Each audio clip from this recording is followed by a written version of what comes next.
anything. Milky as well. It's just been Volt and Maze on the entries. They've been winning the rounds on the back of the opening kills, which is crazy. Right now, if you're Furia, this is not a tactical problem. This is not how you're positioned on the map. This is you just simply being deleted every single time that both Maze or Volt try and walk onto a bomb site.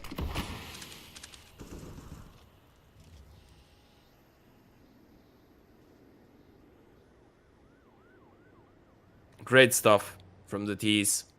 Oh, crane boost. Yeah, it's a good setup as well.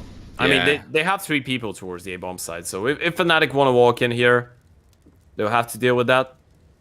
Volt still manages to get a bit of a timing on this gap. There's the peek, insta headshot on Koala. Cow is gonna find the refrag and fall back, follow up HE. Not really gonna attack anybody, but this is a 3 versus 3. This is one of the best chances that Furia have gotten themselves to try and win a round in the recent couple. And Volt is out of the equation. Yeah. That's what the AAA setup like that was for, just to get him out of the round. Milky, he's going to be holding Macawes, finds that kill, and look where the bomb falls. Right into Ivy. That's difficult to recover. But Wolfie, they're saying he hasn't needed to really deliver. He could deliver a big round here. AWP posted towards Ivy from the sandbags. He's looking for the players on the site. They've no idea he's already up, and he's going to be off the mark. Maze, pretty good with the entries so far. How is he in the clutch? 57 HP. Has to get the bomb. Bernino is now clearing out all of the A ramp. He will be in just a second. So the A players will be slightly more concerned what's going on. Doesn't spot the head of Decently towards 51. Smoke goes down.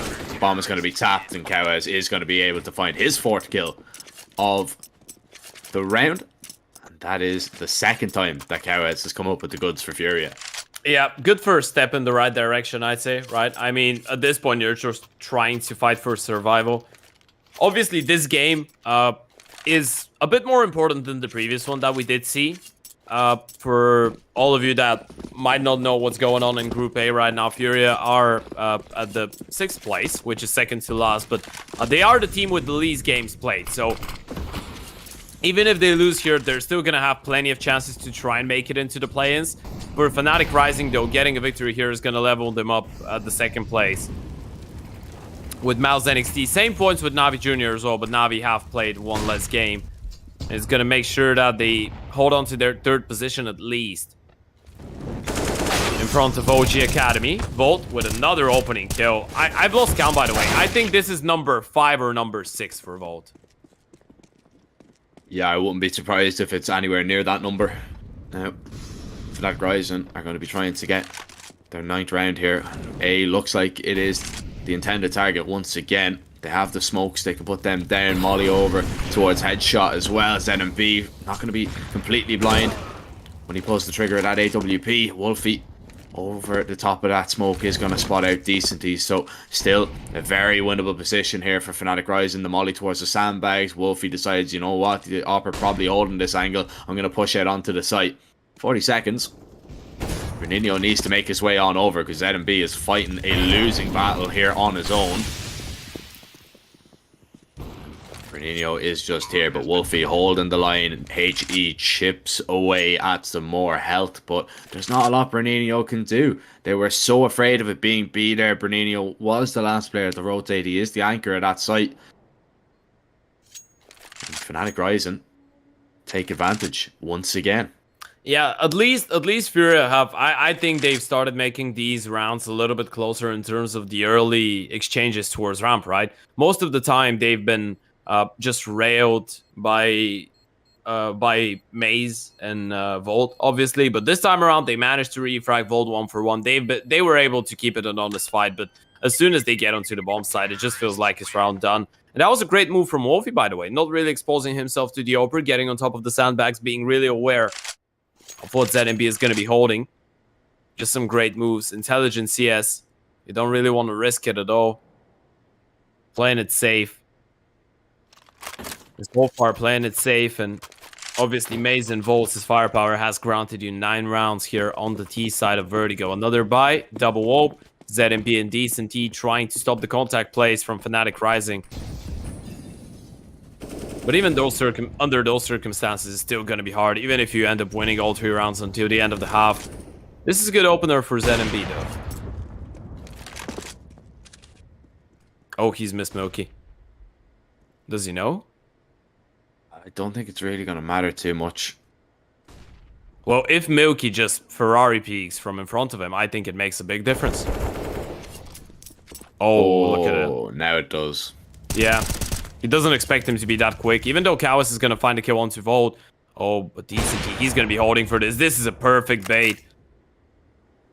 You caught the timing on the first oper. Well, guess what? There's the second one right behind him.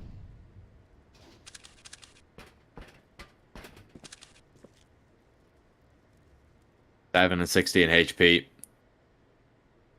on the 2 remaining Fnatic Rising players, so I think they might have to wait a little while longer if they want to get into double figures.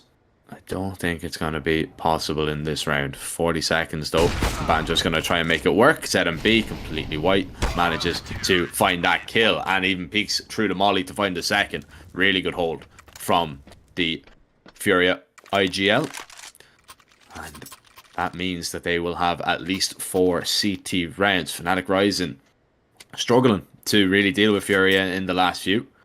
And you can see Volt slowing down just that little bit. They're kind of figuring out what he's doing. They're not giving him enough. They're not giving him too much space at all. They're usually refragging him 1 for 1, and that has changed the dynamic of the game completely. Yeah, ZMB towards the A bomb site with the AWP. We spoke about him not really having that one to work with, and he's going to be able to find out 1 for 1. Mace still gets the opener though. This is a forward entry for Mace so far this game, but again, you avoid one op, you walk into the other one. Decent T towards middle. Wolfie posted on the angle. Wants to make sure Decent T is not going to go for another. But look at ZMB arrive. He can go, and oh, a missed shot is actually going to give a second lifeline and a second chance to Volt to win that fight. Bruninho's going to drop in the same moment. Now it's just Decent T defending that B bomb site. Oh, Decent T finds that kill onto Wolfie though. Massive shot to find. Volt on the other side of that smoke doesn't want to go through it. He's waiting for Banjo to make a move and make a play. Knows that the opera is somewhere in towards CT. Decent D. Oh, he missed the shot. Volt punishes him. 20 kills, looking for the 21st. And Kawes, if the timing doesn't favour him, might just give it away. He's walking in, clearing all these angles. 45 seconds. Volt looks away. Banjo's 2 HP. But Kawes didn't spot him. The bomb still dropped out towards middle. And Kawes is just going to be holding. Yeah, he's played this one nicely. Oh, the timings, they just keep not working out. Okay, there's the clutch for Kawes. Gets the kill. 11 for him on the board. That was a funky 1 versus 2 there. Obviously, you can see what the idea was from Fnatic. Even though they're in a 2 versus 1, they have no idea where Kawes was. So the initial idea was drop the bomb over towards middle. Volt stays there and just holds. And Banjo's going to go on a bit of a scouting mission. Unfortunately for them, though, Kawes catches a nice timing onto Volt. And then the 1 versus 1 was really easy to win for him. He had a good read on where Banjo was, spotted Volt holding towards CT, so anticipated Banjo to be lurking towards the B-bomb side. 5 on the CT side, hoping to find 6. ZMB manages to get the opening onto Wolfie. That's a good start. Oh, Volt once again. He's going to be able to find a double. That was a good start. It was a good start. Yeah. And then it's been traded right back. 2 kills. And you'd nearly put your money on Volt getting a 3rd as well. He is just going to sit patiently for a peek. But it's not coming in just yet. He's flanking with the off. Look where he is. He's made his way down the ladder. Volt not able to find that kill onto Kawes. Instead it's Maze to get that one done. Decenty has decided to flank towards B. So he can deal with Banjo. He can clear out this site. And knows, well, it's definitely not here. Make sure you're ready. Because it is the A hit once again. Bruninho up on top of the boxes. And well, the damage done, but just no kill landed. Milky somehow survives on 4 HP. And it is on Decently this time. The HE deals with the planter. Bolt plays this one a little bit safer. Yeah. You have a 1v2. Decent T swap to an M4 as well. So that's going to make a bit of a difference. Both players, or at least Volt, 100% is going to go down to the insta-headshot. Both of them need to be really careful. Bomb tap. They're not buying the bait, though. There's going to be the second one. He doesn't really have a kit, so needs to get on with it. Manages to find the first. Taps it another time, but I don't think he's got enough time. Round's over. Fnatic, they've won it. 10 rounds on the T side. Decent T is going to go for the kill. But unfortunately, the round is just out of reach. Fnatic Rising, they managed to pick up 10 rounds on the T side of Vertigo against FURIA Academy, looking for their revenge and looking to level themselves up with Mouse NXT and NAVI on the top of Group A. Yeah, would leave Fnatic Rising 6 and 4. Would drop FURIA Academy down to 3 and 5. But FURIA Academy, even if they do lose this game, it doesn't really mean all that much. You know, they still have a chance to actually they make have it to the next stage. breathe, Yeah, right? you know, they don't have to be perfect. There's a lot of teams now that we're going to be watching today that they need to be picture perfect. They need to get the win. You could probably make the argument that FURIA, they don't need to go for this one. But, well, we need to jump into the Fnatic TeamSpeak for this pistol round. Windows. You play side or I play? A lot A. Okay. A lot A. They're running up. Just come in. We're just gonna retake. Yeah, they are fucking 4 or 5. One came late, watch out. Just come. Our flank. You wanna just flash out on the bomb Yeah. plant? We can flash out on bomb plant. They're not in yet. Can you go on Yeah. ramp then? Walk close ramp, and I flash on ramp instead. They might be going back, you know. But let's I just think first they're- contact. Just search the kill. Just insta search it. If Villain dies, I just flash. All the way. All the Clear. way. One that close. 11. Continue. No, more, gap, I'm holding gap. They're running back. Guys. Look it together. Ready, backflash down. Bang. Stand back and down. Under me. One more close snap back. Under me, I'm sandbags. on I hit him him. twice. Molly. Hold on. Molly him. Peek. Bring it together. Touch him. He should be right side. Yeah, I'm 1 HP. Left side. How I the would fuck say was he there? He can be yellow, I was about to say.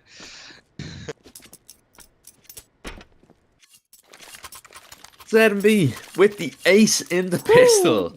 Okay. Okay. Nice. Yeah, that's the leader stepping it up. 13-13. A lovely ace from the young man. No emotion, by the way. He realizes that this is still going to be a really tough game, but what a way to open things up in the second half. And you could tell that they were really unsure on what was going on, and that was his only chance, by the way. He killed the low HP player first, and then insta-headshot the high HP one.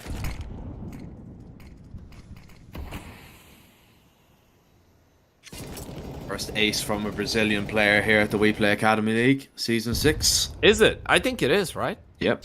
Yeah. No one's gonna get up to Demon, though. No one's catching him. He's on, what, 4? He was on 3. Yeah, but no, he got one yesterday, so now he's on 4. Broken got one right? yesterday. Oh no, it wasn't broken, yeah. Well, You're right. trying to break the money of the T's here. He's going to be Fnatic Rising. Volt playing around the smoke. The T's aren't pushing past just yet. He's kind of giving away his position there. They know he's here and, well, waiting for a smoke or a flash maybe so Volt can move once again. His teammates are trying to support. And everybody from the T side is coming towards B. The bomb is kind of stuck. Volt has managed to find one. Scout going to be off the mark, taking a little bit of damage. Wolfie eventually lands the body tag, but Bernino and Decently, they're just going to overpower them with their Galils. And that is going to be 7 rounds now for FURIA Academy. They're back into this one. Worrying signs maybe for Fnatic Rising after having a really good start. But I wouldn't be overly worried just yet. Want to see them with the rifles out, but sadly, Ted, we do have to wait one more round before we see that happen. Yeah, just the eco. And you are actually right. He is on 3 still. I had to double check that real quick. Demon. But he is still the leader, right, isn't he? Yeah, he still has the most, yeah. Yeah, we have a couple players with 2 aces, but he is the only one with 3, which is quite impressive. You know, he's been really good with the multi-kills. A person on this server that's normally good with multi-kills, by the way, is Brunino, but he's been having a bit of a slower game. And, oh, surely not. Banjo, 1v2, there's the first. Oh, 5 HP away. That was way too close. My heart nearly stopped there. And look at Decent T, he's just breathing it out. this shouldn't be that close. That's just 5 USPs. They find 4 kills and tag down the last player down to 5. That's gonna shatter the money if Fnatic rise and win this round. Yeah. Oh, that is gonna be tough. Well, I'm interested to see this T side from FURIA Academy, because what was catching Fnatic Rising off guard the last time that they played, it was that kind of fast-paced CS that FURIA Academy do love to throw into the mix.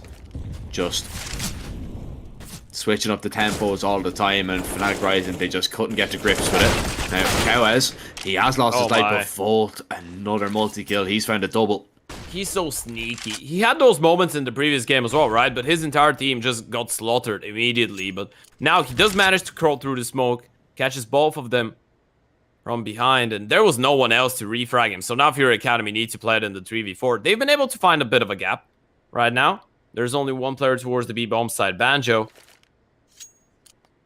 All alone, and he doesn't really have a quick rotation. Everyone from Fnatic Rising is towards the top side of the ramp on A, so Banjo needs to find a kill and try and stay alive, or at least hold on to the man advantage.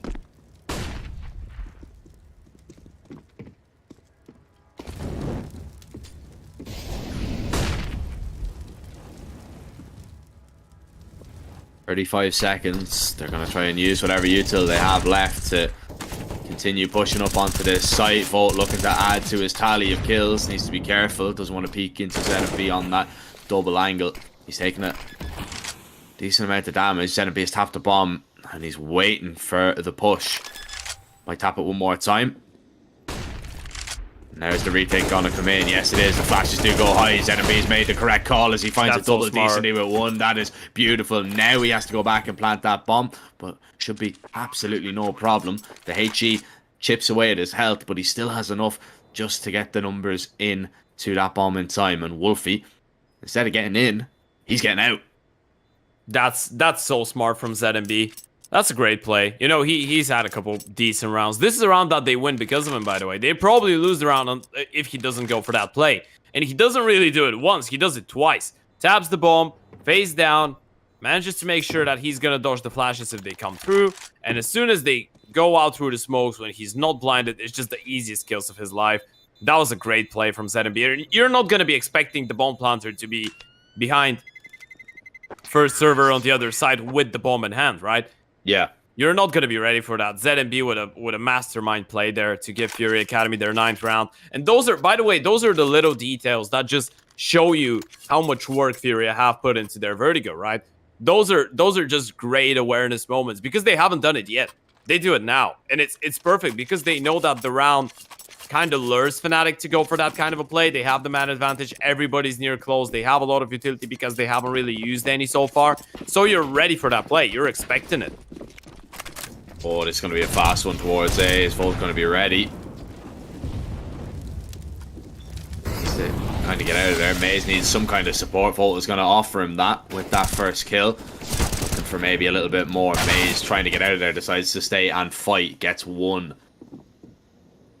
As he is going to be taken down. Volt still going to hold the line. He has support in Milky as well. Banjo has them now locked in to A. They just need to worry a little bit about middle. And Wolfie has that one on under lock and key as well. And Milky waiting for ZMB. But the bait setup might be perfect into Volt. He's found the bomb. 30 bomb already. 20 rounds in. Banjo spots out that player towards Ivy. Qualix tries to make his way back. Cow is now on the site. Wolfie is going to be taken down. Banjo tries to get into position. And now we find ourselves in a 1v1. Cowes versus Volt. As Volt has the high HP, the timing isn't going to favour him. Yes, it is. Volt takes him down. Another multi-kill. Another 3k. 31 and 13. As Fnatic Rising get themselves onto 11. And to be honest, this game is very, very close. But man, Volt is just having one of the best games. One of the best games that I've seen so far in the Academy League. Yeah, individually, he's just destroying them right now. How can you play against that? I mean, Wolfie and Milky are on 7 kills each. Maze is on 18. Banjo's on 13. Volt is on 30. This is how bad it is right now.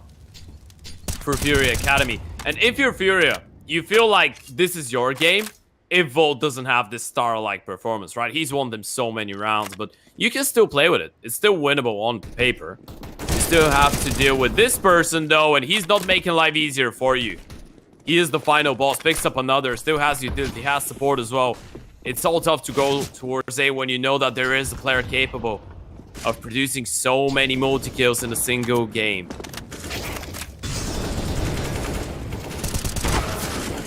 Over the top of the smoke, though, Volt will be dealt with.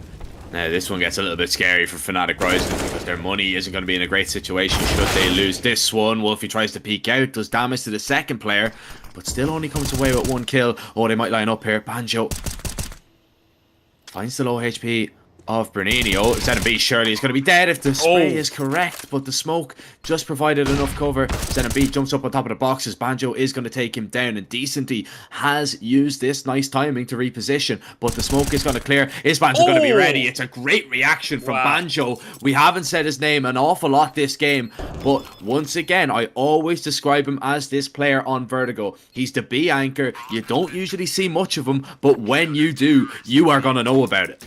Yeah, top class clutch from Banjo. That was great. And I love the awareness as well to get back into connector as the smoke phase, because you know that if Decenty is holding a cheeky off angle, he's going to see you first, right?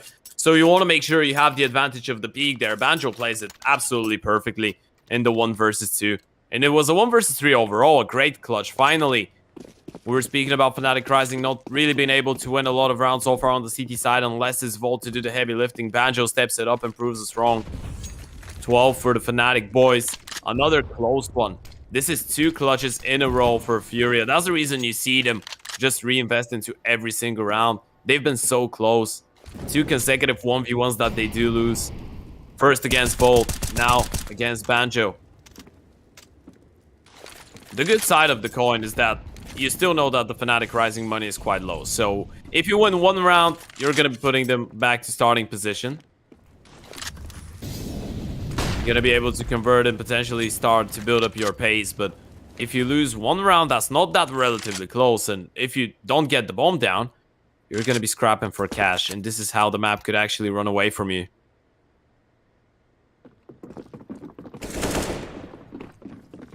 Gonna try and explode up, no flashes, just gonna sprint up towards A. Oh, Maze is gonna be boosted up. Volt got into position, Maze is gonna be taken down. Now they know there's 1 more player kind of trapped in towards Sandwich, but before Volt actually gets out of there alive, smoke goes down.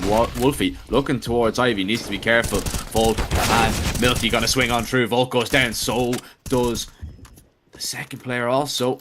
So that is absolutely no good. ZMB taps the bomb, then makes his way back. Is gonna put it down on default. Wolfie and Banjo still managed to find 2 kills. Cows is low. This one still a scary round for FURIA Academy. The same could be said for Fnatic Rising, as they'll have to work together to try and get this one on to 13. Cows has been spotted. Banjo does have a smoke. He's the only man with a kit. Wolfie has 2 flashes. Gets on, taps the bomb. Here comes the spray through. 2 players are close. Wolfie's walked his way around. No Wolfie's way. found Bo. They need to find the bomb, though. Need to get the defuse. There is just enough time. Banjo, he is going to be able to pull this off. And what a retake that is. Banjo with 1. Wolfie with 3. But Banjo had a massive part to play as well, once again. Yeah, that was just some great communication from Fnatic Rising on the clutch, right? I mean, there's not a lot of time on the clock. You tap the bomb. It's really key that the diffuser stays alive there, and he enables Wolfie to get that timing from behind, right? Because if he taps the bomb and instantly die, they're probably going to turn around and watch for their back. But him staying alive on the back of the side, they just continue spamming through. They're so afraid of not losing that round. Enables Wolfie to get the first and then the second kill. And Fnatic Rising pick up another clutch. That's 3 in a row. 2 1v1s. And now that was a 2 versus 4. This is so devastating for FURIA. A 9-13 score, surely not painting the entire picture, but sometimes you need to be able to convert those clutches, and so far Fnatic have been the better team under those circumstances. Extremely clutch, but once again FURIA have the weaponry. Retake flash for that A ramp goes in. Maze drops a molly, is going to try and play around it, and Volt gets nothing in this round. ZMB is going to entry him for the first time, getting a little bit of revenge as FURIA Academy Oh, spotted the backpack. Look to find a little bit more. Yeah, backpack gives him away. Maze completely blind by that flashbang. The Wolfie's been heard, surely. Still manages to get away with the one way. Really tough to spot him on top of it. Even though you had a rough idea on what was going on. And Fury actually have nothing else going on for them in this round. They have only ramp. No one lurking towards B. No one lurking towards middle. What I see, Bruninho needs to be careful. He's got the bump on his back. And Wolfie's going to go for the kill. And he's dropped the C4. This is perfect. They have everything right now. Where is ZMB? He was making his way over towards the B bomb side. Now he needs to walk back. He needs to pull his gun out as well. Wolfie, he's holding such an aggressive. Oh, Fango, Bruninho doesn't see him. ZMB pardon, but he's going to go down. Doesn't really make a difference. Wolfie with a lovely play there. 14 fnatic. And finally, they don't let Furia onto the bomb side. And the money for the Brazilians is just not there. ZMB, Bruninho, could have been anybody. That was just a difficult position to find yourself in. You know, they thought they had a read to go back towards B, but Wolfie, the bait set up once again. And Milky, once again, I'm going to give him a little bit of credit here. Not afraid to die for the cause. And, you know, he's playing these bait setups a lot. And, you know, it's not going to help out your stats, but you're there to win games. And Fnatic Rising need to do exactly that. These rounds have been very, very close. So it's a small price to pay.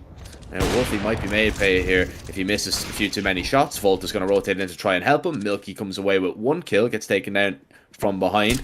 Kawes using a timing as he walks his way out towards middle. He's heard Banjo rotate now as well. The issue is he only has a Glock, so not the most ideal weapon. And also, the bomb is on that A site. So, it is going to be very difficult for him to get into this round at all. And even though they're periodically checking the flank here, it's a Glock. Needs to be perfect. Still manages to find that kill.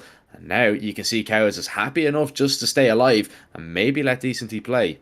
Yeah, let Banjo get into his own head right now. You can wait for the M4 to make the next move, but Banjo in that position, just stay tucked. And let's not forget, Kawes still has only a Glock with no armor, so he's probably gonna go down. Actually manages to get the AWP, and he's gonna be able to get the shot onto Banjo. This is a disaster for Fnatic.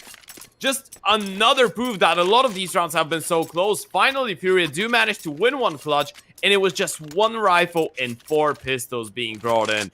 What a round to win. So many shots landing, and it was Bruninho on the double entry with the Tech 9, just running up the ramp.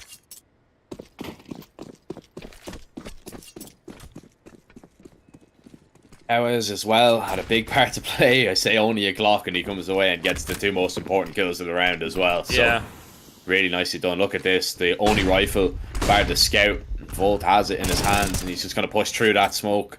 He's going to be able to come away with a first kill. Banjo on B with that deagle has made 1 player pay. Might make another as he goes on the fadeaway. It's a nice bait setup into Milky. This time he's not going to be cleared. The team flash shows ZMB blinded them completely. And ZMB is going to fall now with only 1 kill as well. That is a really good round for Fnatic Rising to win. A great recovery after a disappointing loss to pistols. They have majority pistols in that round, but they make it work as well. Yeah, and you could tell that Furia felt really pressured after losing their presence towards the ramp. They felt like they had to push towards B, especially spotting the rifle of Volt towards the A-bomb side. You knew that Fnatic wouldn't really have the money to bring in a lot of guns, so you might have hoped to go onto a bomb side guarded only by pistols. So you were right in that assumption. Unfortunately, though, the Deagle of Banjo and the 5-7 of Milky were good enough, and now Furia, potentially the last round of play here on Vertigo for them, 10-15. They need 5 in a row to stay alive. ZMB, big kill onto Maze. Volt is doing lots of damage though. Once again, he's found Bruninho through a wall. Milky, he's going to be able to find a double himself, and it's all down to the Opera. It's all down to ZMB, and Volt is going to finish it off. 36-17. A spectacular performance from Volt. Really, really keeps Fnatic Rising in Group A. It keeps that dream alive, Ted. And they now have an opportunity maybe to play for that playoffs position, that top spot. Look at this once again, man. I still can't believe Kara's got away with this one. Yeah, And I respect it, by the way. He Yeah, knows that great if play.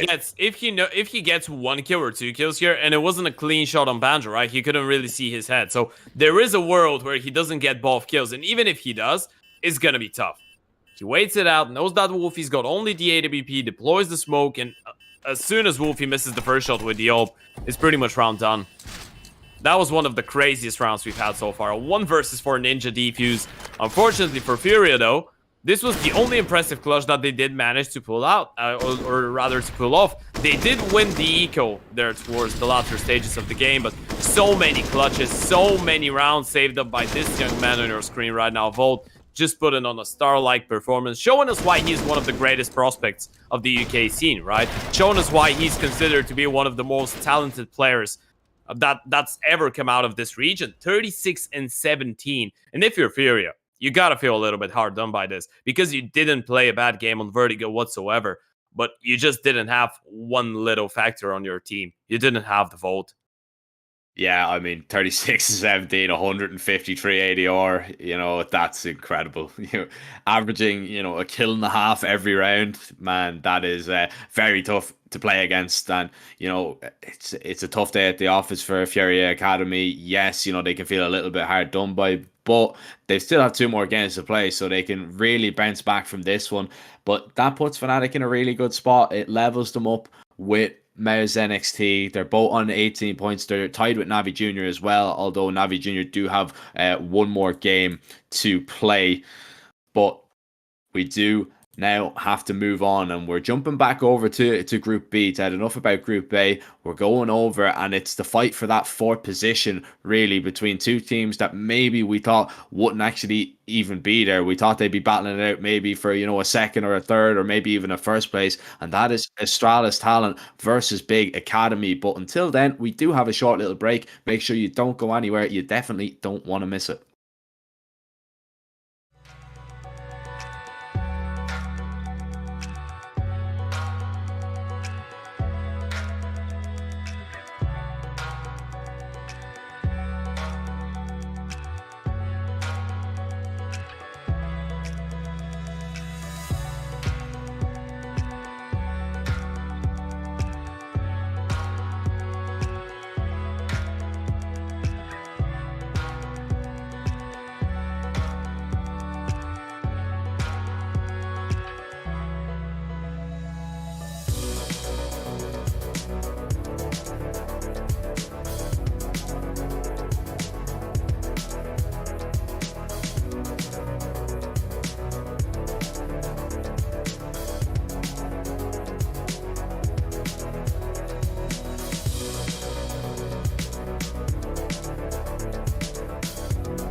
Hello, ladies and gentlemen, and welcome back to the WePlay Academy League Season 6 with myself and my friend and co-caster, Ted.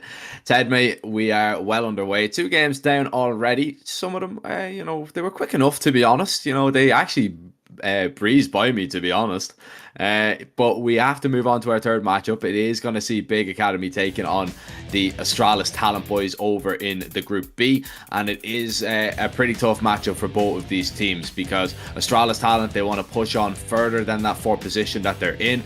Big Academy, they are scrambling for their lives here at the WePlay Academy Season 6. Yeah, if Big Academy lose that game, they will have no chance at catching up against Astralis. And the only team that they can actually catch up to is going to be NIP, but NIP have 3 more games to play. So I think it's fair to say that Big Academy, you either win this one or go home. Go hard or go home. This is the story for you, and it's going to be Vertigo, the map to battle it out on. Obviously, they did play Vertigo in their first encounter here. Astralis did manage to win that one 16-12. So now Big, they will be hoping for a different result here. Yeah, definitely. This is a really tough game. Big Academy haven't looked near as good as they were in the last group stage last season. And yet this is a must win for them. Astralis Talent, they had a tough game against ENCE Academy in the final game of the day yesterday. They managed to come out on top, left themselves in a pretty decent position. They're level on points with Young Ninjas. Young Ninjas do have a game in hand over them though, so you feel like if they want to definitely lock in that play-in spot, they need to win this game. So we'll have to see what it is going to say, as we should be jumping in very, very soon. Win percentage not looking too great in the last 3 months for Big Academy, though. I will say that. Yeah, rather lackluster from Big Academy, in my opinion, by the way. You can tell that they feel a little bit afraid and they're not maybe in their most confident situation, and they realize it because they remove Overpass. When was the last time you've actually seen Big Academy be like, you know what, we don't want to be facing a certain team on Overpass? They've always been comfortable with that map, always have been comfortable with their Mirage. They've been fairly comfortable with Vertigo as well, but as you pointed out, their win percentage hasn't really been the greatest recently, whereas for Astralis, it's been a really, surprisingly, a really good map. And Astralis are another team that's been showing a pretty decent and deep map veto so far in the season of the WePlay Academy League, right? The Ancient has been alright, obviously the Nuke's been good, the Overpass has been alright as well, Mirage is kind of a 50-50, but it's still I'd say acceptable, and their Vertigo's been really decent. So yeah, Astralis, another team that's surprised a lot, especially after all the roster changes. I feel like a lot of people thought that, especially because, you don't have Breezer on, you don't have Fester on, you don't have Vigo, all of those guys. Mr. playing with the first team. Apeks is the only one left from the original team, and the coach is different as well. I feel like a lot of people thought that this Astralis lineup would need some time to realign things. And because of the shaky start in the first 2 or 3 games, I must admit I was on that ship as well. I thought that Astralis might need a bit of time to make things work, but so far it's been good. Christo started putting on numbers on the board. Bro has been absolutely spectacular so far. I think he's been without a doubt the best player on this lineup so far this season. And Apeks has been stepping up in some moments, showing that his experience playing the WePlay Academy League surely does make a difference. So yeah, I don't believe I'm saying that, but in my eyes, Astralis Talent are the favorites to pick this one up. You really think so? You really think they have enough to beat them again? It's really tough for me because I'm probably one of the people that like Big Academy the most, and I've said that numerous times. Up to this season, I thought was that Big Academy was the academy team that was the closest one to playing as a legitimate team. With the way that they were using their nades, all the protocols, the comms, all the rotations, everything was just so perfect for Big Omen Academy, and it was really similar to what we are seeing from pretty good tier 2, and even in some scenarios in terms of utility as well, tier 1 utility usage, I'd say, during the last couple seasons of the WePlay Academy League. But so far it's been really lackluster. And one thing that I don't really I don't really emphasize enough on, Tizian hasn't really been able to fill in the shoes of Sin. Yeah, you you think when you have a player coming in from the main team, you know, we've seen it with Keto. Keto really brought a lot to that big academy side. Well, now with Tizian in there, it just hasn't really been the same. But it just goes to show what kind of level Sin is at the moment. Into Vertigo we go though. Christo starts things off as Sky gets overwhelmed. Process and Aqua are going to try and lock down this B site though and try and defend from a little bit far back. They are picking up the kills with the USPs, using that distance advantage to their advantage. Bomb is going to be planted. Paddy's going to be taking off that one. It's all left on Altex, and Tizian, well, speak of the devil, and he finds a double with the Julies. Yeah, that's a great start for Tizian. He needs to step it up in that game. I mean, we remember, I think the only game in which so far this season we've seen Tizian step up was the Spirit victory on Dust 2, right? And he had a really good performance back then. He single-handedly won them the game. But this has been the only really good map from him. I think he finished that game on 26 or 27 kills, something like that. And it's been really bleak ever since. I guess this is the game in which he's gonna help out in terms of the mental game, because all of them know that they need this victory and the pressure might be a little bit up. But he is a guy that's been in a lot of those scenarios, so he should be able to, you know, put on a good performance in such an important matchup. You'd feel like. And another thing, by the way, Kiddo isn't really known for being the biggest star, and he was still able to put on some massive numbers, right? Tizian is notoriously known as a better aimer, so you'd expect him to step it up, especially in a game like that of this magnitude. Would be nice to see. Yeah, it would indeed. Easier said than done, though. You know, don't want to be taking any of these academy players lightly. There's definitely a lot of talent, and we have seen a lot of it, especially from Astralis. Excuse the pun there, but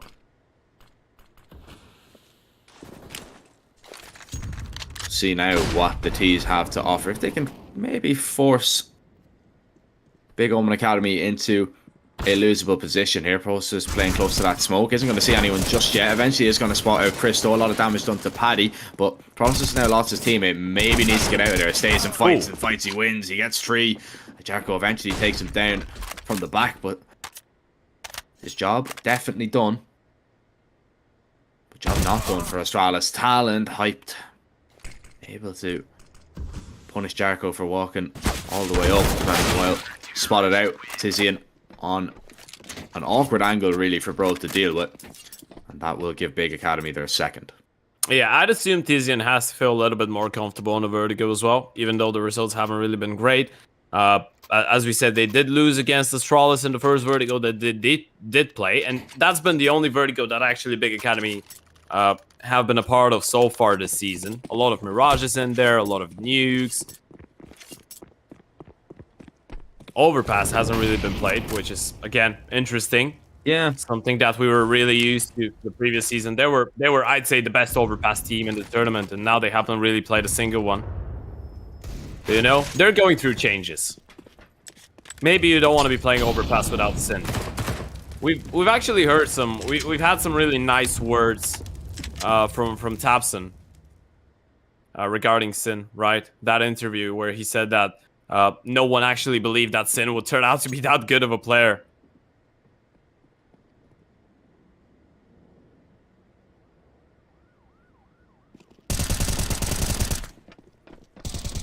Okay, mate, I was completely distracted there. Somebody was screaming outside my house. I don't know what was going on. Anyway. You're getting attacked. Yeah, just started hearing roaring. I was like, what is that going on? Anyway. It was a quick round anyway, didn't miss too much. Yeah, we need to start recording our cameras as well while casting those games, you know, have the bloopers on. Yeah, well, we have a nice little recording here. It's a live recording of Astralis Talents TeamSpeak. Der ligger bare en smoke nu i spawn, Chris. Ja. Og der er en, der er med. Du er ikke smoke gul, eller? Nej. Bare jeg muller blame. Eller bare til mig. Okay, det er klart. flasher der. Ja, flasher. Muller er dybt ved det. Du er lige en flash. Jeg kan tage mig. Bedre. Lidt ned. Platform op. Jeg kommer ned for. Så er det ja, en one-way smoke her. Stadig gul, ikke? Ja. Der er ikke noget oppe. Du får svinge sammen, eller hvad? Ja, kan vi Det er godt. godt. Vente. Klar. Svinger tæt her. Kom. Der er ikke noget. Vi kan godt bare gå op og execute på det, hvis der er. Var klar, hvis der er Kan I sådan tage min her. smoke her? Og I har? Jeg har en. Jeg bomben. Jeg drive her gul. Hvad ligger du? Ligger du venstre? Jeg kan godt lægge venstre, ja. Jeg er klar. Den er gul. Pas bare på, så jeg ikke molo. Så retake. Vi kommer til at deny planter, ja. Tag den ud til højre, hvis jeg kan, ja. Spammer, trykker den bare. Død kort. Spam lidt igen. Spam igen. Godt. Tag den nu. Jeg lægger Ja, den vi smoker venstre. Vi smoker venstre her. Nice, vi smoker Pas venstre, på Alex. ryg nu. Ingen holder ryg. Gå hen og holde ryg, Patte. Nej. To sæt sig. Alle tre. Ja, jeg bliver frem gul. Ja. Jeg kan ikke glemme nogen næste der, bro. Det er ingen næste Den er plantet godt til rampen, Patty. Og Den de er er over mod plantet det. godt sted. Det kan godt være, de søger frem. Jeg er med frem her. Jeg ved. ved. Frem. Lad Patrick spille først, bro. Du er rimelig snigeren. De har ikke smukket bombe. Smukker den nu. Kommer der. Husk planter godt. Dårlig smoke. Nice. Hiver. Derfor. Vi skal spamme. Nice. Fik ham. Overlev. Og det er sindssygt, det der, drenge. Sindssyg runde. Nice, det der. Vanvittigt. Nice. Kom nu, dreng. Thomas skal passe på med det. Ham der, hvor han fucker os. Jo, det synes jeg også.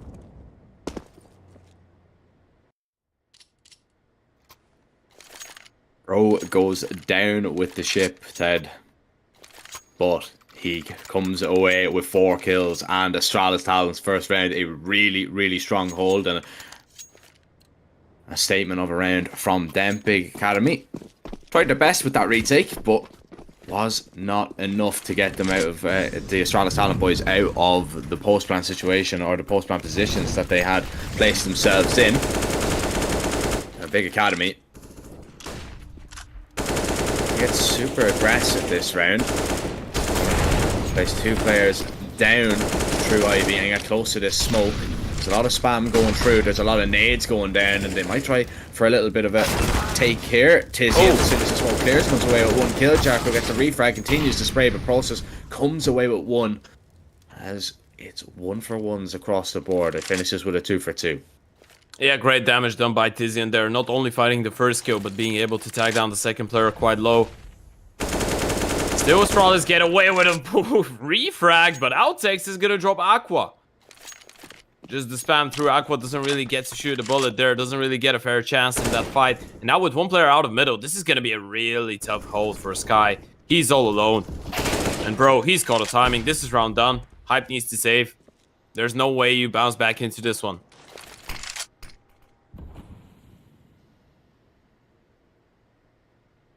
Yeah, absolutely not.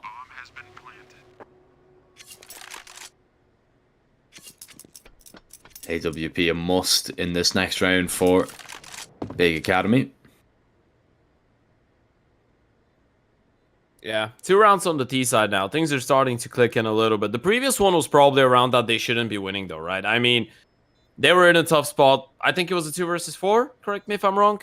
I believe it was. And Astralis did manage to get it in the end, in the clutch. A bit scrappy from Big. Is going to reset them a little bit now. Going to give Astralis the chance to get a couple rounds here on the offense.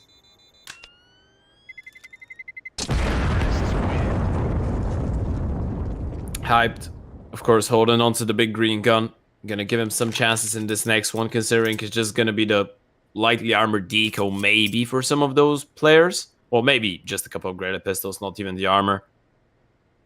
So you gotta look at Hype as the person that has to take the initiative and potentially go for an early peek. Try and be as mobile as possible around the map and maybe make Astralis Talent crumble. And a tactical timeout coming in from the Danes, by the way. After winning that second round, you're trying to figure out what kind of a buy you're going to be up against. Well, it's just going to be the AWP. No one else really buying on the back of it. And Big Academy isn't really the team that would go for an investment in that kind of a round. Not really that aggressive with the way that they manage their money.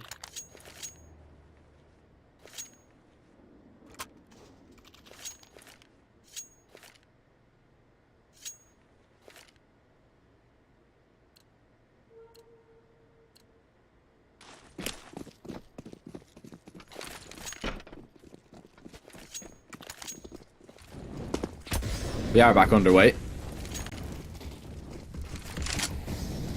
Well, let's see how they're going to use the AWP on the side of Big Academy. They're going to go for a triple boost here.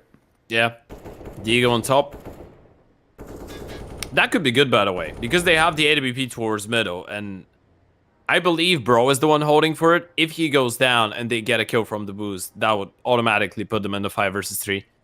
This is the main goal, but you can tell that Astralis are aware of the possibility. They're being really passive, just holding for some aggressive plays. Eventually, the push towards middle from the CTs is going to clear out that part of the map, and it's going to mean that Hype can actually move back and try and go towards B. There's the triple boost, the Arco goes down, and that's going to probably trigger the B play.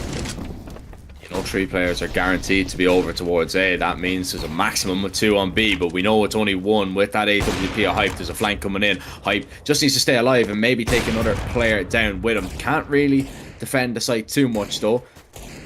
He'll be taken down. Bro spots out the side of Hype too. Needs to be careful. Bro gets onto a more aggressive angle to try and take him down. Christo holding close. Will find that headshot onto Process now. Christo with a second. Bro with the third. Paddy with the fourth. And Christo with the fifth. A symphony of shots on B as Astralis talent get on level terms. Yeah, Crystal with a really good round there. Bro as well. I mean, they've been stellar with the fights. I think that Crystal's consistency during the last couple of games for Astralis talent has surely shifted up the level a little bit into the next gear. Yesterday, even though they did lose their first game and the second one was kind of tough against the ENCE Academy boys, Crystal was playing a really good game. Bro was actually a little bit silent yesterday. The highest rated member of Astralis so far in the tournament. He's been maybe the biggest revelation of this team. Saying that because Crystal, I wouldn't really call Crystal a revelation at this point because we've known how good he is for a long period of time, right?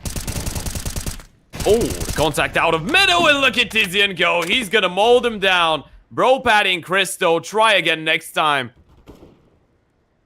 There's Tizian with the big gun and the big kills. Aqua drops Apeks in the meantime. What a round that is. A shutdown and a half coming in for Big Omen Academy. That's what you need on the CT side. A clean one as well. Aqua doesn't drop. And it's 4 on the board. They regain the lead.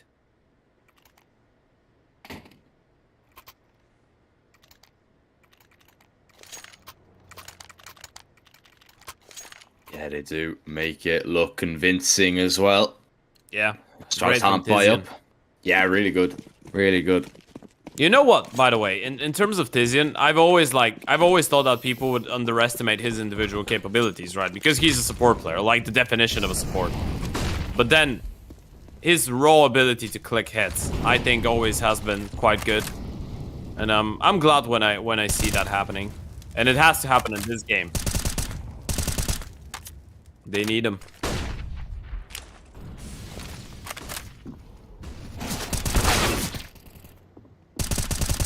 I need him in this round as Process loses his life. Luckily, Sky is able to stop Jarko before he gets too far up on that A site, where it becomes a real problem. And Sky and Hyped, they are thinking about going for a boost here. Maybe this could work out. Do it on the pistols. Now they're going to do it on the rifles. This Hype's going to be looking for Christo. Christo does not see him. The spam comes in, but it doesn't even tickle the players in towards that sandwich position. Paddy walks up and Tizian now has lost his life. Is there going to be a second here for Bro maybe? As the peek comes in, Paddy will find Sky. That's a wonderful reaction. He was looking towards the sandbags and the flick had to be perfect. It is. Hyped is trapped. He has absolutely nowhere to go. Nade goes over. Molly goes in. Molly actually fails, so Hype stays alive. A little bit of failed utility, and that's actually going to force the T's away. They're just going to hightail it over to B, where Aqua is going to be posted up. He's ready and waiting, gets himself into a really good position as well. It's an off angle, the flash completely blinds him. He's not going to be punished. However, Hype has gone down, and Aqua falls as well. Big Academy, they had the perfect read on that one. They had the perfect reactions, but Astralis talent still come out on top and not going to be punished for that failed molly either. Yeah, that could have went really hairy there for a second, right? Aqua had already made his way up to the B bomb side, and they do manage to catch the player rotating from middle, so they could assume that B was clear under those circumstances. Still though, Bro with a really nice shot taking care of Aqua. resetting once again the situation a little bit. Well, not resetting the money of Big Academy, but we're leveled up. A bit of a technical timeout. We've had a couple of those. Thank God, Jack, they haven't really been that long. Oh, you've said it now. You've tempted fate, haven't you? No, you know. Oh no. Yeah, I just realized it, by the way. yeah. It just clicked in. Yeah, I'm so sorry to everyone. You've done it now.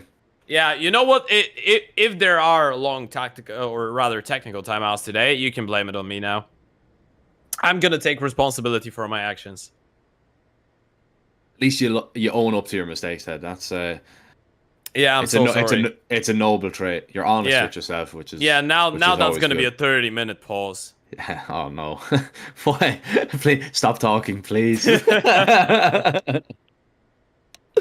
Okay, we can hear the clicking in the chat, so it's probably not going to be that long. But for Apeks. those of you that are just joining in, ladies and gents, this is the penultimate game of the WePlay Academy League Season 6 group stage. We still have the play-ins and the playoffs coming up. But even though we're towards the latter stages of the group stage, and even though, well, normally so far, so deep into the tournament, we've always had a couple teams that are pretty much secured to make their way either into the playoffs or the play-ins. We don't really have that going on here this season. Spirit Academy, indeed, are the only team that's guaranteed to attend. NAVI Junior as well with a pretty big chance in Group A, but a lot of those other teams still fighting for it.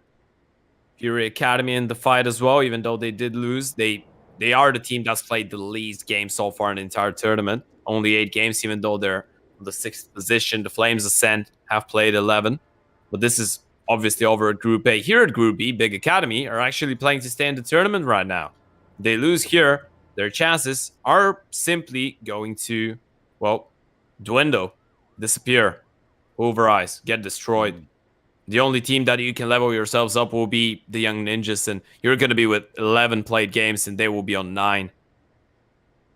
Good news is you have a direct matchup against the Young Nibs. So if Big Academy actually win here against Astralis, their other game is against the Ninjas, and this could be of much help, right?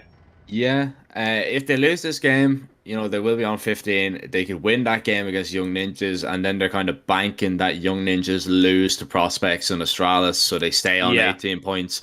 And then I do believe we do see a tiebreaker.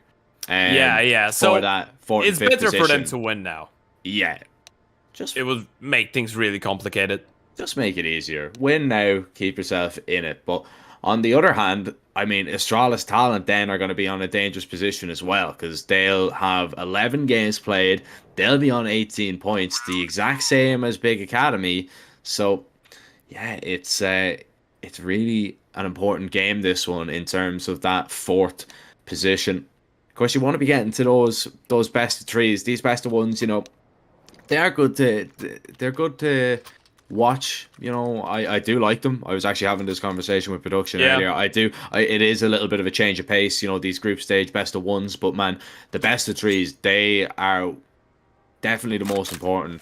They are the ones that you want to watch. They make it a lot more exciting, and well, we're going to have a little bit of an exciting round. We're in the team speak for a gun round in Astralis Talent. Yeah. Hør intet B overhovedet. Spammer lidt gul. Kom her, Patrick. Jeg tror, målet er failet. Ja. Opkrab, Jeg tror måske, det er min målet, det der. Det er igen. Det er dobbeltmålet. Ja, det er min målet. Jeg nævner de røg her. Lidt spå efter. Spå efter målet. Ja, du skyder bomben. Det vil være spamkøds, det er nice. Så får de lidt røgstrål. Jeg trækker B lidt. Boostet lidt. Lad os få boost her, Patrick. Jeg har helt ramt på Vil gutter. du lave FURIA her? Ja, kan vi lige stoppe der FURIA? Lad os komme her på målet. Se, ja. Mod Sandkrids. Ja, vent lidt. Jeg trækker fra midt her, Alex. Du var strafe på den? Ja. Løb. Op, default. Nede. Gul. Alex, Gul, træk. gul, gul. Alex, Nice. træk. Jeg Måske en til ud gul. Ja, jeg sætter bare. Ja, jeg kan trække. Nice, Nice. Jeg spurgte kom her. Det er så højt foran. To ude dig nu. Nu åbner en ud fra sejlet. Bag sejlet. Jeg kan trække. Jeg tror, jeg skal trække. Alex har ikke plads bag. Ja, oh my god. De regner ikke med dig. Løb, Alex. Det er flashen, ikke kommer? Nej. Du bliver nødt til at tage Kun der første er hul. Ruller hul. Lad os på bag AC her. Godt stå. En CT. Godt stå bag AC her. Jeg flasher lige CT. Nice. Go CT. Jeg hopper væk. Tag ryg, Alex. Tag ryg. Jeg så broken vinkel her. Bare Jeg har de- hold jeg har- højere om, venstre. hold højere om. Jeg har de venstre ro. Får jeg bare. Jeg har de venstre. Går fint. Alex, måske begynder at komme lidt mere med op. Dr. Aegis bare. Ja, det kan bare svare. Nej, sgu da. Ja, sindssygt. God nade. Ja, hvor fucking low. Jeg elsker at være på TeamSpeak. Det er lækkert. This big and 5-star guns.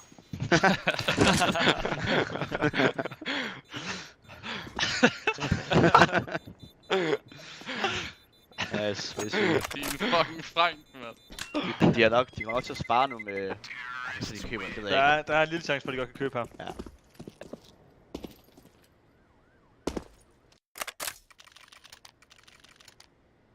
Astralis Talent able to regain the lead once again. Well, it is always nice when we go into a TeamSpeak round when it is a round that they do win. Yeah, So- yeah. Always nice when we understand the language as well. Yeah, true. Yeah, we gotta start learning. By the way, Jack, because there's been some interest in chat as I've seen. Which part of Ireland are you from? There's been a person that's been asking that questions a whole lot. The Republic, just north of Dublin. Nice. Yeah, yeah. So you support the Republic in Star Wars as well? Actually, I'm gonna tell a lot of people here. Never seen it. You've never seen Star Wars? No. No, you're capping. You're lying. No, I I've don't never accept seen it. I've never We're gonna seen have it. a word about that later on, young man. There's a couple things we need to discuss. Altix, I'm not sure he spotted Aqua. He has no idea. This is so awkward. Aqua's gotten the most awkward kill of his life. He's gonna go for more. They line up. It's a T ding there. But it's still Tizian all alone with a Digo in hand. Bro manages to catch him off guard. Tizian was trying to get himself up close. Doesn't really catch the timing, though Astralis Talent still gonna be able to win that round. That they should be winning on paper, considering the weaker buy from the big academy boys and the fact that they're saving up their cash in this. Still did manage to make it a little bit interesting, and Hype is still doing damage. Process can start closing out the distance as well with the Digo now. And even though this round might not be winnable here for big academy, they can surely do some more damage. Yeah, definitely. Take a few rifles away if they can. But looks like everybody is just going to be set and saving, and Process will not find anything at all. He might try and run behind them. Now, will he go down to the bomb?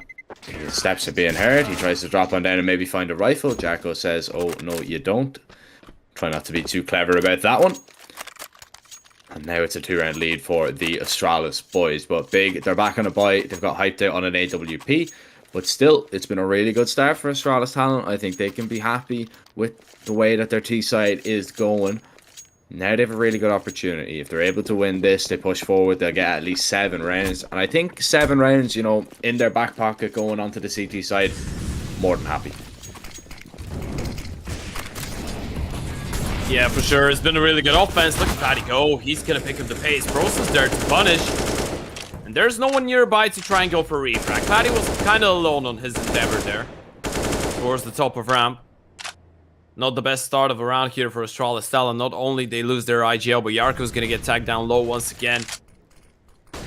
As they start going back towards the B-bomb side. Aqua, though, once again holding a fairly aggressive angle towards the stairs. Fast play, just not what was required there. So difficult, you know, to get the timing right. You know, you don't want to go up too far on that A ramp without your teammates, because you will be punished like that and there'll be no chance of a trade. Astralis Talent now seem to be locked out of this round, and big academy are going to be waiting. Smoke makes things difficult for the Opper. He's just going to be flashed off that angle as well. Wants to play this one that little bit safer. Yeah, just hold up. It's a massive round for you, not only in terms of picking up the numbers, but economically as well. You want to be holding on to the finances. Process, he was kind of alone there as well. Let him go down. Altex is going to pick up that kill, and right now for Astralis, it's all about the damage. How many kills can you pick up? Altex has 2. not a third for now. And now it's just Bro. A 1 versus 3, and Aqua is going to take him down as well. Big Academy, they win another one. It was a fairly clean round as well. But in the meantime, what Astralis have done so far on the T side could be considered an alright half. I mean, even up to this point, they've been doing a really good job. Yeah, they really have. I mean, you know, it's a tough round to lose there. I think they're going to be a little bit disappointed that, you know, it just didn't go their way with that aggressive play early on. And that really just kind of put them on the back foot there. Now, still with a chance to recover and extend their lead to 2 once again. Aqua playing super aggressive on this B site. He's getting down below the stairs every time. But this time he's going to be found out. Yeah, he's been doing that for a couple of rounds now. I feel like now they've gotten accustomed to it. They know what to expect. And Tizian's going to be the one to try and pick up the pieces. Mid-rotation, doesn't really spot anything. And he's lost process in the meantime. Big Academy in a really tough position. Hyped is all alone towards A. He needs to go for support from Sky. Up on top of default. It's a tough angle to clear an opera off of. I can tell you that much for free. We might see it done so with the flashes in the utility belts of this T side. And Hype repositions once again. He's been spotted this time. And well, misses that shot. But might just bait Astralis talent into Sky on this crane angle. Christo hits that first shot. They line up. Sky gets 2. But Christo gets that refrag. And now Tizian is the only player that's left. Behind the smokes, Paddy making no secrets about making his way up onto the site. He's going to put that bomb down, and Tizian is going to try and isolate a fight here. Deploys that smoke. It actually gives Paddy a lot of room to breathe here. He can maneuver around this smoke, but needs to be careful. Yeah, I mean, the bullet's just whizzing by him. Doesn't see the feet. Now he definitely sees him. That's very well played from Paddy, but there's a little bit of good fortune in that clutch as well, that he wasn't going to be taken down. NT by Tizian, definitely 7 for the Astralis boys. Yeah, that was a great play there from the Danes. Tizian, though, I feel like he had the right idea, right? I mean, lands the taps onto Paddy. It was just unfortunate. If he gets that kill, he probably guesses where the Alper was playing, and you could tell that I think Crystal was hiding as soon as Tizian went on top of the side box. So he was looking for the kill, and Crystal realized, okay, Paddy's on the play. I don't need to challenge. I can just play for the round. He can try and go for the kill. 7 rounds T side. Another tactical timeout considering the weird situation for Big Omen Academy in terms of the upcoming buy. You want to make sure you don't flop it against the Pistols. A lightly armored deco incoming. By the way, Big Academy were actually sick with the lightly armored decos the previous season. Haven't really seen too much action from them in those endeavors here. Aqua was one to be looking at.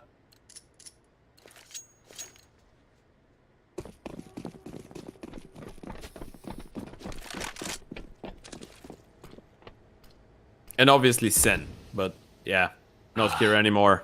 Sadly. He's been a big miss. He's been a big miss. Yeah, but happily for him. I mean, my dude's playing a major. He did play the WePlay, and that counts for a lot of those players, right? I mean, we've had a lot of guys that did play in the last season of the WePlay Academy League that are going to be participating at this major, which is really cool. This is the goal. This is the purpose of this tournament. Help them out in their first steps and watch them shine and grow. Who knows? You could be looking at some major players in this game. For sure. Time. Yeah. You just don't know. Counter-Strike is a strange game in that way. You don't know where the next star is going to come from, but it'll be a safe bet that the Academy League is a good place to look for one. Plenty on offer.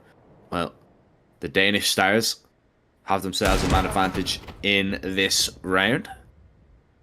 Make it a 2-1 as Process tries to creep his way in. The Op is going to be holding. They're not expecting Aqua, but it doesn't matter. Op can't react, the AK can. Tizian now looking for a head for his Deagle, but it's Bro to find a head for his AK instead. Yeah, it's been team effort as well from the Astralis Talent boys, right? Yesterday, we had Christo shine. Before that, it's always been Bro. But Paddy is on 8 kills. Bro's on 10. Christo on 10 as well. 8 for Yarko. 5 for Apeks. All of them have been delivering. All of them have been pushing the numbers. You look at the other side. You have a Process that's on 13. You have a Tizian on 9. And, well, you have 2 people on 6, 1-8. Big Academy haven't really been able to step it up that much, but Astralis talent, the team effort, has been really showing up so far on the T side of Vertigo. And that's a great flash Yarko for the opening kill. The same thing that they did try with Paddock a couple rounds ago. Seems like every single time they have the spawn for it, they're going to be trying that flash play. And it's a nice way to open up the round, right? Especially on the T side. A 1-for-1 is alright, and you kind of accept the fact that you're risking your player getting refragged and you not really being able to do anything about it. Bar having the AWP of Christo trying to guard him there as much as he could, considering the smoke, but it's still a good opening kill.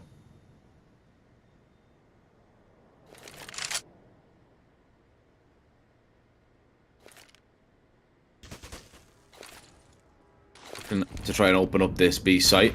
The HEs are going to be unable to do it.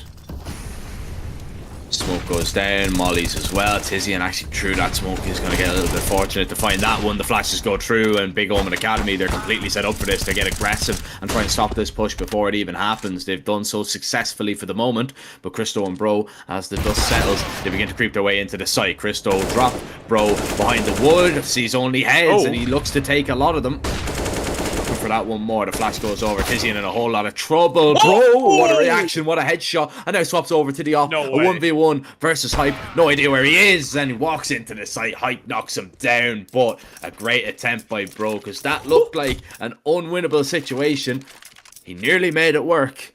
But thankfully, for Big Omen Academy's sake, he didn't.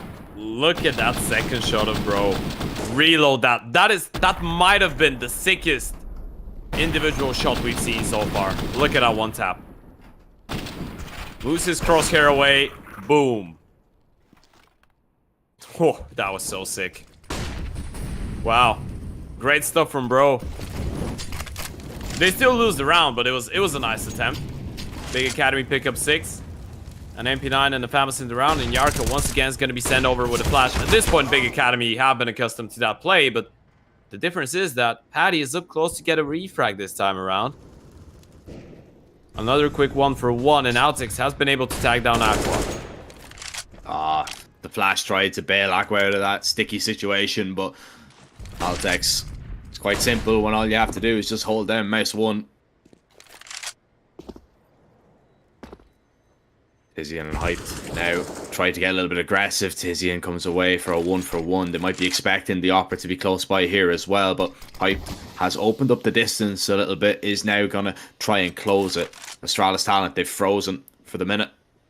They're actually just going to walk up together. The correct play against the Opera. They're going to swing out, but they nearly line up.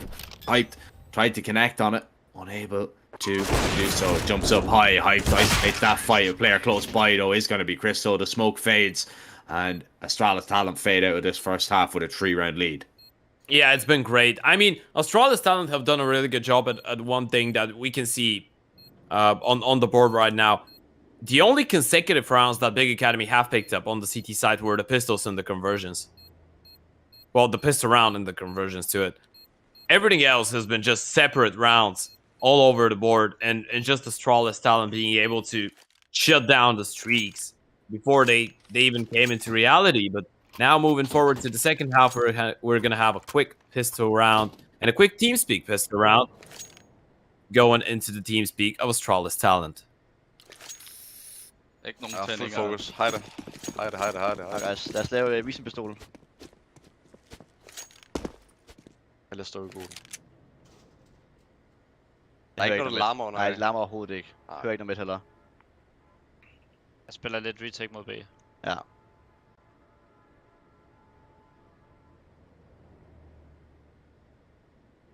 Har info lige på, ikke? Jo, ruller længe. De ligger bakmuller. Hul. Vær klar, de kommer længe midt. Ja, vær klar, de kommer længe, så. Midt løber. Vi søger af her, bro. Ja, jeg søger. Indad, mod A. Ind bunden af. Jeg læser ned, bro. Jeg læser ned. Ja, ude side, default. Står helt nede. Kan ligge kit på default. Rush. Kommer gul. En mere Mod gul. Kit ligger på sidet. Default. Begge gule. Her var Magalov. Magalov for en. Bag dig. Jeg har ham. Tag Ej, os, nej, nice. Kit ligger på Nede default. gul. Kit ligger default. De ved ikke, jeg er sat. Jeg har ind og kittet. Sidste udplay. Kom med ud og hjælp. Kom med ud og hjælp. Ham der ikke Ned, duer. rammer. Jeg ved. Nice, for Nej, fanden. Vildt, sådan. drenge. Sindssygt. Så bruger de bare en ulovlig muller, eller hvad? Kald Kom det nu en lidt derovre, flasko. Nej, den er jo lov. Ja, sorry, Fokuser på kampen. Fuck den der. Det kan gøre efter. Ja, vi skal lige tænke over det i hvert Vi fald. skal bare vinde kampen. Ja, ja. Massive stuff, Jack. Astralis talent picking up the second pistol round, starting things off nicely on the CT side. 10 on the board now. As the big Omen Academy boys at least get the bomb down, so they could be able to get a buy-in if they want to. Oh, I think there's going to be another tech. Or no? Okay, some typing in chat, but we're still going. And big, don't really go for the investment. It's going to be an eco coming in from the big boys. Just a couple of Deagos being brought in. Yeah, that's interesting that they decided not to force. Yeah, I guess you don't want to take the chance right now. That shows that they feel the pressure. In a way. I mean, you force, you win this round, you're completely back in the game. Yeah, you wait for another one, you're going to have a better buy. I understand both logics. Yeah, and it's big, right? Everything has to be as calculated as possible. Why do it with the... Why, invest in rifles when you can do it with the Eagles, though, as well? Maybe that's what they're thinking. Tizian starts it off well. Oh, but Process tries to connect with his Deagle. Is going to be unsuccessful. A minute left for Big Academy to make up their mind, and they creep underneath that B stairs. Try and find Altex, who is defending here for the moment. Paddy is going to be rotating in as well. Is Altex going to be ready for the boosted position? He gets one kill, but not anymore. Luckily, his teammates are doing the rest of the work that is needed. Hyped only with a Glock. Swaps over to a P250, but it's wishful thinking if you are considering he gets anything at all out of this round. 2 kills though. I mean, it's okay. You make 2 Astralis talent players rebuy. And maybe just punish their economy that little bit. Yeah, you gotta go and die. Plant. Yeah. No point surviving here. Oh, bro is not gonna give it to him. Okay. At least he's gonna either die or get a bomb plant. Oh. Might have been both, by the way. Yeah, that was nearly both. Yeah. Bro wanted to make sure that if he misses the timer on the bomb plant, he's gonna die after a time. That was the entire idea of it, but it was a nice attempt. At least you go down. You're gonna have the money for an AWP in this one because of the eco in the previous. But this is the buy round that matters, right? You didn't go for the force after getting the bomb plant in the pistol. You went for the eco. Now you have everything that you can hope for. You need to make this one work.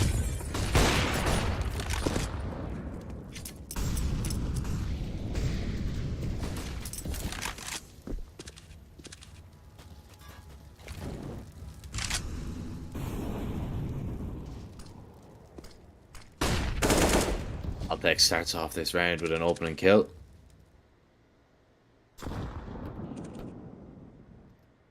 Big Academy, in one of the biggest rounds that they've played so far, are going to have to do it without Aqua. See Tizian trying to explore B, but he is on his own for the moment. Hyped is going to be joining with him now. Maybe with that AWP, might be able to pry open a hole in the defense. Yeah, just line up the nades. This be executed is really vital for you. You're trying to open up some space to the middle players though, and it's worked out perfectly. Process and Sky get 2 kills. Yes, Process is gonna go down, but Sky is still there. You still need to deal with Altex, and a missed op shot is gonna drop the bomb and potentially lose you the round as well. Paddy is there to support 35 seconds. Sky needs to join in with his teammate, and Tizian, he's already so low on HP. Gonna be able to get the bomb, but they're actually gonna attempt to run back towards the A-bomb side, but surely Astralis talent would know that this is a possibility and they will hear all of it. Yeah, Jarko can even push in towards Sandwich if he wants and be a difficult player to get rid of. They've a decent enough crossfire. You can have a player jump up on 51. Tizian's ready for Jarko. Sky gets that refrag and we're into a 1v1. Bomb is going to be stuck here as Altex tries to walk past the smoke. Going up for Sky. Is he going to look away at the wrong time? Looks back just when he needed to. Headshot found. A round found for Big Academy. Made work for it. but they get it done. 11-7, and the money for Astralis Talent reset on the other side. That's a massive kill from Tizian. He was low on HP as well. He shouldn't be getting that one onto Yarko. As soon as he does so, they can actually play the 1-for-1 refragging game. And Sky does expertly in the clutch. If you don't really count Tizian as the newest addition, or a new addition, Sky would be the newest one to join in the lineup. Did that before the start of Season 5. A person that you'd expect a lot from, and he's starting to get a little bit better. He will have to step it up if they want to convert. Force buy coming in. Astralis setting up a bit of a ramp crunch there, but they're just waiting for the right timing to go for this. They need to time it perfectly. If they don't, it could easily be undone. Now they've shown their presence. Yarko gonna try and go for a kill. This is actually big. Process going down. Yarko hasn't really been refragged, and big. They will be forced to go for the B play, but Apeks is already here with the MP9, and he's gonna pick up a double. And he would have headshot there with that deagle as well. Big Academy, you're down to just one, and it is Tizian. The man with the most experience in the server, probably combined with all the rest of the 9 players. And he's gonna have to tap into some of that experience here now. Taps the bomb, waits for the swing, they all come together. A triple peak is going to be very, very difficult to stop. It doesn't matter who you are. And it's a round that has been rectified by the Astralis Talent side. They lost the prior one, able to make sure that it doesn't turn into 2. And it goes back to what we were saying. Big Academy just can't seem to find any good fortune with consecutive rounds that aren't the pistol and conversions. Yeah, they haven't been able to do anything right now. It's just been so tough. The only 3 consecutive rounds that they did win were the first 3 rounds of the game, and ever since, it's just been Astralis so quick to shut them down. Big. They're gonna try and switch it up on this one. Again, it's a full investment. You lose this, you're down 13-7 with an eco coming up. You need to make sure it works out, but the utility is not really gonna allow you. You have the utility only for 1 execute, and look at Astralis. They're gonna send 4 players in. They want to fight here. Big, they're not gonna be ready for this. They're setting up an execute, and they're just getting absolutely mowed down.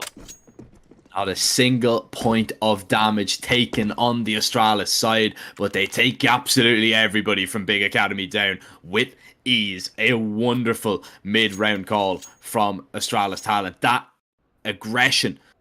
I mean, it's not even mid-round. I mean, it's very early on. They say, all right, let's just go. Let's just push. And they shut it down completely. That was the full investment of Big Academy. Now it is only Tech 9s. Oh, the HE. Oh, it's a monster. Have fun.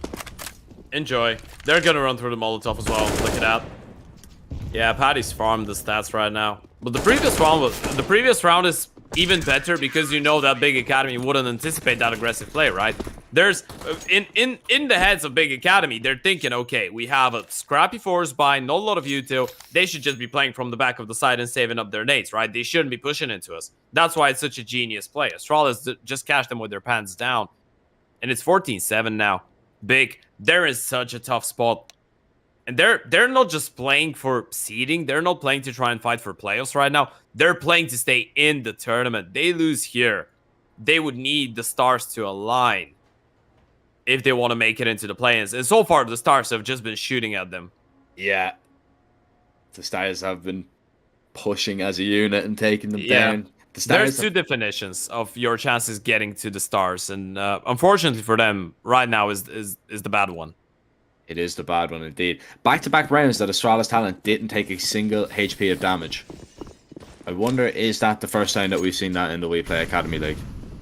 I would put good money on yes, probably. As now,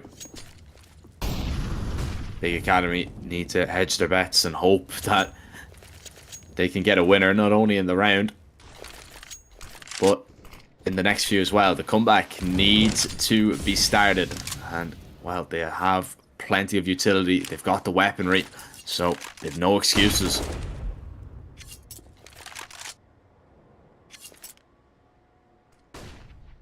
Yeah, this is the round. This could be the story of the fall. How did Aqua get into here? Still gets only 1 kill. I'm confused. I don't think we've spotted that before. Sky's gonna be able to get 1. Tizian with 1 more, and they've done it. There's the round. I want to see a replay. Did you manage to catch it on the minimap? No, not at all. Not at all. I'm so confused. Maybe they just boosted him up and he was just standing there for a long period of time. Maybe that was the case, or he walked through a smoke. That's yeah, it's an awkward round that they win, but they still win it because of Aqua's play. And Yarko's gonna go a bit too aggressive here. Goes down to Tizian. Big Academy are gonna stay alive for at least 1 more. Yeah, there's a decent amount of money for Astralis talent anyway, but you know, you don't want to be throwing weapons away like that. I mean, it is only a Galil, yes, but CT side economy can be fickle at the best of times, so might be a little bit of a problem. Pro wants to try and hang on to this AK, but you can see everybody from Big Academy wants to make sure that they keep their money in a decent spot as well. Not tempting fate at all, trying to swing and take down a man that could rebuy regardless of if they find the kill. 14-8. Now, is this the beginning of good things for the Big Omen Academy side? And are we finally going to see back-to-back gun rounds won by the Germans? Well, they'd hope to. I mean, you'd eventually need to pick up consecutive rounds on the board if you want to win the game. Kind of one of the starting points of every comeback. And you were complaining about not seeing the one-way smoke. Here you have it. There we go. Yeah, Big Academy are using it as well. Christo with a nice kill, but look it up from Yarko. Finishing off the first one on THE. Another through the smoke. Aqua's trying his best to fight back, but he's gonna get shut down as well. And it's just Sky on 1 versus 3. He's been spotted already. He needs to produce something miraculous here. Otherwise, Astralis are going to be getting up to 15, and any moment now he should just walk into the crosshair of Paddy. There's the kill towards the back of the head. 15-8. This one looks done and dusted, Jack. Big Academy. I'm not sure about their chances to make it into the play-ins anymore. You and me both, brother. You and me both. I have absolutely no idea. Yeah, first Mal's NXT last season, and now it's Big this season. Yeah, Big usually dominant in these group stages as well, but looking down the barrel of a defeat here, it would leave them 5-6, and it would mean that they need to not only beat Young NIP, but they'd need Young NIP pretty much to lose every single game that they have.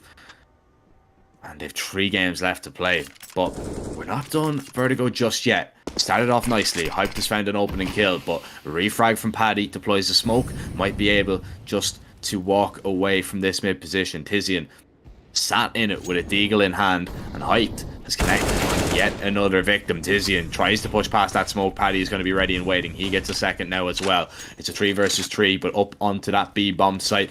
The T's will go, and Paddy is very close by. The nade, the molly, here comes the swing. No flash is needed, but maybe a flash should have been needed. Aqua is going to be holding. Process finds the second, and now it's Christo left. 1 versus 3. Oh, that's a good opportunity to find the first kill. Picks up the M4, and is so cautious that somebody could be pushing around close to that smoke. Extends one out. Op shot whizzes by. Tries to isolate the fights. Not ready for the Vent player at all. The generator player, Aqua, just needed to stay tucked. It's decent enough damage, but it's not going to be enough for the round for Astralis talent. They will have to wait a little while longer, but if we're going with the running team, they should win this next round, because Big Academy, they can't put gun rounds together. By the way, I love Crystal's reactions on the camera after some of those rounds. You could just tell that he was annoyed that the low HP player hadn't really used the time to fall back from there, and he's still towards the same position. 15-9 though. First step taken. This has been, so far, well, accomplishable for Big Academy. What has been out of reach is consecutive rounds. They're gonna pick up the pace a little bit. 2 players already have made their way out of middle, and Tizian's picked up the opening. Apeks, a lot falling on his shoulders. He's not ready for the mid-wrap. Not whatsoever. This round is done. 2 rounds in a row. It's like a unicorn for Big Academy, but a welcomed one. They needed this. And, well, now we can look at the other side of it. You know, we were saying it was all doom and gloom for the big academy boys. For Astralis talent, their money is going to be completely shot. Yes, they'll have the AWP, but their loss bonus is not going to boost up the rest of the players a considerable amount. Not enough to warrant a buy for sure. So it is going to be pretty much reliant on Cristo in this next round once again. Might be able to drop over a Deagle if he does want to maybe upgrade one of his teammates onto something that can help him out. But with that 2400 loss bonus, I think he might just want to save his bucks just in case he needs to maybe make a big purchase like a glass cannon in round 27. For round 26, the stage is set for Big to take it. Yeah, we could be in for one of the best comebacks so far of the tournament. And Astralis, they've been involved in a lot of those really close games, right? I mean, they've been one of the teams to have participated in the most overtime so far in the season of the WePlay Academy League. Did play one against the 0-0 Prospects, another one against the young NAP, and then yesterday's double overtime against Spirit Academy makes it 4 in total. And Big, they're gonna make clean work out of this round. Obviously, it was just the pistols and the AWP of Cristo, so it's nothing too much, but it's good for Big, right? You haven't really had a lot of those clean rounds. Does help out for the atmosphere in the team. You want to know that you have the confidence up. You want to know that you truly believe that you can pull this one off. And not losing anybody would be a good place to start. Cristo gonna go down to the end for a process. 15-11, 4 rounds. And now is the time for me to ask you that really important question, Jack. Do you believe? Yep. You do? Definitely do. Yeah, they've got Okay.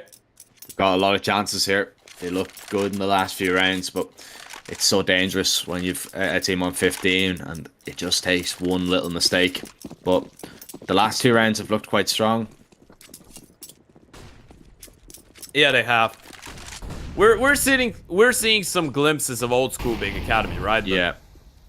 it could be a little bit too late. Astralis just need one hero play. They just need one crazy multi-kill from somebody. They might be able to catch them off guard. Hype, looking for a peek there through the gap. Not really gonna spot anything. And Big Academy, once again, just gathering up towards the B-bomb side. Apeks, the defender there, has had some struggles, but they're gonna be rocking the double setup. Apeks is not alone this time around. Has the support of Paddy. Apeks has heard the bomb being dropped as well. He's going to be flashed in. Process is going to be holding for it, though. And they come away with the first kill. They're going to try and explode up onto this B site. Well, Tizian is going to get very close. Mollies are going to go over. Smoke going to extinguish a few of them as the flashes go in. Paddy not going to be blind, but still needs to find the kill. He's in a really good spot. Cristo's rotated in and dropped the bomb. Everybody is here for Astralis talent. They are ready for this. And look at this from Cristo. He's going to push past the smoke. And Big Academy, they're not expecting this at all. Look what's happened. Tizian's down. Hype might fall as well. Oh, good reaction from the offer. Sky now over from the heavens. Makes Astralis talent very panicked indeed. But Sky, again, will find another. That mid lurk just not accounted for. And it's the flankers to do all the damage. Yeah, Yarko 1 versus 2 now. Both players relatively tagged. Sky down to 46 HP. Hype, not so much. 74 for him. Molotov is going to slow down Yarko even more. Nope, it's going to fail in the smoke. Yarko can just play with this. Doesn't have a kid, though. So we have to pick up one off the ground. If there is one drop, there is towards the stairs. He spotted the gun barrel, I think, of the AWP of Hype. And now he's been seen as well. Does he clear out the close-up angle? He does! But Hype is going to find the refrag. A massive run from Hype. And Big Academy somehow, someway, they managed to stay alive in this. This is all on Hype. Turning around, getting the refrag onto Cristo. It allows Sky to get that kill from middle, activate the lurk, get a double himself. Big Academy are not out of this one just yet. It was 12 and 15 coming into that round. He's having a very quiet game by his standards on that AWP as well.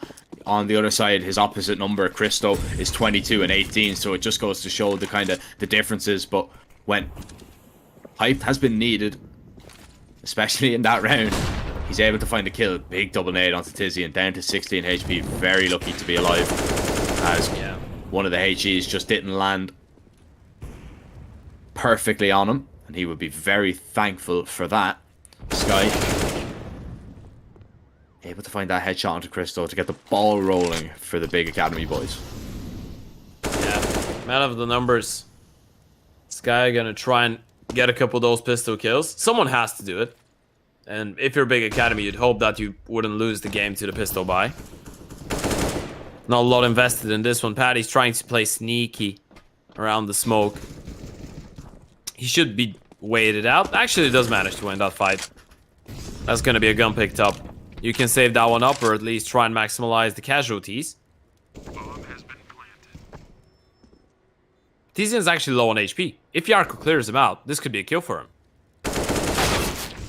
Oh, Okay. that's a big kill found. Maybe, just maybe, we've got something rolling here, but Jarko goes down, and just as I think, maybe there's a possibility, Big Academy, they close the door on Astralis Talent's fingers. Now, 15-13. Buy round for Astralis Talent. They've had to wait a little while to get back here once again.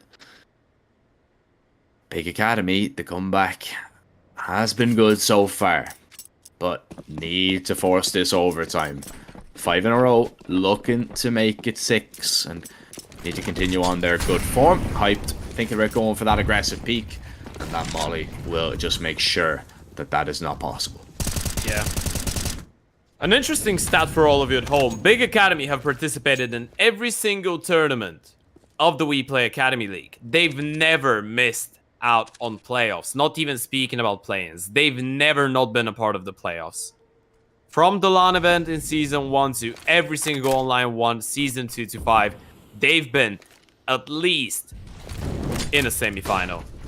At least in the upper bracket final. Well, Astralis Talent could be the ones to change history here. Rewrite it and end a dynasty. 15-13. Aqua already out of the equation towards the B-bomb side, and Big, they will need to make it work without him. Look at the setup towards A. They have so many people here. Crystal's gonna start making his way back as well. 45 seconds, Big. They need to commit to that A play, and Astralis, they seem prepared. They're gonna go for the late fight again. Oh, they're just gonna walk in. Our Big Academy gonna be ready for this. Christo, he finds the kill. Hype gets the refrag with the op, but can't shoot another bullet in time. The spam through the tarp, trying to take down the 2 remaining players. Crosses falls on the reload. Sky is able to find that kill, but surely no more. There's 3 players left between him and this round to keep them in the game, and with 18 seconds, there just is not the time. He'll try his damnedest, but surely, as he taps the bomb, the molly on the default plant spot, he has just stood in the fire. He has to accept his fate, and his fate might just be that Big Academy might not make play-ins at all. Wow, what a sneaky way to close it out as well for Astralis Talent. What an insane vertigo they played. Got themselves in a really good position. Big Academy, they tried their best. They tried their best to crawl back. Tizian did play a really good game in the end. Everyone tried to step it up, especially towards the latter stages. But Big Academy, it just wasn't enough. We saw some glimpses. We saw some glimpses of the old school Big Academy towards the end of this game, getting a couple consecutive rounds. But the fact that the only 3 consecutive rounds that they did win before Astralis got up to 15 were the pistol, the first pistol round and the conversions. This is just, well, it's unbearable. You can't want to win the game with that. Very, very tough, and that round really punished them. We've seen it there again, just that little push that Big Academy were not expecting in the slightest. 16-13, yes, it is a close game. Big Academy, they managed to put up a fight towards the end, but it was really just one-way traffic before that little resurgence and that little comeback, and it's not going to be enough to guarantee that Big Academy at least still have a fighting chance. It's really up to the other players or other teams, excuse me, in Group B. The fate of the Big Omen Academy side. Astralis Talent, though, they move up. They're now tied with the 0-0 prospects on 21 points. They are pretty much safe and nearly guaranteed in play-ins. They have a few more games still to come. One more game, I believe, that is going to be taking place in 2 days' time. So they've got a little bit of a break before they take on the Young Ninjas. And said we do have a little bit of a break coming up. As we do jump back over into Group A, we are going to see Apeks Rebels, who are on a 3-match winning streak, take on fnatic Ryzen, who looked very good already against FURIA Academy today. But before then, we will send it to that short break. Make sure you guys don't go anywhere. You definitely don't want to miss some more WePlay Academy League Season 6 action.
Hello, ladies and gentlemen, and welcome back to the WePlay Academy League Season 6, as we are near enough the halfway stage of our second last day of the group stages. And well, Ted, it's really beginning to heat up. We'll jump into our next matchup. It's fnatic Rising taking on Apeks Rebels. And I mean, we've already seen fnatic Rising today. They look very, very good indeed. And for the first time, we are going to be having a look at the Rebels now as well. So it's going to be an interesting one. fnatic got the better of them last time round. What are your feelings going into this? Oh, you know, I expect this one to be a pretty decent challenge. I feel like, obviously, fnatic, after picking up 2 wins in a row, now we're back to their old selves. But Apeks have been doing a really decent job, man. I mean, they started the tournament with 6 losses after 6 games, and I don't really believe I'm saying that. I've been highly impressed with them ever since. You know, beating Mouse and NAVI in the same day, winning against the Flames Ascend yesterday, and now you're going back to Ancient. You want to have your revenge against fnatic Rising for the first time that you faced off against each other.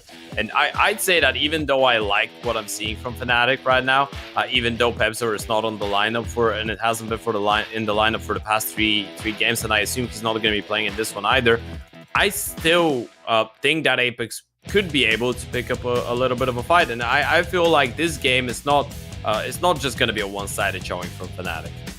Yeah, I'd have to kind of agree with you on that one. It is Ancient.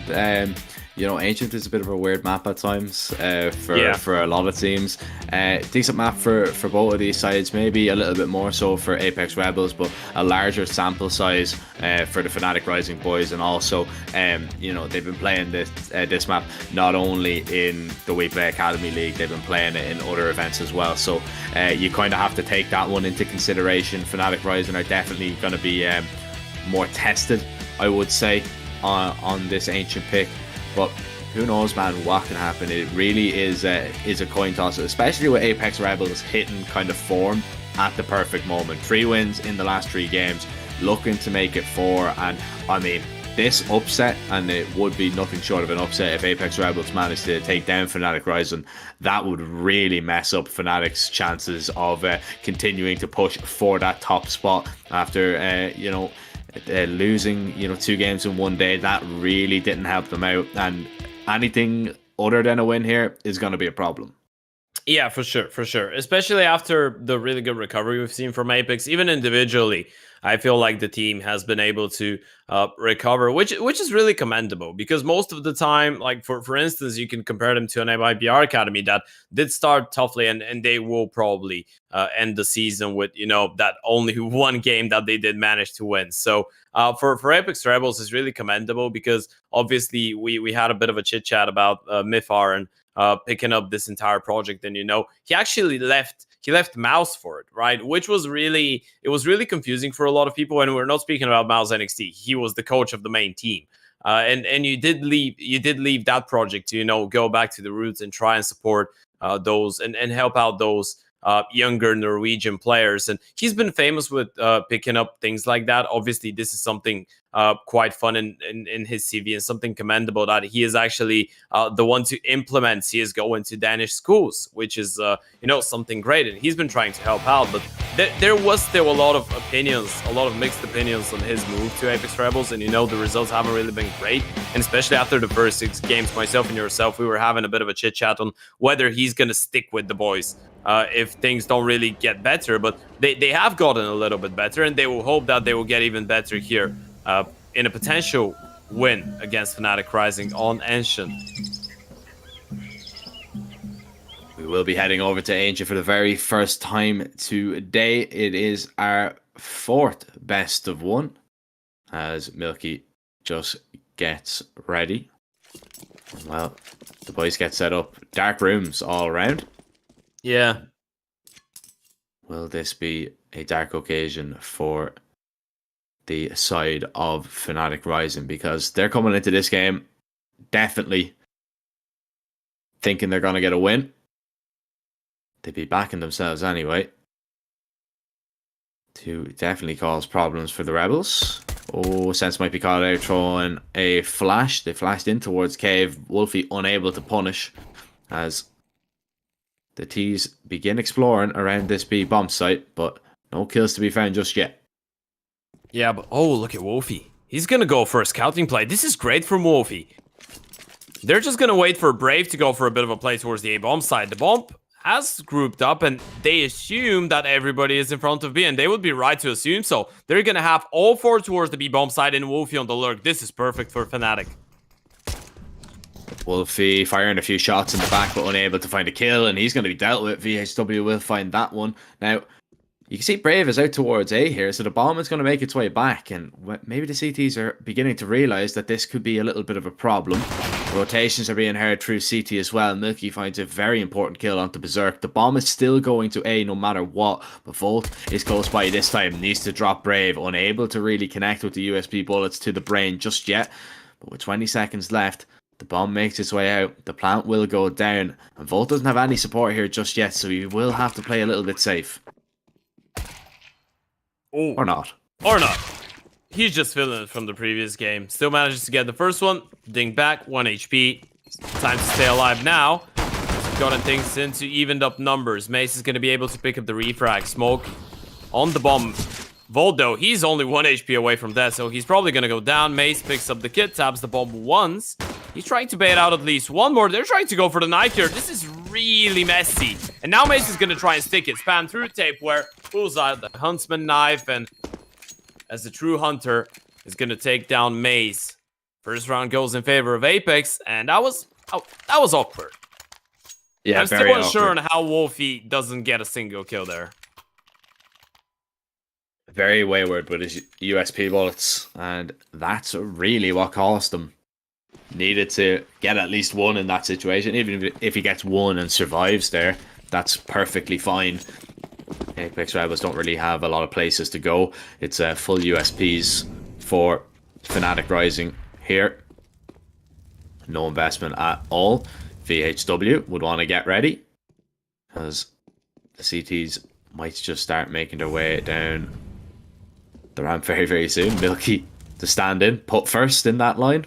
Yeah. By the way, Milky did leave me a bit of a message after the first game, and he was like, "Yeah, it was a fun game, innit? My teammate was just destroying them towards the A ramp. I didn't see anyone towards mid, and I played M4 for 1 round on the CT side." So I guess he hopes that he gets some more action now. Might just get that action, not in this round, but maybe in the next. There's 2 kills for the USPs, nearly a third. VHW is lucky to be alive. And, well, Fnatic Rising now have the guns up once again. And, well, you know, you had a little bit of a message from Milky. I was asking Volt what was he eating, because he was snacking on something, and then he managed to drop 36 kills. Yeah, and, the gummy bears. He's having a few sweets, yeah. Who doesn't love gummy bears? Having a few sweets. So, a little bit of energy. Yeah, sugar up, focus up. Let's hope he doesn't have a sugar crash in this game, because that could be a problem. He's going to crash out of this first gun round, as Brave going to refrag him with that Galil. Wolfie, yeah, able to find a second. Milky needs to be careful on those jump spots, though, because VHW is really close. Even though they have the man advantage, but look at Wolfie. He's pushed once again towards T-spawn, and this time around, it's not the USP as the M4, a lot easier to pick up the kill. From behind, VHW is going to try and walk his way through the smoke, and Milky's been caught on a bit of a timing here. He still knows this is a possibility. We need the kill, and he's lost the fight. B-bomb site opened up for the T's. They still need to be wary of Cave, and they have Banjo, who's already up close in CT. Bomb plant helps Apeks Rebels for sure. And it is going to be forcing Fnatic Rising to be quite rapid with the way that they approach this retake. But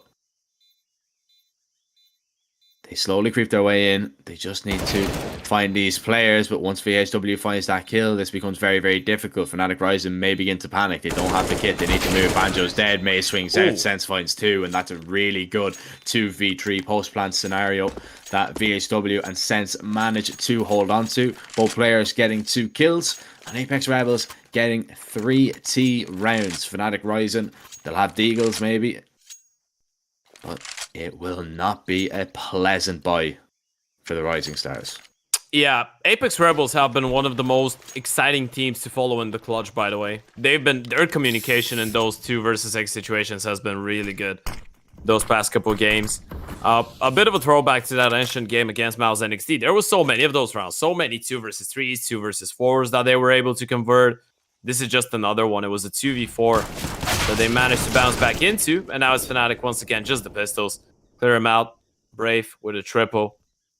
But yeah, apparently they've been working on that, right? Their communication seems to be quite on point. And they're really methodical in their approach, you know, calling for the flashes, clearing out CT, counter flash towards Banana, straight out, trying to deny the early presence from Fnatic Rising, being really calm in the way that they're approaching it. It's something that definitely Mythor is focused on. Yeah, for sure. You know, as a coach, it is something that you do notice when you're in those post-plant situations, when your team is getting a little bit flustered if the communication isn't there. So it's always kind of good to have a plan for any situation that you do find yourself up on a bomb site. Well, the plan has been working so far for Apeks Rebels. Fnatic Rising, however, if this round doesn't go their way, they might need to swap it out and go for maybe a plan B.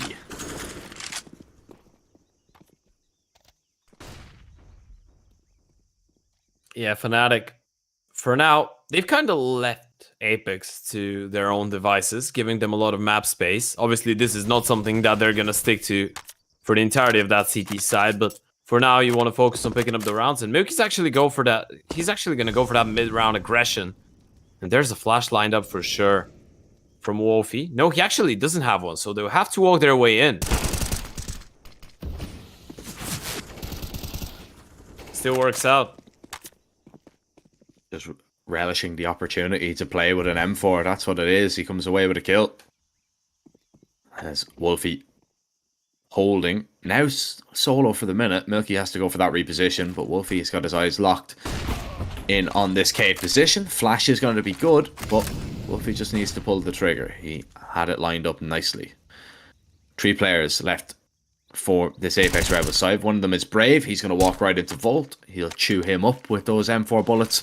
And Berserk and Tapeware need to try and get out onto this site. There's one big kill onto Wolfie. Bomb is going to try and be planted, and it is going to be done so safely. So we do see a post-plant situation. Berserk, headshot onto Milky. He was low HP. Tapeware trying to isolate a fight here as well. Unable to land flush on Maze. Berserk might have found a little bit of a timing here. Might just push behind the CTs, who are not aware of this at all. Banjo does go down. They don't know that Berserk is coming in. Mace tries to turn around and react, but he's unable to do so, and it is all left on Volt. 1v2 clutch needed from the superstar of Fnatic Rising, and he's going to be able to pull it off. Volt saves the day once again. He scratches his head wondering, how have all my teammates died in that 2v5? But luckily he gets there in the nick of time. Yeah, that's just so nerve-wracking for Volt right now. He had a star performance early on against Fnatic, or rather against FURIA Academy, pardon. And now this is one of the most amusing situations that you can get yourself into as a player that's rotating towards the side that they're attacking, right? It's a 5 versus 2, and then you're just hearing the information and you're just looking at the kill feed thinking, oh guys, please don't leave me in the clutch here. Still though, massive from Volt. That would have been painful if they were to lose that 5 versus 2 here. Fnatic. It's still not great because they lose too many members, but at least you hold on and you get your first round here on Ancient. You know, sometimes the hardest part is to get started, and after that, you get into a comfortable position, you start rolling with the rounds. Money is still not that comfortable. You have the AWP for Wolfie and Force for the rest utility. Not an abundance of it, though. So you gotta take care. Volt, though, all the confidence in the world, gonna go for the solo fight, and even gonna be allowed to fall back from there. Yeah, a lot better from Fnatic Rising now in this round. Once again, they do find themselves in a 5 versus 2, but I don't think we're going to see a post-plant scenario at all. Volt with another double does seal the double up on rounds. Money still okay for the Rebels side. Berserk can even bring out an AWP if he would like. VHW, though, will suffer if that is the case. But we are going to see a first tactical timeout now called by the Apeks side. So don't want to let this one slip. They know that they have already built up some nice momentum Oh, Pikachu. on this T side. Did you see the Pikachu behind? Yeah, yeah. That's cool. You know, a lot of players have those, like, mascots. Fluffy toys.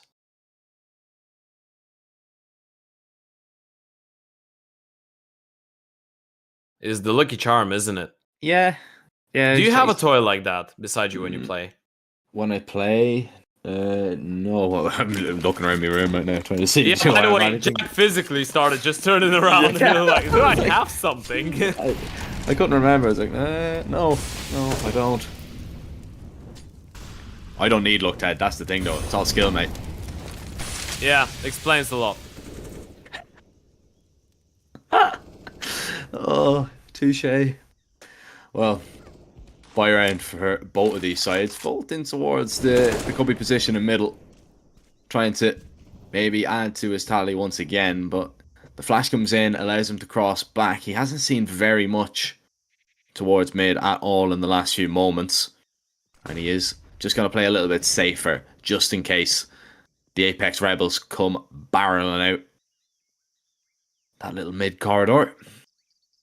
But as we can see, Ted, it is Apeks Rebels setting up for a little bit of a B play. Yeah, nice bait from fnatic though. If someone walks into cave, they're going to be unpleasantly surprised. Unfortunately for fnatic, this might not actually come into play, and Wolfie, he's going to be forced out of the bomb site still. Tucks in, tries to play around the pillar. There's one. Does he get a second? He does. There's the quick scope. There's the third. Give him a fourth. Wolfie's collected all of their souls. The Undertaker is towards the back of the side, and no one is going on B this round for Apeks. Lone Wolfie getting the job done.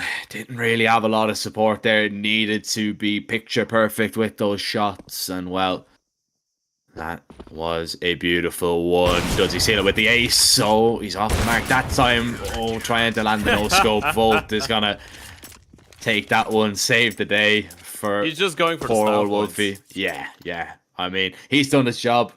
He's letting Bolt keep his ADR pretty high with that kill as well. We'll have another look at it. The low HP, the first player down. It's a very quick reaction. Shot. Yeah, the second shot, definitely the nicest. Banjo's flash, of course, helping him out, take down the Opper. And he was a whisker away with a few of those shots onto the final one. So, sadly, we're not going to see another ace. Not just yet. The game is still young, though. And Milky, he's found a double to start things off. The Molotov burns two Apeks Rebels to a crisp. Yeah, the flames ascend into a double kill. Cirque is somehow alive on 1 HP. I don't know what's happened to him. I swear I just heard you say Cirque, and I was so confused. No, Berserk. Yeah. Have to wait. Only a few more days till you see Cirque play. Don't worry, Ted. I know you love him. You've the EG jersey. Stage. By the way, guys, jersey behind you. What are your pick'ems? Yeah. That's a good question. Myself and Jack were speaking about our pick'ems before the start of the broadcast day, and we actually have only one that's not the same. I think I have Imperial to go through, and he has Mouse to go through instead. But everything else is the same. What teams did you go for? I can't believe you've picked. I can't believe you haven't picked Mouse. You're working on the Academy League. You've casted these players I love them, but that's the thing. Yeah. It's a win-win for me, because if they qualify, I'm happy. If they don't, I win a point for the pick'ems. Think about it. I don't know if I can accept that as an answer. Think about it. No, I can tell. You know I love exertion. I'm going to be really happy if they make it through. Of course. Yeah, but I was like, it would be disrespectful not to put Fallen and the gang in there, right? Yeah, I mean, it is true, I suppose. Well, enough about the pick'ems and the Fnatic main roster. We'll get back to the Fnatic Rising game, and we'll jump into their team speak for this next round. I'll do AT, you guys molly. Yeah. I can't really molly. I'm playing through a donut. Nothing else. Can you flash it for me? I flash left here. Bang. I smoke, banana. I have Go a up the boost. mess. One One is mid. there. Good Yeah, work, I I see smoked red it. okay. I No got one it. is. I The got it. op is not the box. Yeah. Check my smoke, behind you. I'm gonna smoke B ramp Milky. Yeah, do it. And then I'm I'll gonna leave play Ninja for Yeah, now. just do it. They mollied it last round, but One I mid. don't think they will again. I resmoke it now. I'm gonna come to One A, is flashing. They smoke heaven. Can I get flash heaven, Seb? Yeah, call it. I'm coming in, Matthias. Flashing now. I hear only One one of guy, you. by the way. He's Cubby or something. Up here, dead. I'm Molly. I fall. I have A Can't with take you, mid now. Matthias. I'm not playing window. Mace, can you play on the off and go for first? They're taking mid, taking mid. 2 guys at least. I'm gonna I'm gonna spam. go I'm donut. white. They can go donut. Hold A, They can Yes. go donut. Matthias. Hold A, Mace. Matthias. Can you come B? No, I wanna go donut. We wanna fight mid. Okay, Let's okay, retake you can it fight after mid, yeah. the smoke. Just come out donut, you two, on A if you can. I sit I'm right posted. side. I'm posted on it. You could be posted on me. I'm not gonna search it. Care fading, care fading. Hold up, B. You see- Oh, B, yeah. No one mid. Step rotate. No one donut. It should be Could B. be in. Could be close window. I'm You running check away. window. Oh fuck. No, Could, no, I'm could flank you window. Down. Wait. gonna hold it. Could be long. I'm holding window right now. Don't see him. Okay, 2 dead. One inside. Right, yeah. I'm gonna flank. Down. Both. Both. 1 cave, 1 side. Planting and long, he's long, peeking long. Planting pillar, peeking long. I'm coming cave, Matthias. He's in. I think he's peeking on the guy ninja. Okay, or listen. pillar. Yeah. Yes. Listen. He's long holding you, and the other guy's ninja probably, because he didn't go in the cave. Long. Yeah, he's a ninja.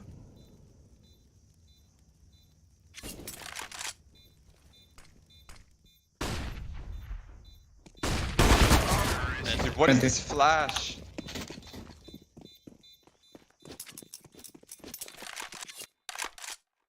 Okay, Jack, do we speak about that from Milky or we just pretend that it didn't happen there? Oh, dude. Look at that. That's pain. That is pain. He didn't realize it. You could see it on his face as well. He was so surprised when he spotted him. That was... Was he in his blind spot, maybe? I'm not Yeah, sure. maybe he just blended in on his screen, you know. Yeah. I don't know, but that was really funny. Somebody's failed to smoke. Yep. A bit of a problem. Milky decides to send it through that molly and smoke. And VHW on the other side will get the better of him once again. Yeah, they slowed things down, opening kill kills in favor of the T's. They've been able to keep this an honest game. I mean, bar that insane play that we've had from Wolfie and the really good job he's been doing on the op, it's actually been a good game for Apeks Rebels, dictating the pace on the T side. Once again, baiting out fnatic to play into, and that's been heard. Apeks know that there's been a double push towards cave. They're going to be holding for this. Oh. Flash completely blinded Volt. Luckily, Maze was there to help him out. Wolfie finds the low HP of EHW. Rave is forced back, gets out of harm's way for the moment. Banjo needs to find this kill, however. Tapeware has come out on top. So, it's a 3 versus 3, and well, Apeks Rebels, they can just hightail it over towards this A bomb site. But Wolfie, Volt, they're already close by. Maze been left to defend solo towards B. Oh, Tapeware's going to walk in. Wolfie takes him down. Are they expecting the second player? That's the big question. And I don't think they're going to be ready for Volt that close. Reload Herod on site. And well, Volt is going to take him down. No idea where the last remaining player is. Maze does have a smoke for Donut though. He hugs the wall to make sure that if it is an op, he's not going to be able to connect onto him. Bomb's going to be tapped. Berserker's going to walk in looking for Volt. Knows he's towards that left side of his screen. But he's not able to clear him out. He's not able to win that fight. And fnatic rise and level us up one more time. Yeah, great kills from Volt. He's been really good in those clutch scenarios. I mean, if you look at this city half, this is what? This is the second round that Volt saves after the 1 versus 2. This one, I think we can say it's on him picking up those 2 kills. If you don't get those 2 rounds, we could be looking at a really one-sided T side for Apeks Rebels, which so far has been, I think, one-sided, as one-sided as it could get. Considering they had a 4-0 start, yes, not going to be great, but still, you are playing Genshin. You're going to be happy with that. Volt going to get tested here against the Pistols. They're thinking about going through the smoke, and he's going to welcome them. Well, at least one of them. Tapeware gets the refrag and picks up an M4. And there could be something that they could actually figure out here. No shenanigans yet, but with an M4 and a couple of Deagles, everything's possible. That's the recipe for magic.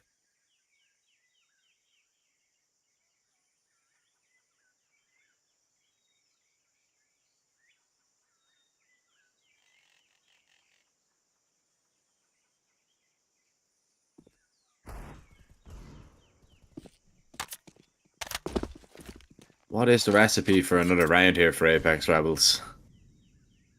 They have the M4. I'd say sugar, spice, and everything 3 headshots with a Digo. Yes. Well, body shot will do for that AWP. Tapeware's found Milky with that M4. Molly forces back the CT players. Wolfie burns a little bit. VSW has heard that. Now, the head, I believe, has been spotted. Wolfie's communicating that to his teammate, who's yet to make his way into the site. Tapeware is so low on HP. VSW with a big headshot, and then he just tucks his head back down. He doesn't need to peek up. He can peek up at a random moment. Wolfie finds a headshot of his own. Maze takes care of Brave, and it's all left on the Tapeware. 1 kill, but the low HP, no problem for Maze. He landed the headshot anyway. fnatic Rising retake once again. 6-5. They do have the lead, but it is costing them a lot of players. Yeah, it is, and that was just the pistols. Another great round from Apeks overall, and the amount of rounds that they've been able to actually be that competitive in is commendable. Even though they had only the pistols, a lot of the time you'd see those players actually have the ultimate goal of just getting onto the bomb side and getting a plan out of a round like that. You had no utility, only 1 player on an M4, and he was low on HP, and you were still able to make them work and still able to hold on to the bomb side, which could prove to be quite tough when you don't have the nades. fnatic, though, they pick up the rounds, and this is what matters at this point. You just need all the rounds. That's a great play from Maze. For those of you wondering, the flash, well, that's not the problem. The problem is the HE slows down the TP can into him massively, and the timing was great. So for Maze, it was a child's game to get this kill. And a 5 versus 3 start after the peek from Wolfie on the other side of the map. And not only that, Banjo's up close. He was up close. Now he's far down the ground.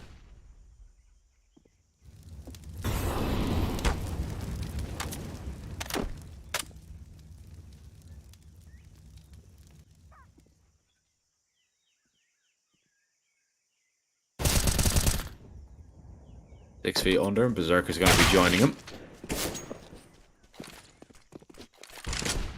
Out towards mid, Tapeware and VSW make their way. Tapeware will not take a step further.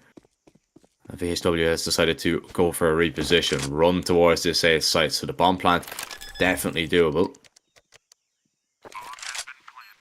Round might be a little bit too far-fetched. Wolfie peeks in and VSW fails at the first test. But a bomb plant is going to help the money for the Apeks Rebels side. fnatic Rising, one of the cleanest rounds that they've had in a while. That being said, it isn't very clean at all, as they survive with those 3 players. And I'm wondering, Ted, how many rounds are you going to be happy with if we're looking at Apeks Rebels? Oh, if you're looking at Apeks Rebels, I'd say 1 more maybe. Yeah. Get a 6.5. Yeah, that's going to be good. 5, I think, is going to be a little bit disappointing considering that you still had a 4-all start. If it wasn't for that, 5 rounds isn't bad at itself, but... The amount of defuses there, mate. Did you see that? Yeah. Yeah, so many clutches. Yeah. You got to feel hard done by it, but I guess what comes around goes around. And Apeks, they've been a team that has won a lot of those 2vx situations. They were really close in this game as well. The first buy round was something like that. Banjo, top of the side. Oh, the second kill would have been great. Brave manages to capitalize, and VHW, okay, this time around Milk is not going to be fooled, and Sense still gets the refrag, but at least the 1 kill is going to give them a slight advantage. Wolfie connects on that one, as the bomb was started to already make its way back, but look at Sense. He's gotten himself into a really good position.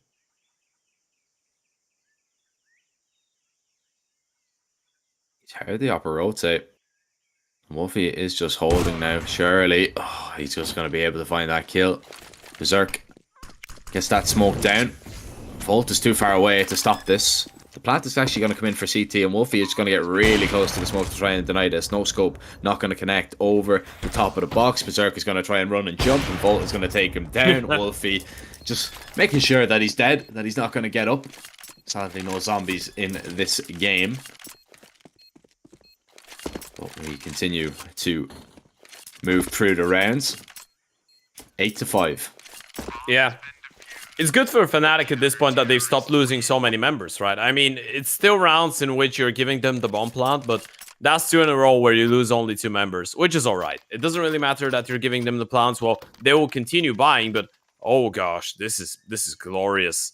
That's 4 in a row with a bomb plant, and yeah, they're halfway there. This is what the observers are showing us. 8 more for Fnatic to win this one, and a victory here against Apeks would actually put Fnatic in a really good spot overall in the tournament, right? I mean, right now, Fnatic are at number 2, if I'm not mistaken. They're even ahead of Mouse NXT, even though they've played the same amount of games and they have the same amount of points. But winning this game would actually put them at number 1. Now, NAVI Junior would have 2 games in hand, and they will have to play those to get the same amount of matchups. But I think 21 points should guarantee 100% Fnatic participating in the next stage. Well, they've already kind of guaranteed that, though, with that previous victory. But this is just going to make it 100% sure that they can still actually fight for the playoffs. And, well, worst case scenario, they're in the play-ins. What I want to know is, how is it so dark in Berserk's room at this hour? That's a good question. Yeah, it was really, like, there was pitch black in there. Surprise. Well, oh, amazed. Maybe it's just, you know how in the Scandinavians, now obviously in Denmark, for example, I don't know if it's the same case in Norwegian. I'd guess it's the same. But in Denmark, during summer, you have those days where you have the so-called white or bright nights, where the sun, the sun goes down, but it's never really dark. You know what I mean? Yeah. But during winter months, you have like a 2 or 3 hour day or something like that, or maybe it could be 4 or 5, but it's really short. That's what I'm trying to say. So maybe in Norway is a whole lot worse. And I just said Norwegian, by the way. I'm really thankful that you didn't bring it up. But yeah, maybe in Norway, it's even worse. Oh, well, yeah, it's getting worse on this B-side side.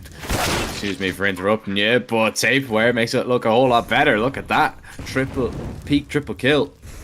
Tapeware is going to sit in the smoke as well. Knows that Banjo is close by.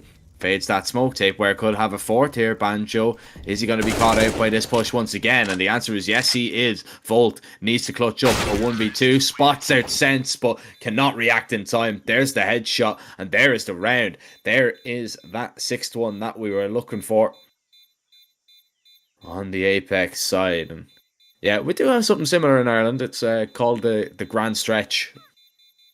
When, you know, it's like bright at night. So, like, it stays bright till, like, 8, 9 o'clock in the evening. We call it a grand stretch in the evening. Or, well, we just say... We just call that summer. Yeah. But that's how we describe it. It's like, oh, grand stretch in the evening. Yeah. Okay. But, nah, the winter months are coming to head. They're vastly approaching. There's none of that grand stretching. We're going to stretch our legs as we will be jumping into the Apeks TeamSpeak after this technical pause is completed. So we do have a little while longer to go. Fnatic Rising now on this T side. It does trouble a lot of teams. So this one, I wouldn't say is over just yet. Apeks Rebels have actually played quite well, you know, to be honest. To get a lot of those situations, you think about how many rounds it came down to the clutch. You know, 2 1v1s, a 1v2, and I think 2 defuses with 3 players surviving. So that's 5 rounds that you managed to get a bomb plant. And a lot of them close. So this could have been a different story for Fnatic Rising. I think they're going to be a little bit pressured in the second half. Yeah, for sure. Even though Fnatic have had that priceless experience on this map against other teams, right? I mean, they've played... we've said that they've been the most active team outside of the WePlay Academy League. The last 3 times, actually, they did play on Ancient. It wasn't in this tournament. It was in the... Yeah. What are they, Every day. Man, VHW hasn't spent a single day not eat Apeks Rebels in general.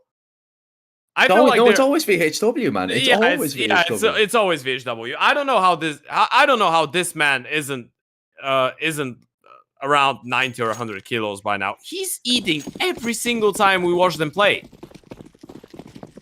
Full wide og veldig sånn. Bare fight. Walk nå.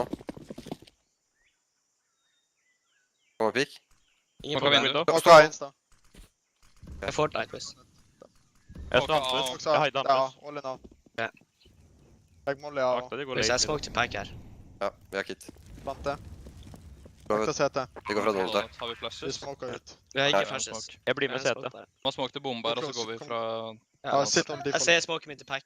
Ser En du bak, musikken? bak, en rygg. Ja, jeg holder. Å ja, ok, på B. Altså rygg fra B. Big box 1. Så vi Det er går. ingen palme. Ingen palme. De folk Ingen sier. smoke til back. Jeg holder ryggen fra B. Jeg kommer til å smoke pack her. Ja, jeg kommer til å stikke den. den. Her. Smoke der. Stikk den, og så body Jeg block. stikker den. Det er broken. Body block. Brocky. Amen. Amen. Low. Nice. Nice. Broken, gi meg din hund. Fuck, var det viktigt, boys, man. Fucking nice. The smoke, the defuse, the ninja. Oh, well, I mean, you can't say that Apeks Rebels don't deserve that. All right, you know It's they've happened been- to them twice today as well. Yeah, well, for Fnatic, yeah, it's happened to Yeah. them twice. Yeah, that's crazy. I didn't even think about that. But not only that, you know, I actually think Apeks Rebels deserve that because they were so hard done by it in a lot of those clutch rounds. So yeah, it's nice to see them actually get one of their own now that they're able to defuse that maybe Fnatic should have closed out. And we are going to see a tactical pause from Fnatic Rising. So we actually didn't see one in the first game because they were completely in control. Does that suggest that maybe as we get into the second half, they're losing it a little bit? Yeah, well, there could be. There could be that. I mean, winning clutches has never been a reliable source of, stable round income, to put it that way. Eventually, you're going to stop converting those scenarios, and the enemy team is going to start picking up the slack. And now they're on the CT side. They get to start a little bit better, but the force buy for Fnatic Rising is going to come through. A lot of rifles spread all over the board. 3 Galils, an AK for Volt, and a Mac 10 for Maze, as they've slowed it down. Looking like a late mid-take, maybe, from the T side, but they'll have to wait it out for now, as they're getting re-smoked time and time again.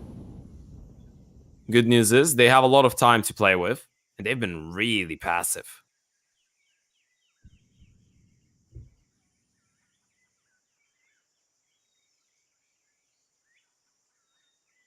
Very, very passive.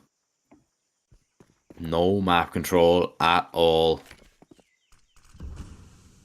And Apeks Rebels, they can have a really strong defense here towards mid and A because of the aggressive positions that they're taking. And there's the bomb drop. That's surely going to be an 8 round here.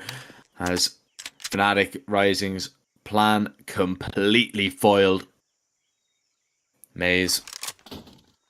Now to do a little bit of damage maybe, but even with the HP of 3 members on the Apeks Rebels side with only 30 seconds, he might just try and scamper away with the AK. Doesn't even want to pick up the bomb.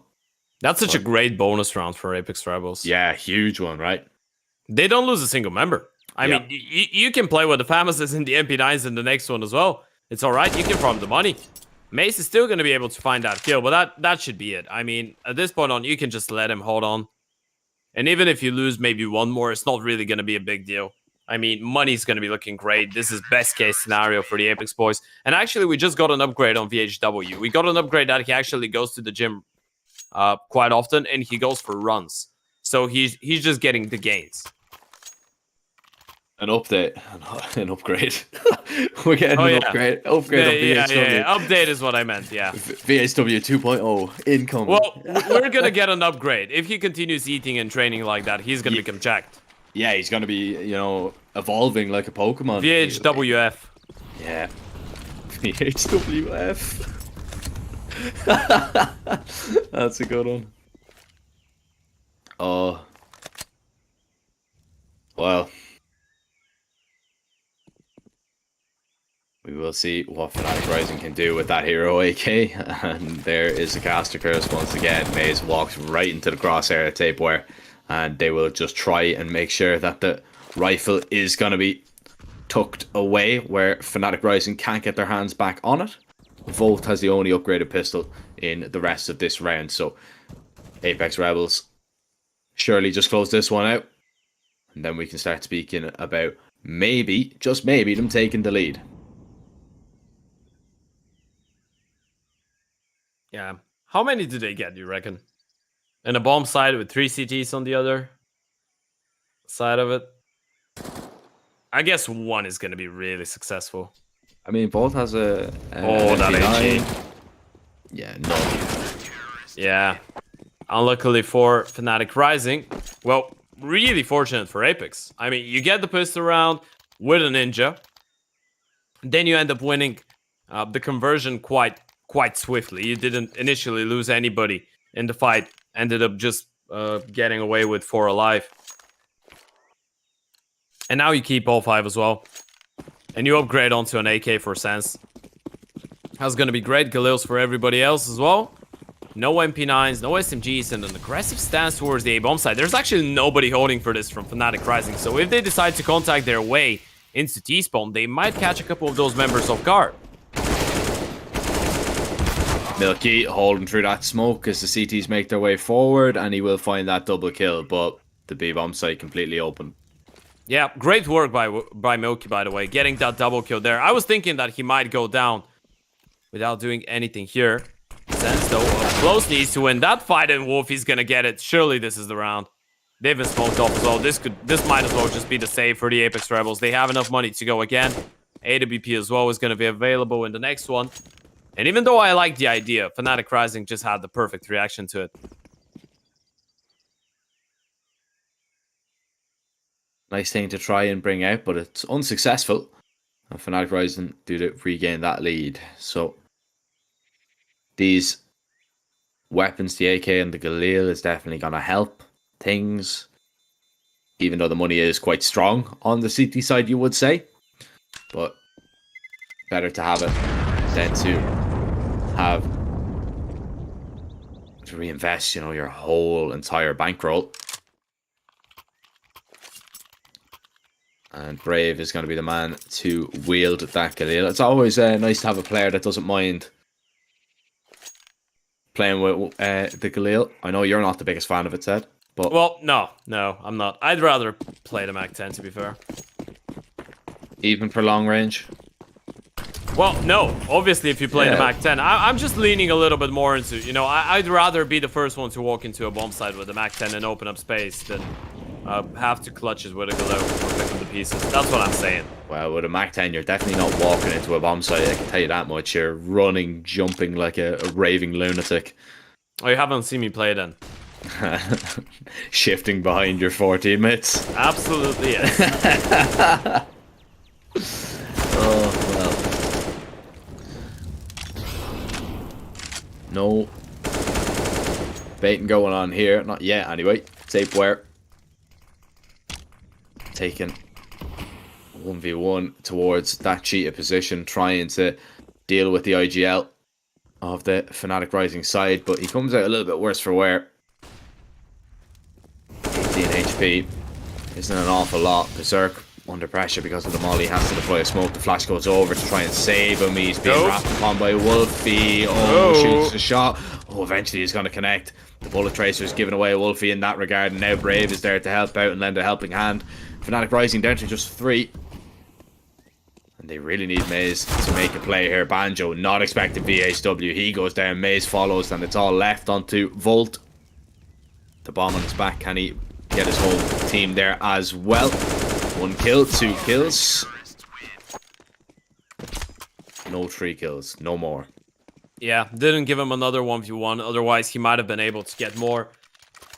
A pretty chaotic one for Berserk in that donut there with the AWP. They had an interesting fight through the smoke. Still manages to get away.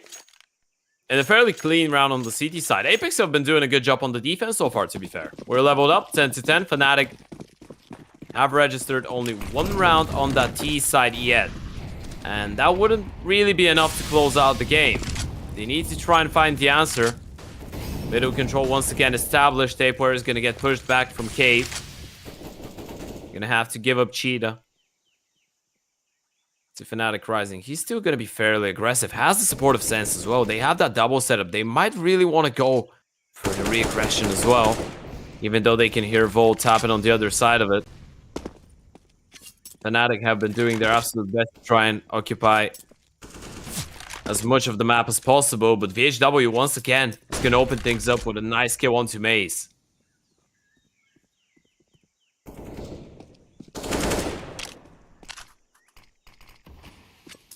On the back foot, though, Fnatic Rising in this round, once again, they're going to have to overturn this man deficit. And they're going to explore their options towards B. The smokes will go up. They don't actually smoke off the short side, and Sense playing a nice angle. Volt goes down. Milky gets that refrag. Berserk holding, and he's off the mark once again. That's a few times that he's been wayward with an AWP shot. And this time it cost him his life and his team the bomb site. Fnatic Rising continue to push through. Banjo not going to check for tapeware. That's going to be a free kill. And he was the high HP player. He got a little bit too close. And now he's left his Fnatic teammates in quite the awkward predicament. Yeah, low HP on both of them. This is going to be a really tough hold. Wolfie not going to be able to find a single kill. Same for Milky. Can't really blame them. Brave and Tapeware pick up the final pieces. Defuse going to come through an 11th round for Apeks as they get closer and closer. And this would be really impressive. Yeah. I'm not sure if we actually realize what's going on right now. Apeks Rebels is a team that started the competition 0-6. They're about to pick up their 4th consecutive win here. And by doing so, I believe they'd actually be in the fight to even make it into the play-ins. Yeah. That would be them on 12 points. Yep. Now they have to win every single game, including this one, but yeah. We will get to see, of course, later on today. They have also 2 more games after this one. Yeah, OG and Furia. The Furia one's going to be really exciting because that's going to be crazy, man. It's actually going to give us the raw idea on which one of those 2 teams is going to be able to fight for the play-ins. But focusing here, though, Fnatic, they haven't fallen just yet, although their backs turned against the wall. Banjo still trying to fight like a cornered, wounded wolf. Sense up close. Banjo's actually went for an aggressive peek. They might not be ready for this, considering Sense's position. Do they clear it out? This is really important. They will, and Banjo's not going to be able to connect Brave with a massive kill. And it's Wolfie and Milky once again left in the clutch at 2 versus 4. Tag down Wolfie. It's really uncomfortable. It's really claustrophobic. And now it's Milky on the lurk. And 1 versus 4. Berserk is going to turn around. Milky gets the kill. But the bump isn't planted for him, unfortunately. He has to back off. He has to hold on to the AK-47. And Apeks pick up their 12th. Yeah, danger for Fnatic Rising. They're going to call attack. They're in trouble. And they know it. Apeks Rebels, very strong right now. I cannot fault them whatsoever. Once again, in the post-plan scenario, though, Banjo goes super aggressive and gets nothing from it. And I understand you do have to take risks. Yeah, he had to take that space in that scenario, I'd say. But it's just really leaving his teammates in an unfortunate circumstance when he doesn't get anything from it. I'm not saying it's an incorrect play, but when he goes down, then there's a problem.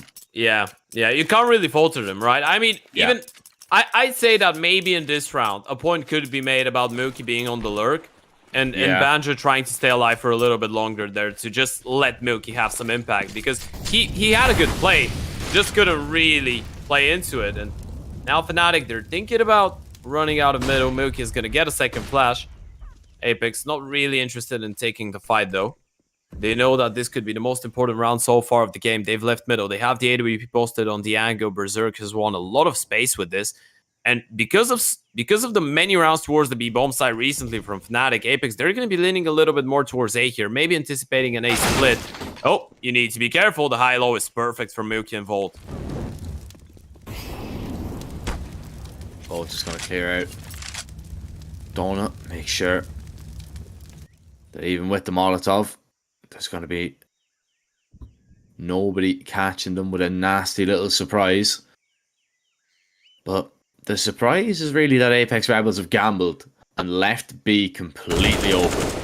Banjo peeks out. There's the bomb drop. Now nobody's going to be rotating. They know they have this one under lock and key, surely.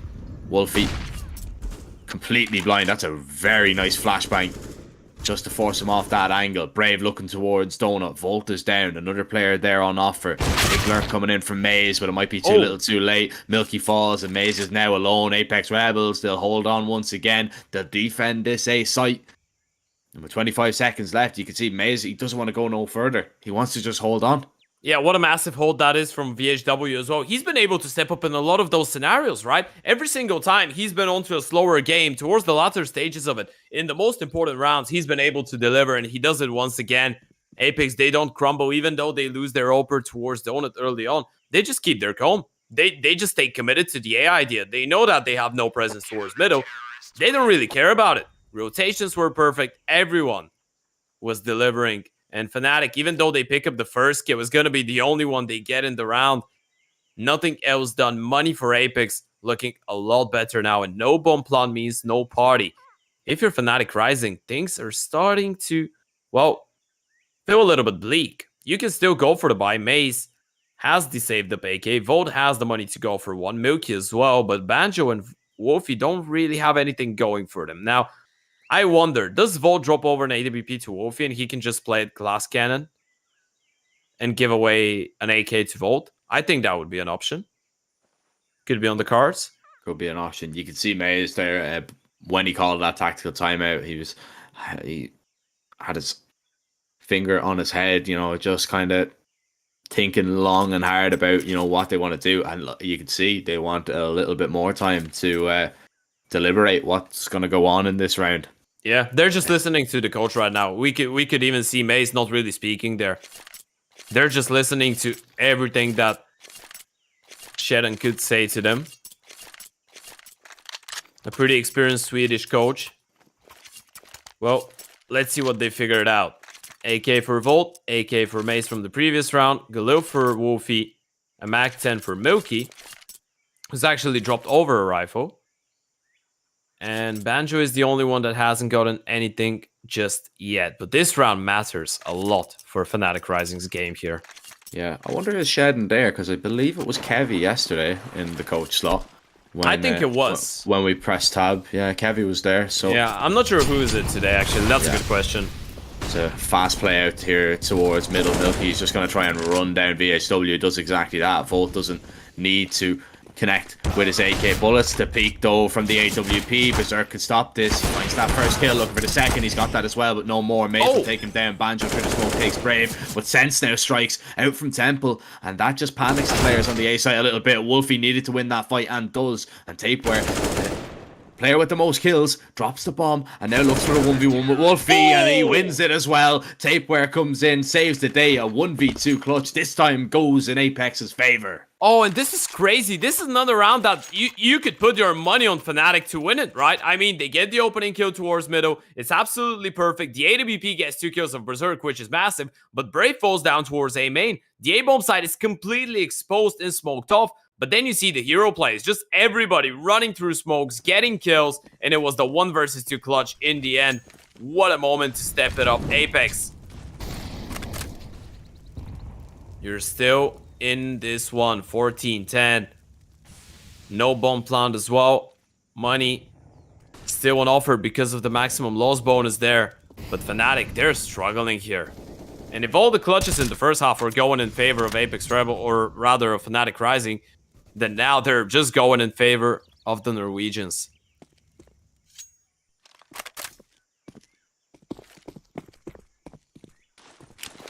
Fnatic Rising, they've no tax left either. They used their last one in that previous round. So from here on out, no breaks, just constant pressure being put upon them from Apeks Rebels, and Sense is going to try and apply this pressure down. Pushes Volt completely blind. Sense has got 2. It's a beautiful flash from Tapeware to set him up to allow him to get that double, but Wolfie needed to find that refrag, swings through the door, and Sense will play no further part in this round. 44 seconds.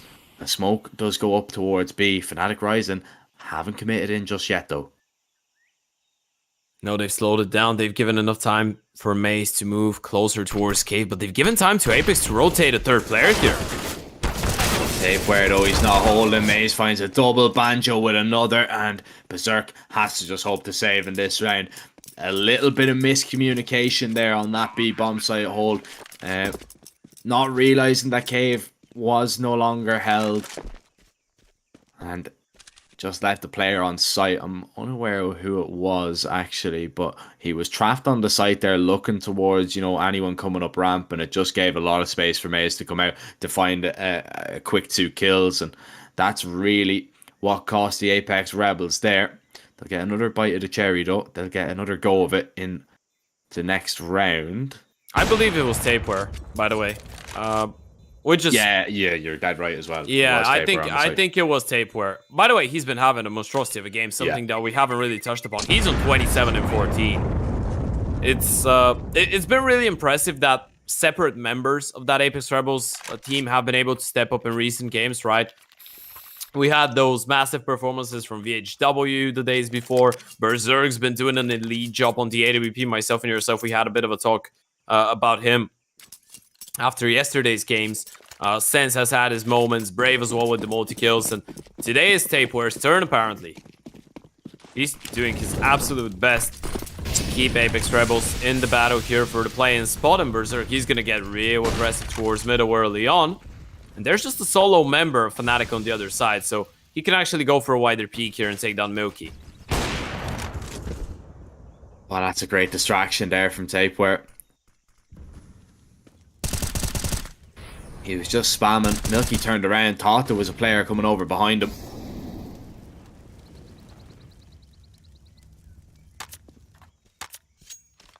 Yeah, good to set him up, but now they're gonna go over towards the B-bomb side. Sense towards the back of it. Needs to be careful. Oh, Tapeware finds 1 kill. Volt able to find a refrag at least, but needs a whole lot more here. They need to get aggressive in this post-plant situation once again, because trying to just hold on to this site alone can prove very, very difficult. 3 players are going to try and retake now from the long side of square. Berserk has 2 flashes. They're going to wait for these smokes to clear before they do go, and they're going to put a smoke down of their own. Banjo, unless he spams through, isn't going to have much to do with this at all, and the players begin to make their way in. The flash goes over high. Maze completely blind on the side. VHW has 2. They haven't cleared out Maze. He lines up 2 more, but unable to find it. Maze cannot save the day once again, and Apeks Rebels, they retake it. They're on 15. fnatic Rising need 4 rounds in a row to force the overtime, or Apeks Rebels would be unbeaten in their last 4. Those retakes have been so good from Apeks Rebels. I want to emphasize on the fact that they really haven't been giving fnatic chances to get a kill and level things up. They smoke off Cave, isolating 1 player. No one's towards short. They hear the flash. No one peeks. They're just waiting for fnatic to try and find the kills. And as soon as they do so, and as soon as they see that they're not going to catch anybody off guard, Apeks just move as a pack, refrag their way onto the bomb side. Really methodical in the way that they're playing these retakes. It's been pragged. And it's obvious, and look at the setup once again. They have the 3-man setup towards the A-bomb side, and fnatic, once again, they're going to try their luck there. Try and boost Brave up. He's a little bit wayward with his shots, but it's the perfect bait into the FAMAS. VHW needed to get a little bit more there, you feel. Wolfie trades him out. Berserk, though, is still there with that AWP from Donut. The flash goes in, Brave goes for a peek, and the bomb dropped on the site. A 2v4, you've Maze and you've Milky to try and save fnatic Rising, but it's looking too little too late. Apeks Rebels have fought very long and hard, and it looks like they might come out the better of the 2. 50 seconds now left, and Maze and Milky, at some stage you just have to go. They're gonna boost Maze up and see if he can spot the player behind default. Brave is low HP. He is going to go for the peak, and there's 2 quick kills. There's a chance, but Berserk holding with the off. Surely he's going to be able to stop this. Gets dinked down to 4 HP. He doesn't want to peek at all. Doesn't want to give away his life, but Tapeware, he is still alive, and he rotates around towards CT. Maze picks up the bomb. Berserker's going to be on the angle. Maze gets off it, and now he's just delaying. Now he's just buying time. Has to plant away from Donut. Taps the bomb one more time. Berserker's going to connect, and that is Apeks Rebels taking this victory 16-11. They are now unbeaten in 4. They started 0-6. They've got 4 wins in a row, and if you do not think Apeks Rebels are for real, you are wrong. Yeah, they are for real. They are here to fight, not to party. And Fnatic, they did everything possible in this game. Individually, they tried their absolute best. Wolfie was playing out of his mind in some of those rounds. They won so many clutches that maybe they shouldn't have. But in the end of the day, Apeks, their engine just proves to be a really, really powerful one. And that was a Fnatic that did manage to recover, right? It's not the same Fnatic that did lose 2 games in a row in one day. They managed to recover, they got 2 wins in a row, but Apeks Rebels, it just feels like it's the black is the bright and the dark side of the moon right now for them. And it's been so far in the WePlay Academy League Season 6. They lost their first 6 games, playing all 6 teams in their group. And so far, they've been able to beat 4 in a row. And that would be one of the most spectacular comebacks that we've ever seen in this tournament if they manage to make it into the play-ins. Beating Mouse NXT, taking down NAVI Jr., taking down Flames Ascent, and now getting the better out of Fnatic Rising. Apeks Rebels, spectacular stuff. Yeah, really good stuff from Apeks Rebels. They've definitely made a fan out of me. The last few days we've been looking at them, man, they're like a different team now, and you can see it there. You're just causing problems for everybody, absolutely everybody in Group A as we go on. And well, Ted, we are not done with Apeks Rebels just yet. We do have them in our very next game. They have a little bit of a break before then, but they're going to be taking on OG Academy as they will look to continue this winning streak. And with the way that they played there, I mean, you would be foolish to doubt them or say that they do not have a chance at all. But we have got a little bit of a short break before we do go live with that next game. So make sure you guys do not go anywhere. We'll be back very, very shortly.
Hello, ladies and gentlemen, and welcome back to the WePlay Academy League Season 6.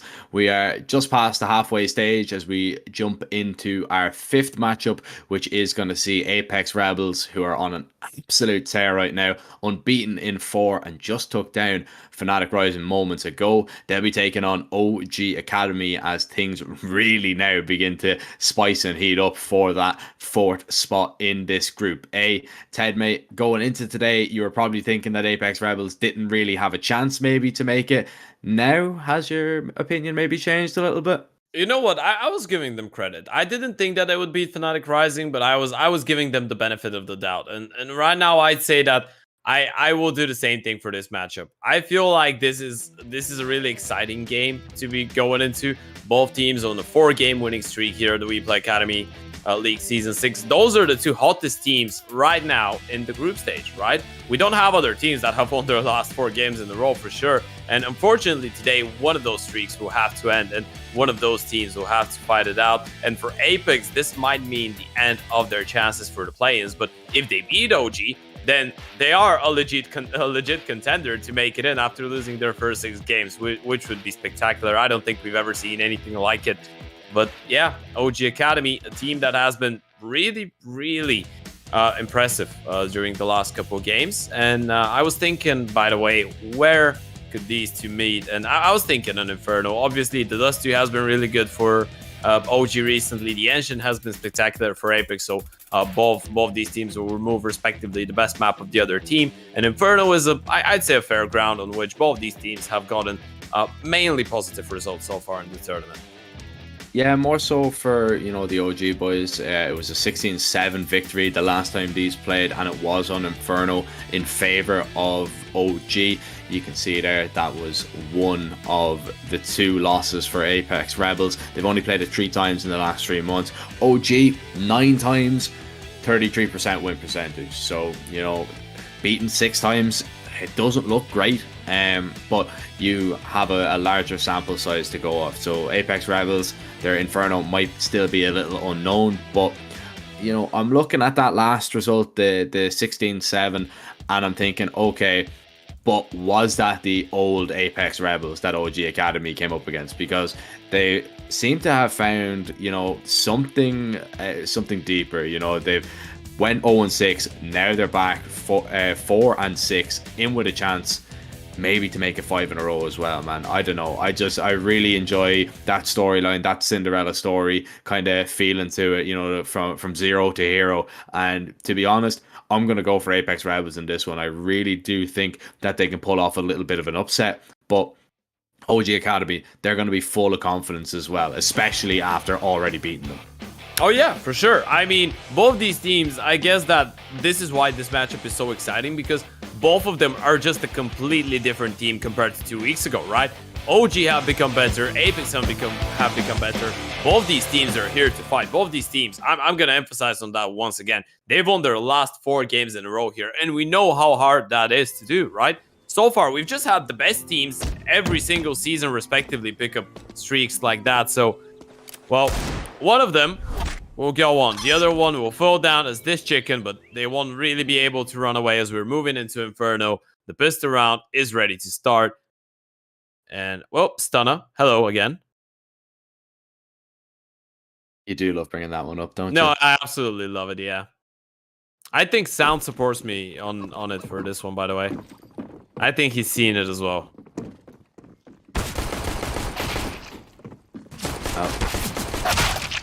It's a little bit of an A play coming out through Boiler and through the apartments. The main focus of this one for OG Academy, and they were dead right to focus on it because it looks like it might have worked, as Marx is going to be able to find that final kill. Apeks Rebels stunned in the pistol. Yeah, that was a great round from Oxygen as well, getting the double opening kill. Obviously, he's been actually having a really good season. We've been speaking a lot about Dementor and his individual performance for the side of OG. He's one of the highest rated players in the tournament. Dropped out a little bit in the previous couple games, but they've been winning, so he hasn't really had to do all that much. He's on 1.17 rating after the 9 maps they played. Oxygen on 1.09. Marix behind him on 0.7. Sound on 0.6. All of them have been really close. Awakened, the only one that's been struggling individually, but we saw that, especially in yesterday's games, Awakened was still doing a really good job, so he started to wake up a little bit. Oh, that's a pain for HE, and Brave is gonna get dealt with. A force buy for Apeks, obviously, so a lot of upgraded pistols, a lot of scouts, but this one might as well just be the safe. Yeah, might as well be. I mean, you really don't have too many opportunities to go for anything at all. Give yourself a decent enough chance in the next round. So, nicely played by OG. And to be honest, Ed, I think right now we are watching, you know, two of the most exciting teams in Group A. Maybe even in the Academy League, as of right now. Both teams in form, both teams full of confidence, and both teams really with it all on the line. Yeah, absolutely. By the way, I wanna actually correct myself. There is another team that's on a really big streak right now, and this is the Prospects. I've just realized that the Prospects actually have won 5 in a row. They've beaten Spirit, MIBR Academy twice. ENCE before that, and they did beat Big yesterday, right? So they've won 5 in a row. And so we're actually gonna have a similar story here in Group A. Could be as well, you know, that win streak could increase. We got to see them later today. There's a little bit of a Swedish derby, I believe it is, in our second last game. So 2 games after this one, it's going to see Prospects take on Young NIP over in that Group B, see what way that one shapes up. So yeah, man, this is we get to see a lot of teams that are really in form right now. Yeah, a lot of comebacks, a lot of turnarounds. Some teams that you wouldn't really expect either. Like, you'd be expecting, you know, the Fnatic Risings to be on a good bit of form, you know, your NAVI Juniors maybe, but, you know, the 3 teams to be on massive winning streaks, OG Academy, Apeks Rebels, and Prospects. It's pretty incredible to see their turnaround. Now, Sense will turn around to his imminent death as OG turn this round into a 3rd consecutive, but Apeks Rebels have the guns out, AWP in the hands of Berserk as well. And let's see if he can go nuts. Yeah, he's been in form those past couple days. AWP on Inferno, obviously. A whole lot different compared to Ancient. You need to be picture perfect with the rotations here. It's not the easiest map to open, but it surely does give you a lot of possibilities on the CT side, especially if you're leaning towards, you know, experimenting a little bit, getting a little bit creative. You can go for peaks towards middle, second mid, apps even, move around towards banana. You have a lot of ground to cover and a lot of ground to work with. A bit default-ish for Apeks so far, though. They've got in banana control. Left Sense all alone to jump spot, and they're going to rotate 4 people back towards this A-bomb side. OG. This looks like a late banana take, though, and it could actually work out perfectly, especially if they decide to pick up the pace. Some initial nades towards brackets just to keep them at bay, but Sense is all alone there. Resmoke is going to buy him some more time. But OG don't really look too invested in waiting out and changing their mind up. There's the flashes, not really going to wait for that smoke either. Sense going to deploy the molly and try and hold on, but there's so many people on the other side of the half wall. Oh, monster HE though, right? On top of them. Sense still just delaying with his utility. That flash is going to cause a little bit of panic and force OG just to step back that little bit and respect him. But the B execute is going to come in, and then the rotations can make their way over from A. Smoke will go down in front of banana, but it's not going to stop them. They'll get into this B bomb site completely for free. Sense trying to maybe line up a wall banger too, but smoked off, not really given too many opportunities whatsoever. HE not going to do its intended damage. Dementor gets away with that one. Probably should have taken a whole lot more away. It's going to be a double peek now in. Dementor's going to be holding, and Dementor will find a double himself. That was the round. He's tagged down to AHP, and yes, that is the round. They need to get out of there and save.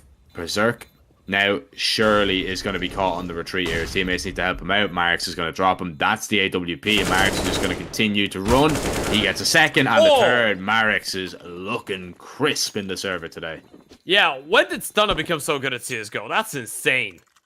Some great kills from Marix, and a pretty sick round from OG itself. I mean, you go into the bomb site, that was a picture-perfect execute. You do manage to isolate those Apeks Rebels players.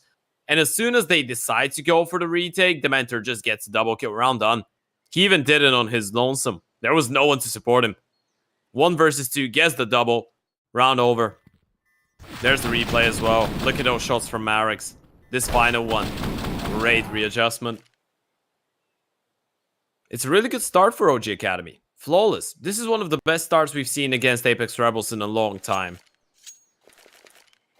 Normally, they've been really good at those opening rounds, but only 4 kills across the entire team after 4 rounds is not going to be enough for Apeks Rebels. Not only OG have been picking up the rounds, but they've been doing so really, really dominantly.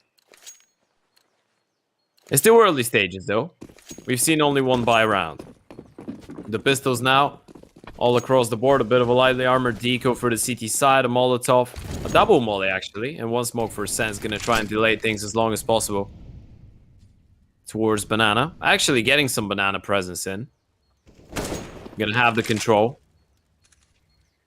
Make OG respect you that little bit. But that was their intended way to approach the round, regardless.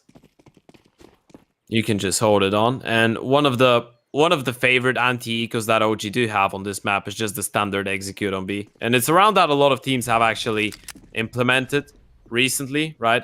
By recent, I mean maybe during the last 6 to 10 months. A lot of teams have been just going XZB or just Rap A. Those have been the 2. This is an interesting stat, by the way. Those are the 2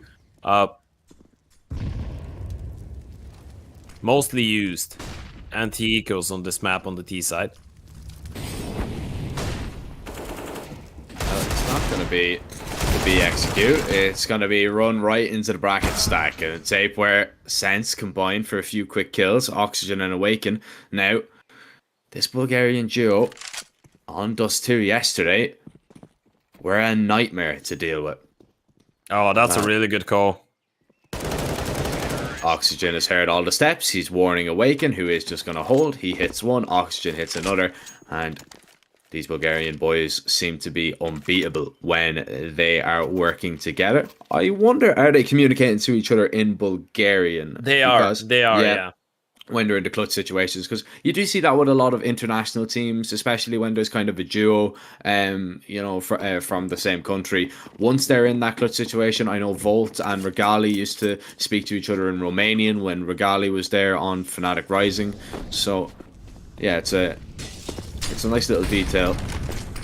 You are kind of sitting there though if you don't speak the language, like what is going on, what is being communicated, but well, you just say nice when they win the round. Yeah, exactly. Just trust them. Just trust them. They're calling the right things. Yeah, that was a good play from Awaken, by the way. Just trying to pick up the initiative, but Berserk was already posted on the angle, manages to punish him.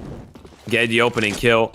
Quite important for Apeks. They did manage to do some decent damage in the previous round, so getting this one on the board would be a nice way to start. A nice place as well. It's 5 rounds. It's still alright for OG, but it's... You know what I mean. It's not too much. You can still make a respectful CT side out of it. If you let them pick up a couple more, things could escalate, and it's going to be a piece of surprise. There's the flashes getting lined up. Tapeware caught completely off guard, and Sound has picked up the first kill.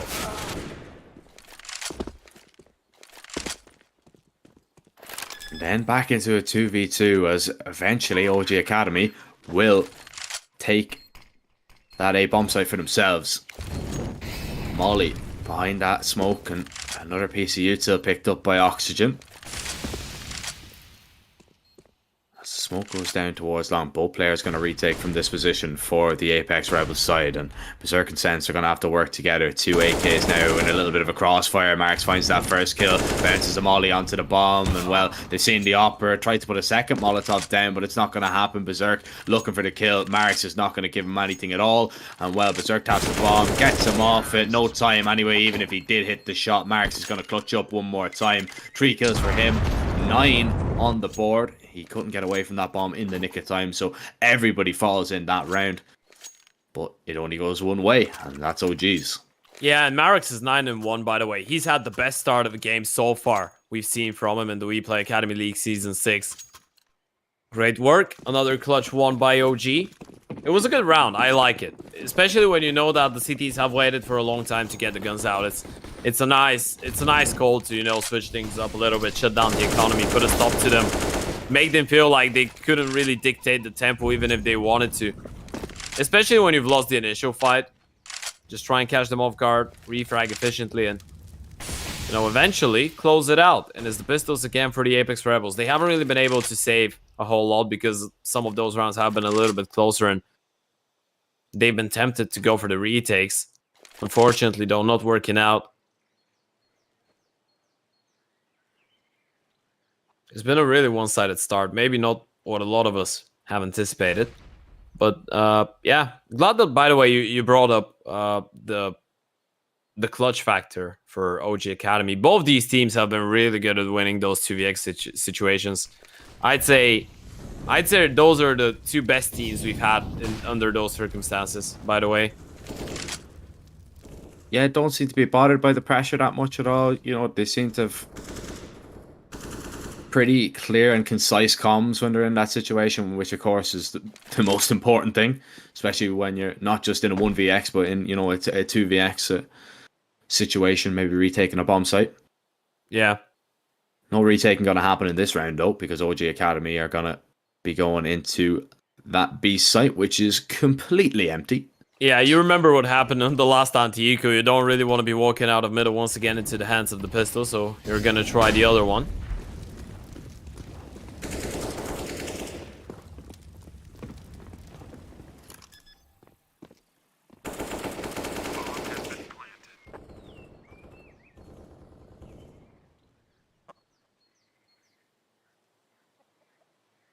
Don't want to run into that stack. That would be an absolute nightmare. But they don't. And let's just talk about OG for a second, man. They've been incredible. 7-0. Yeah, it's been a great start. Very dominant, especially with, you know, Apeks Rebels. We know how good they were. Oh, Oxygen is going for the knife. Well, doesn't realize he should not toy with his food. And Oxygen might have just got his team into trouble, but it is okay. Gives away an AK though, so that's less of an investment really the Apeks Rebels need to make. They were going to invest regardless, but you get a better weapon than an M4, arguably. Yeah, and that's the first time in a long time that Apeks have been down 0-7 from the start of the game. There's a tactical timeout. Mifar has something to say about it. Hasn't really been happy with how things have been going, especially after that previous victory just now against Fnatic Rising. There is obviously this factor that you could make a point about them being a little bit tired after that previous game, because even though it was a 16-11 and had a lot of turnarounds, and it was actually a close game with a lot of close rounds, and it must have been nerve-wracking for those guys. And now you need to play against the OG Academy guys that are pretty fresh, you know, just warming up. In good shape as well. It's still not gone, though. You can still bounce back potentially on the CT side and have a somewhat alright performance. You gotta start picking up rounds. Awaken once again tries to go for an aggressive peek, but gets denied by the utility. Still, though, they are being quite aggressive with this one. Maybe waiting for the flash. There's the Molotov. Flash should come through any moment now. The HE is going to do so much damage. That's lovely from Apeks Rebels.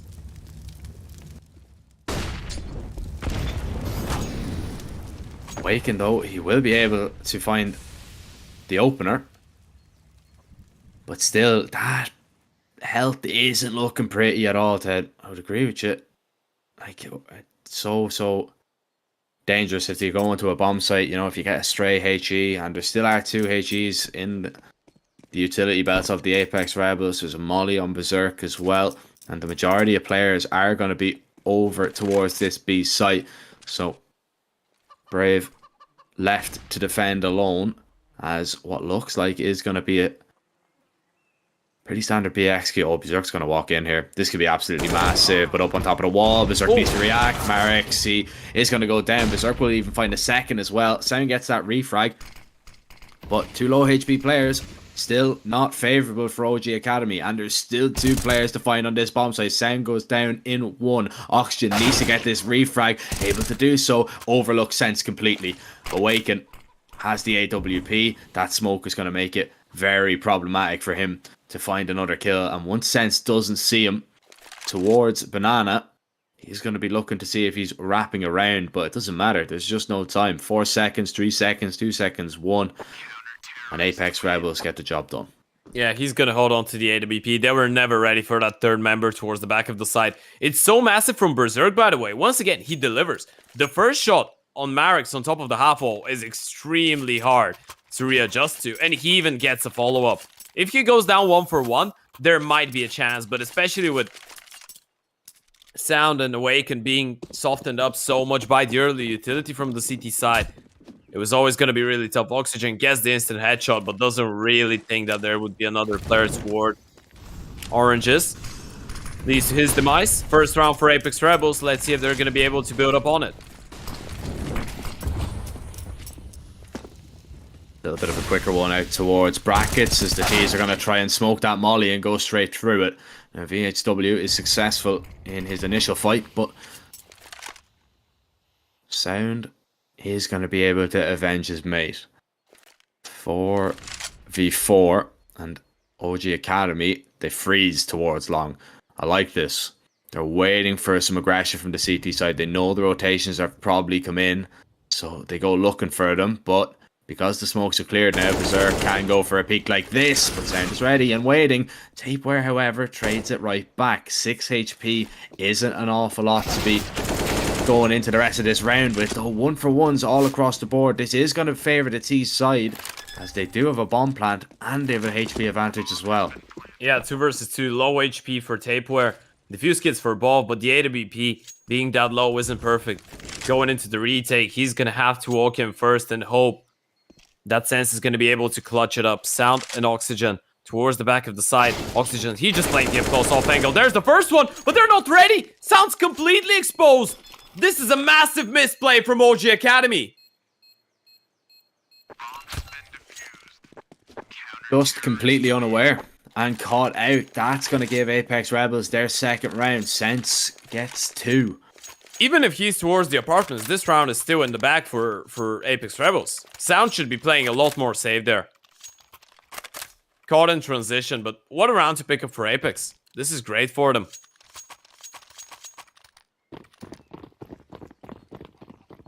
You said it in the last game, Ted. And sometimes it is just one that is needed, right? Yeah. 1 round, and then you start moving, then you start playing. Now, Sound is going to push past. He hears the player ticking in that Molotov. Sense does not get out alive, and his teammates cannot stop anyone else just for the moment. Top banana control taken, and OG Academy say job done. Let's go explore somewhere else on the map. Yeah, you could tell that they actually wanted to continue on and maybe find a double kill and try and run onto the bomb site straight away, but Apeks, at least they did a good job to stop them in their tracks.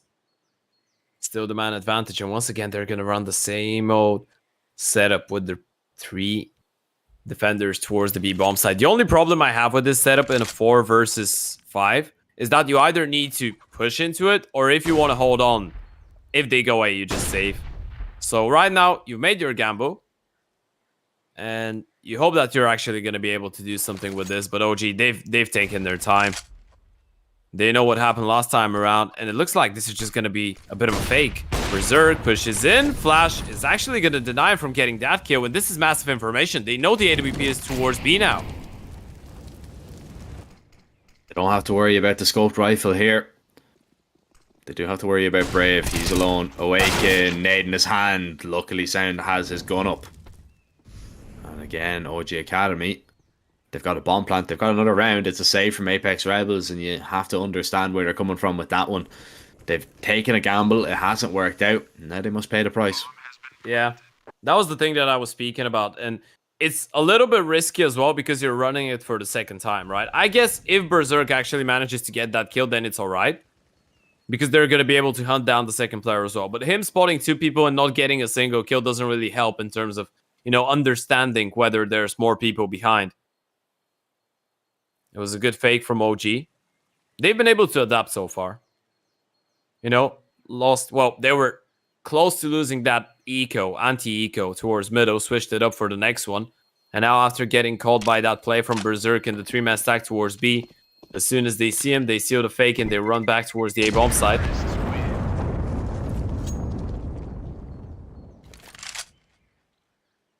How many times have you died by the new bomb radius, by the way, on Inferno? Because for me, it's been countless. I actually don't think I have. Really? Yeah, because I'm usually dead anyway, so... Yeah, that's true. I'm the baiter out of the 2 of us. Yeah.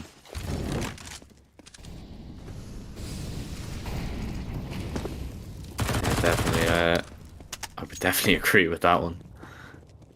But, no, I actually don't think so. Just died to the normal bomb radius. Like, I haven't, like, sat in a corner top banana and died when I was on, like, 3 HP or anything like that. I've seen a few people die like that, and Yeah, it's happened to me. Looks very tilting, to say the least. Well, I just burst out laughing, by the way. If you don't laugh, you'll cry. Yeah. If you don't laugh, you'll scream. Yeah, I can understand. High-low going on here towards Banana on top of the logs. This is going to be nasty if somebody peeks into it from the OG side. You can see they're just ready and waiting. Their flash has to be good. It isn't going to blind anybody there. They're going to be able to get a double. Sense now is alone, deploying the user to try and stay alive. Swings behind the nade smoke, tries to catch oxygen, but he has his gun up ready and waiting. Down to a 3v3, but Apeks Rebels, B defenders, might have just done enough to deter them from that B site and force them back towards A. You can see OG Academy are still exploring their options. Yeah, but Marix is going to make some noise towards the B-bomb side, and they've rotated the second person. Berserk, he was just thinking about going back A, but those nades from Marix, they're actually going to fake them. A clear. A absolutely clear. Bomb goes down. It's Oxygen and Awaken once again. Versus Berserk and VHW this time. Oxygen down to 22 HP, so he is quite low.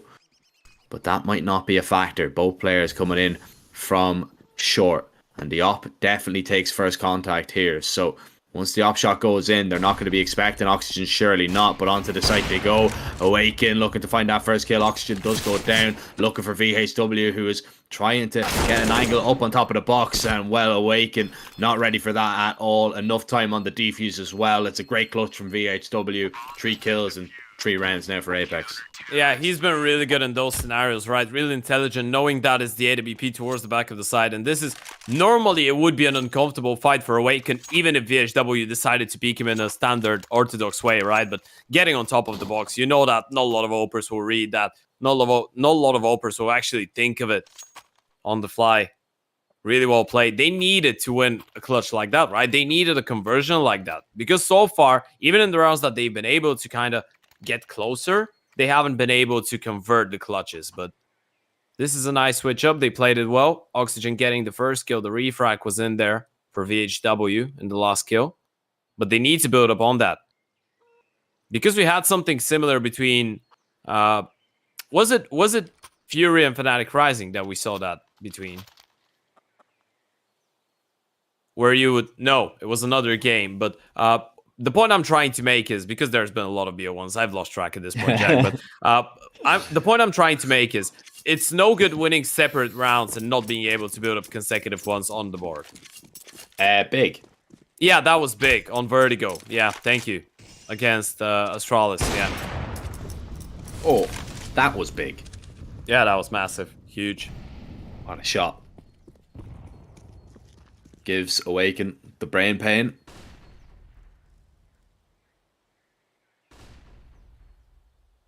And that's another time, by the way. That's the second time that Awakens tried to go for a peek towards middle and Berserks just shut him down. He's been winning that fight so far.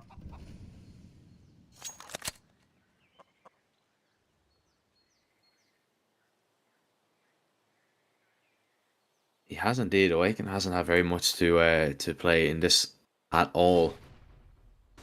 Well, he's had a few clutch moments, but that's about it. Brave, nice kill onto Dementor as Apeks Rebels. They will hold on to this A site, it would seem. Oxygen and Marex are going to have to try their best, but it's Oxygen now alone. Apeks Rebels keeping the money very high here. And they continue with this decent recovery in the first half of Inferno. We were thinking, okay, maybe this one is going to be a repeat of the last time these two played, but Apeks Rebels just took a little bit of a while to get going, it would seem. Yeah, that's a really good lockdown of the A-bomb side. I want to commend Berserk on the amount of opening kills he's actually gotten with the AWP. You know, even though they've been struggling on the CT side, even though he's only gotten 8 kills, most of them have been high impact. I mean, that's the second time that he's taken down Awaken when he's tried to go for an early peak, and then you had that double kill towards the B-bomb side. He's been actually delivering in some of those situations. That's really good for the team. Eco now coming in for OG. So Apeks should be able to pick up a 5th one. Well, I say an Eco. It's going to be a couple of graded pistols with some chunks of utility, but no armor even being brought in. Should make it an easy one for Apeks. It should. And if you want to keep your playing's dream alive, if you're Apeks Rebels, you need it to be. Yeah, I'm actually happy that we're starting to see Apeks Rebels being able to put up a fight, because it would have been disappointing, right? We had such big expectations towards this fight, and now Apeks have woken up and they've started picking up rounds on the board.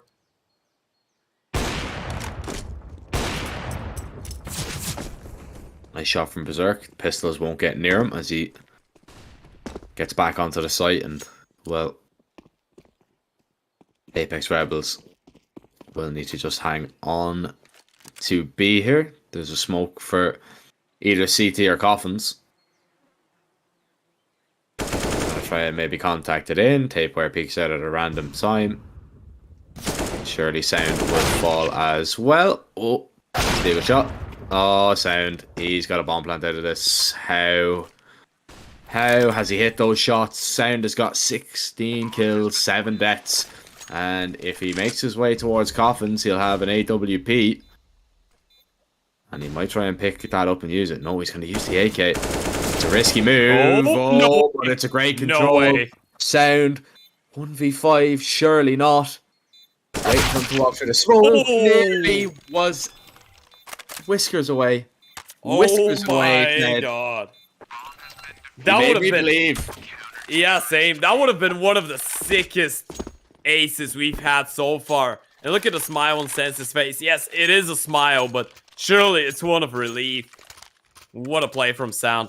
And it felt like he had the right idea as well, right? Posting his crosshair straight onto CT. You're thinking, okay, he's got this. But then he starts thinking about runes. He was so low on HP, deciding to hold on to the AK. That's massive. Surely it's made them crumble a little bit, Apeks Rebels, right? You got worried there for a second. Yeah, you get worried, but at the same time, you won the round. So yeah, that's what matters in the end. Yeah, exactly. You could put it down to, all right, you know, he's had a bit of a round there, fair enough, but he's had a bit of a round and lost. It's a whole lot better than when he has a bit of a round and wins. So, you know what, Jack? You're a positive man today. I like your mindset. Yeah. You have to be. You have to be. Well, positive that OG Academy should be ready for a play like this. But they should be. Deja vu. I feel like I've seen this one before. They are going to jiggle and see it in this again, and they are going to be cleared out. Very nicely done by OG Academy, not being caught off guard twice in a row. Yeah, they've been really good at just waiting it out early on towards T-spawn and just retaking banana control. I feel like at this point they've just been kind of made to be accustomed to the fact that Apeks Rebels are using a lot of their nades early on towards banana, and there's no real point in trying to fight it early. You can just wait it out, take it as it gets freed away, and that's gonna be a save. But look at Marix. He doesn't like the idea of a save. He's already thinking about hunting those members down, and this could actually do a whole lot because of the damage in the previous round. Apeks might not have anything to work with, depending on how many guns Marix manages to take away here.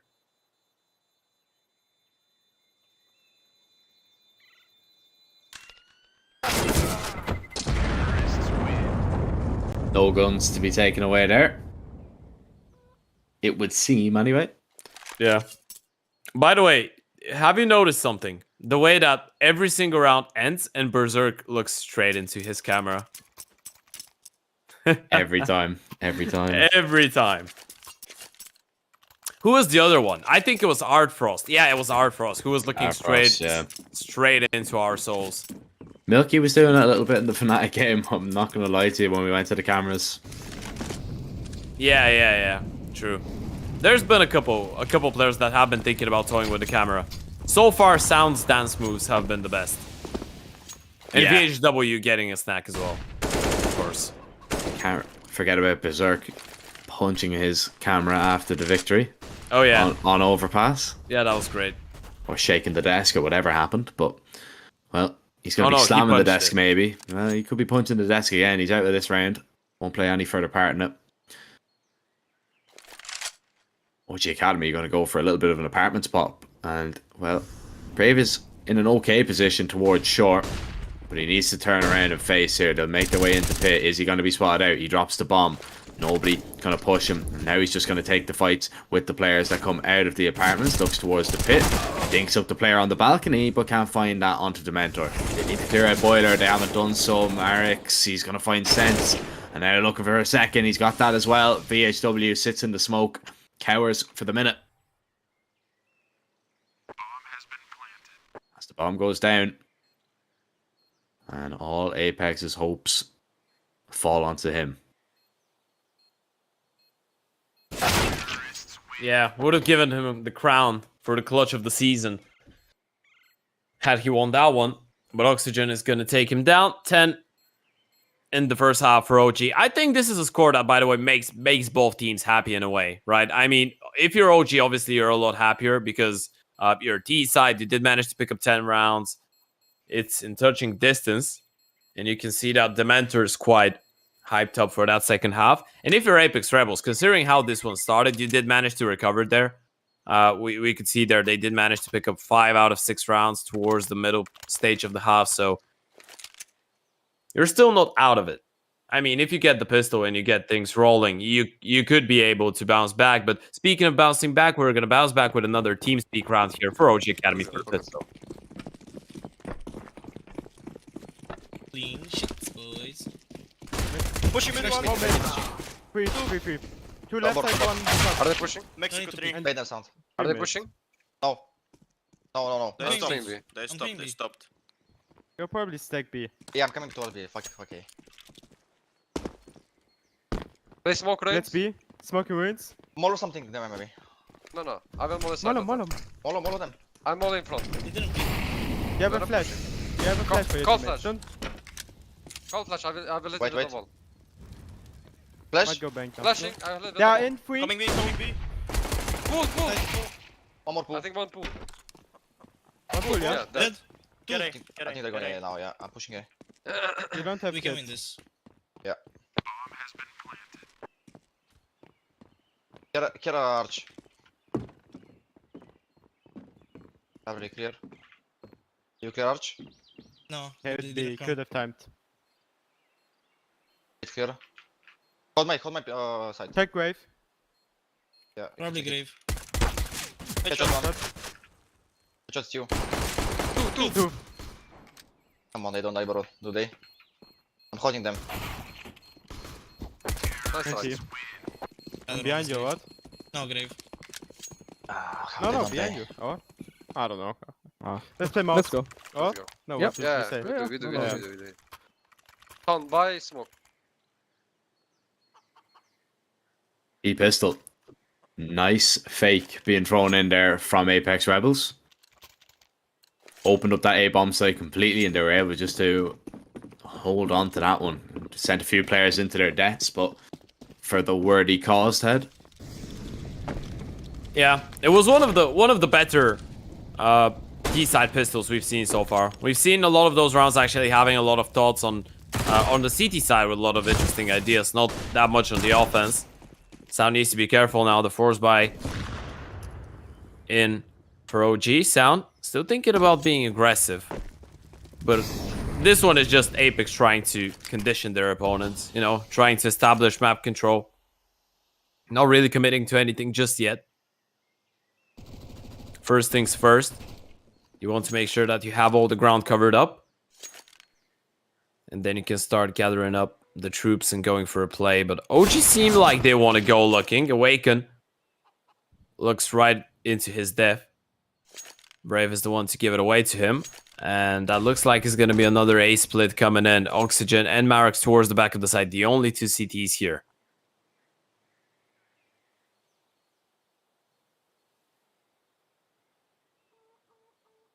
Eagle from long range, still in with plenty of chances.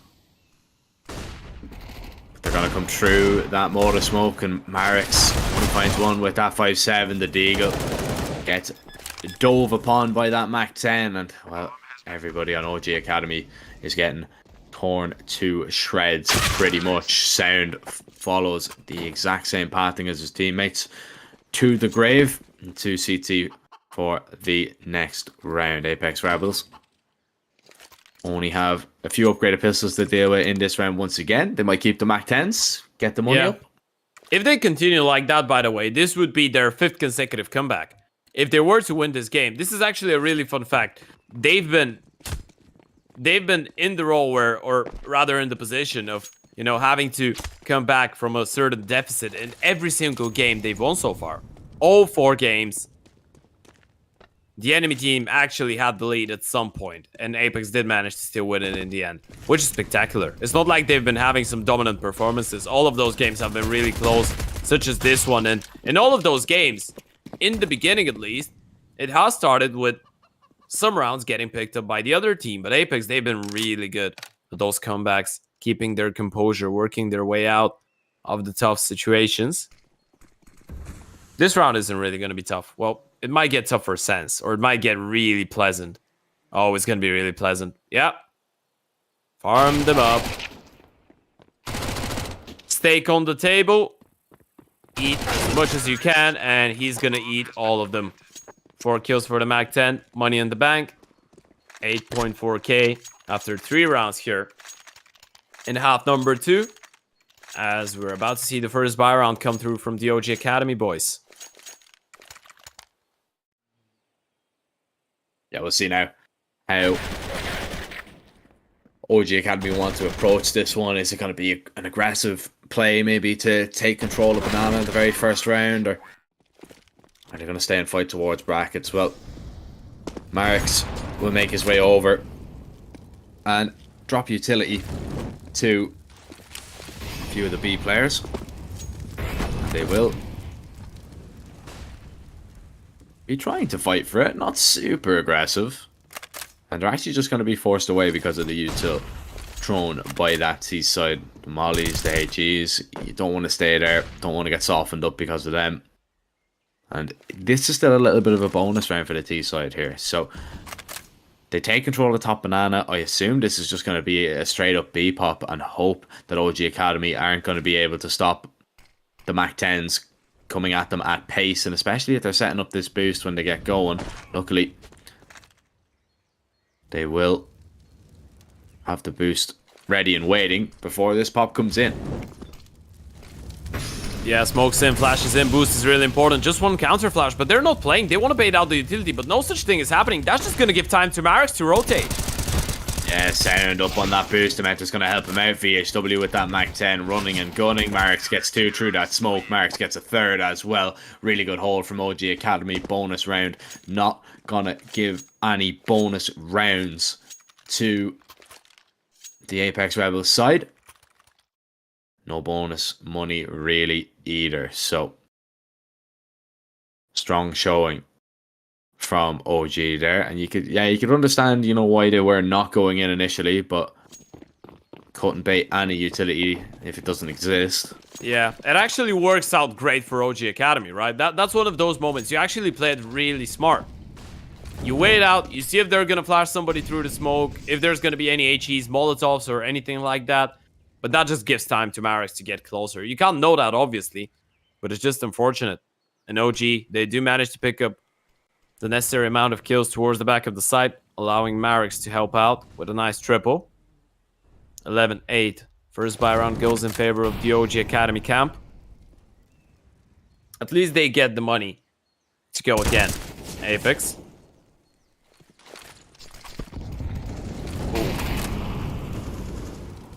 There's been some good utility ideas from the Apeks Rebels, boys. I've liked it.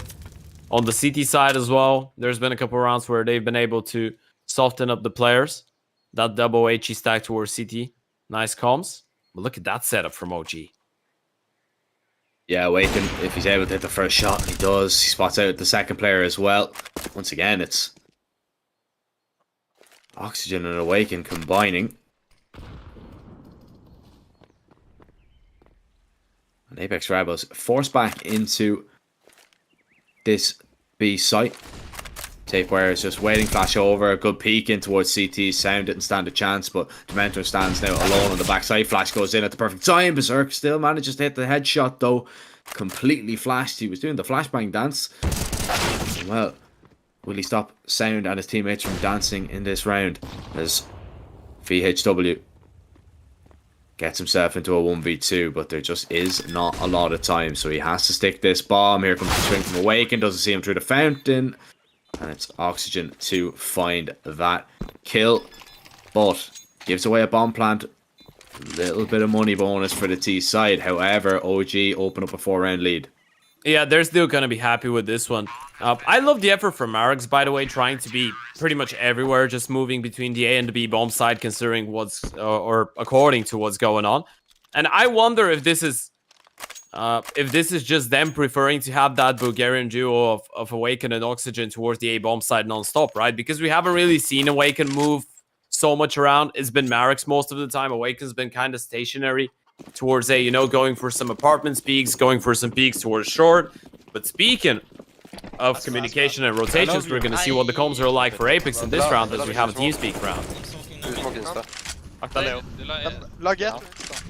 Blokker bare, blokker dem. Det blir 2 smokes. Bare chill. Tobias, vi trenger målet. De blokker heavy. Vil du akta flash gjennom her, ok? Ja, jeg ser det. Kan ta mid late etter målet. Nei, smoken mid. Fade denne. Akta mid. Ikke banen. Kjør ingen. Jeg holder ikke mid, Patrick. Tobias, hold til sandbags. Jeg legger press. Ja. Og det er mye util igjen nå. Målet på.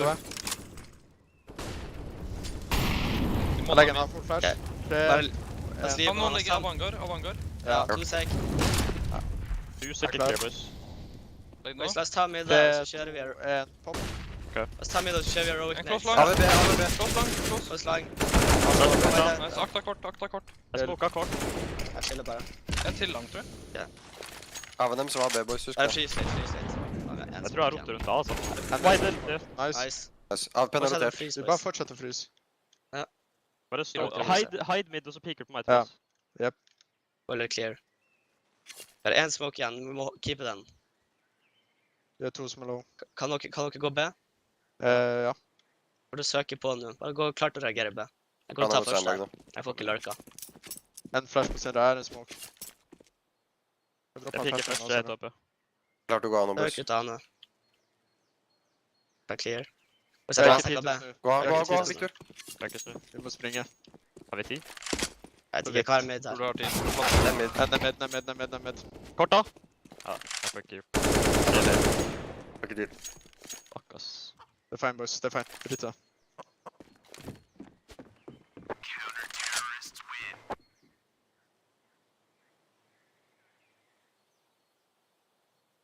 Well, I'm actually baffled by this round, Jack. I don't know about you, but that was such a disaster for Apeks Rebels. That was so confusing. They thought A was clear. Because of the lurk through apartments from Sense, they had no idea there was 2 more players, and they were just running with their knives out. That was such a risky move there. You can see Apeks Rebels, they're going to call an attack here as well, because the money after that round is absolutely shot to bits. 13-8, OG Academy. It's looking more likely that they're going to be taking this win streak, Ted, and continue on with it. Apeks Rebels might have just met their match in this game, but it's been so close. And if that's the round that it comes down to, man, that's so unfortunate for them. Yeah, because of their great awareness so far as well, right? But this is just a really good move from OG Academy. We must say that OG have been showing us some great calls and moves around the map. Even though some of those individuals might have struggled, but Sound, he's been having a phenomenal game. 22 and 14. Marex and Oxygen delivering as much as you'd hope if you're an OG fan. Speaking of Sound, though, he's going to be the first one to hit the ground. And this is just a half buy coming in for Apeks. So OG don't really want to be giving this one away for free. There is still 2 hero AKs for Sense and VHW. They were the 2 living players after the previous round, so didn't really have a choice with this. Had to stick to it. Try and do as much damage as possible, and you've actually separated OG. Now, OG have been fairly comfortable with playing those 2-and-2 split-ups on the A and B bomb side, and this time around they switched it up. Awaken is actually the one residing towards the B bomb side, and you have the Oxygen Marex duo towards A on a big and under balcony pits setup. Apeks, though, haven't made up their mind yet. Looks like they want to lean towards the B bomb side, but the AWP and the lack of utility might actually lead to their detriment. They still have 2 smokes. CT runes could be smoked off. 1 flash for Sense, but one of the smokes is going to get wasted. So now the AWP can actually get favorable fights here. He goes off the angle. He's waiting for a flash. They're going to contact in. This is a massive disaster for Awaken. Misplayed that completely. But still gives himself a chance with finding that kill. Doesn't go down, doesn't give away the op. But Apeks Rebels have themselves in a really good post plan. Sense is trying to line up this headshot onto Dementor. No idea if there's anybody coming behind him or not. And Sense will find it. Took 2, but he lands flush on the second. Marex finds that kill onto Berserk. Sense eventually just risks it to get a rifle and try and hold on to this round. And it looks like they've done it. Apeks Rebels call attack, discuss what they want to do. And to be honest, I don't want to say it was completely on them. You know, I don't want to say it was completely the call that they made. Yes, it was a good call, but some of the responsibility, it really does have to lie on Awaken there, getting off that angle. Yeah, and I'm not sure if that has been calmed from a teammate. You know, I'm watching the cross, you can stay anti-flash, but he got smoked off, so there is no way. He was just waiting for the flash. He didn't really want to risk it, but yeah. Just not holding the line, letting them walk close by, and that was a bit of a problem, because if he doesn't let them in, he still gets a kill and stays alive. Don't misunderstand me, but he could have gone at least 2, or rather could have gotten at least 2 in that scenario. Otherwise, still though, it's a good round for Apeks to pick up. They were able to get the early opening onto Sound towards top Banana as well to kick things off with.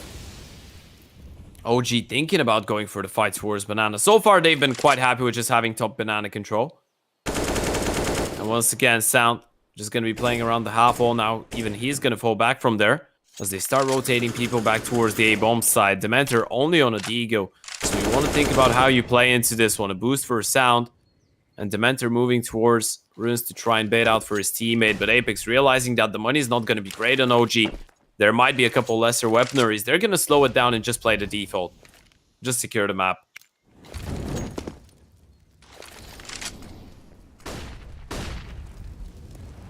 Brave clears out the right side of brackets. Not the left. Not yet. He isn't even going to venture any further. He's going to go back. And well, Crossfire set up, player up on top of the boost as the execute is going to come in, and Apeks Rebels commit to B once again. Are they going to be able to find the entry? The pre-fire onto that boost spot. There behind the smoke is going to be Dementor. He's playing around it. Sound comes through and gets only one. He gets dealt with, but it's Dementor doing all the damage. Dementor's the eagle. And he's found another. He's found three. Marix with the last. OG have stolen one away from Apeks Rebels, and surely that might be the final nail in the coffin. It wasn't even OG, it was Dementor. That was absolutely fabulous. Yes, okay, you had Sound swing through the rune smoke, get one kill, open up more space, but Dementor, what in God's name was that? You've been having such a slow game as well. He was on 9 and 14 before this. That had been so far his worst game in Season 6. He's the highest rated player for OG. He's been so silent on Inferno, but steps it up when it matters the most. What a play from the Deagle. And now OG. They're just hyped up after this previous round. They're just running over Apeks. Money is not there. This is an eco for Apeks, but OG just showing the confidence. Bringing the fight to their opponents. They can smell blood. And they're going for the kill.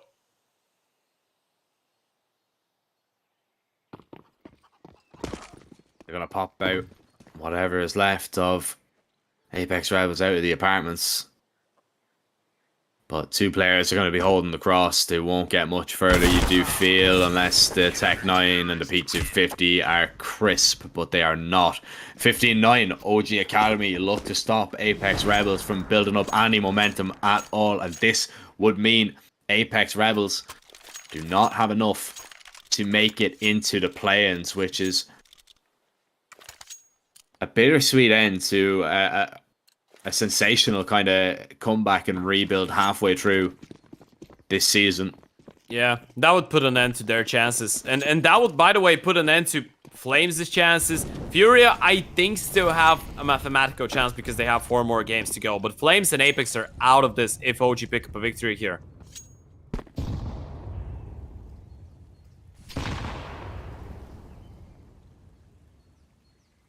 Apeks One Rebels, round. they need 6 in a row. 1 round on the opposite side, Ted. Yeah. I know which side I'd be thinking. Taking this one. Oh, especially with that kill. Awaken.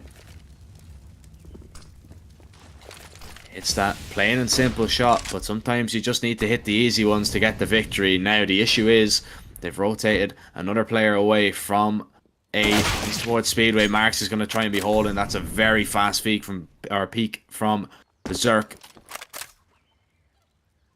And Apeks Rebels slow it down again in a 4v4.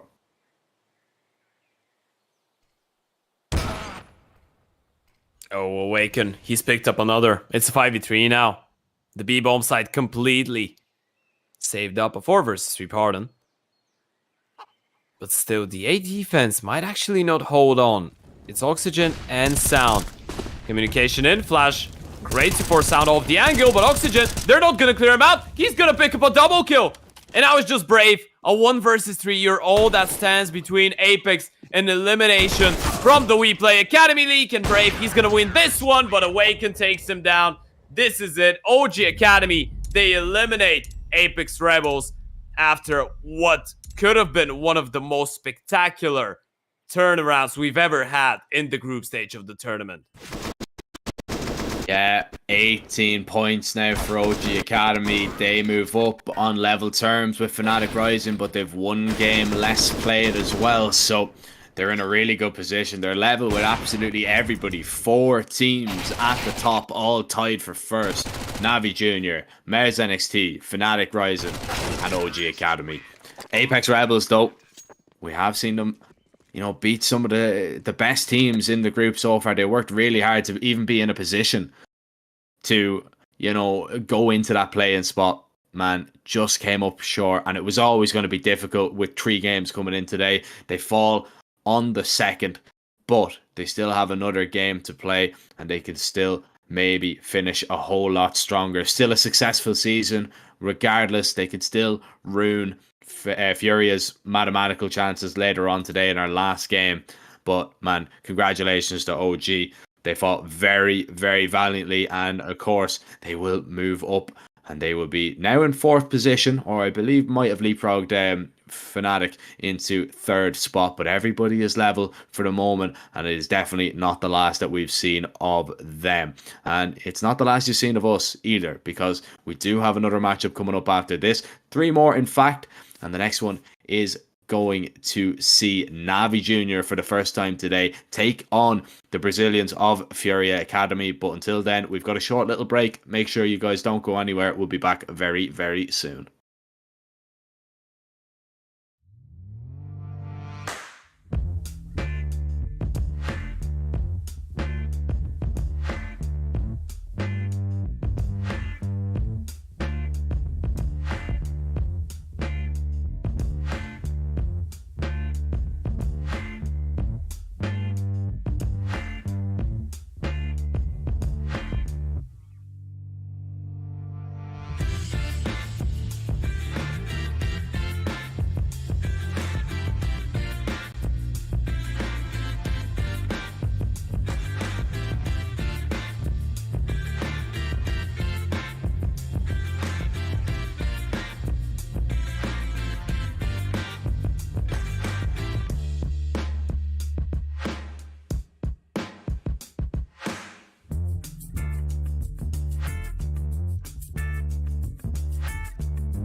Let's go indeed. Let's get back into the action here at the WePlay Academy League Season 6 as we are down to our final 3 games of the day, Ted, and it's NAVI Junior coming up next. They're going to be taking on the Brazilians of FURIA Academy, another Group A game, and well, with fnatic Rising losing out, NAVI Junior, they really have a good opportunity to push themselves into the lead here in Group A, get into that top spot and lock in a playoff spot, or play-in spot, excuse me. Yeah, they can lock in a playing spot for pretty much everybody if they win against Furia right now, right? Winning this game against Furia would actually put an end to Furia's chances to make it through.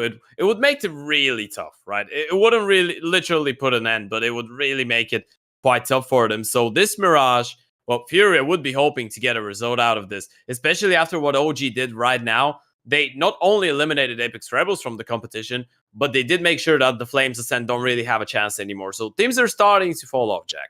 We're getting into the latter games, the latter stages of the group stage. Well, I say that is the penultimate day, and we have just a couple days, a couple games left of it. So yeah, a lot of the teams are actually going to start getting eliminated. Some of them already have been, and Furia, they are a team that's still in the contest simply because of the amount of games that they've played, because they have a lot more to play. They have 3 more, I believe, after this one, but they want to start picking up the victories because they have a lot of points that they need to get. Yeah, absolutely. You know, this one is going to take place on Mirage as well. NAVI Junior definitely going to be the favorites going into this, but FURIA Academy, they do have an upset in them. We've seen that before. You know, they beat fnatic Rising, but we'll have to see, because it's that stat that I'm looking at, just a win percentage from NAVI Junior on Mirage. They are looking very, very strong on that map. They've only played it once though so far in the Academy League, and it was a 16-11 versus NAO's NXT. But then again, that makes those 6 wins even more impressive, because they were definitely in other competitions, you know. And I don't know, looking at FURIA Academy, a lot of their games were, of course, against some South American teams. We haven't really seen all that much from them on Mirage, I believe, this season. I think they've only played twice, won one, lost one. So yeah, this one, we don't have a lot to go off, to be honest, but NAVI Junior, for me, have to be considered as the ones to take this. Yeah, they were the best Mirage team that we had over last season around, right? Yeah. I mean, we remember what Nepo and Hedrick were doing on the T sides, and I think it's a fair assumption to make that Nepo's a lot better compared to last season. He's been a lot more consistent, you know. Feels like he is a bigger voice on the team now. He's opening up a lot more space for his teammates, and Hedrick has still been playing in a big amount of those games, so it's going to be a tough matchup for Furia. And I actually, real quick, I double-checked what the standings are right now and what that game would mean for them. Well, if Furia lose here, they need to win their remaining 3 games, no doubt, and they might not even make it if they do, but they need to win them 100% if they lose here to have a chance for the play-ins. They lose here, they lose one more, they're out. So a huge result here would actually put a lot of the pressure off their shoulders, but for NAVI Junior, a win here would make it, well, it would really take them really close to winning that first spot in the group and the playoff spot.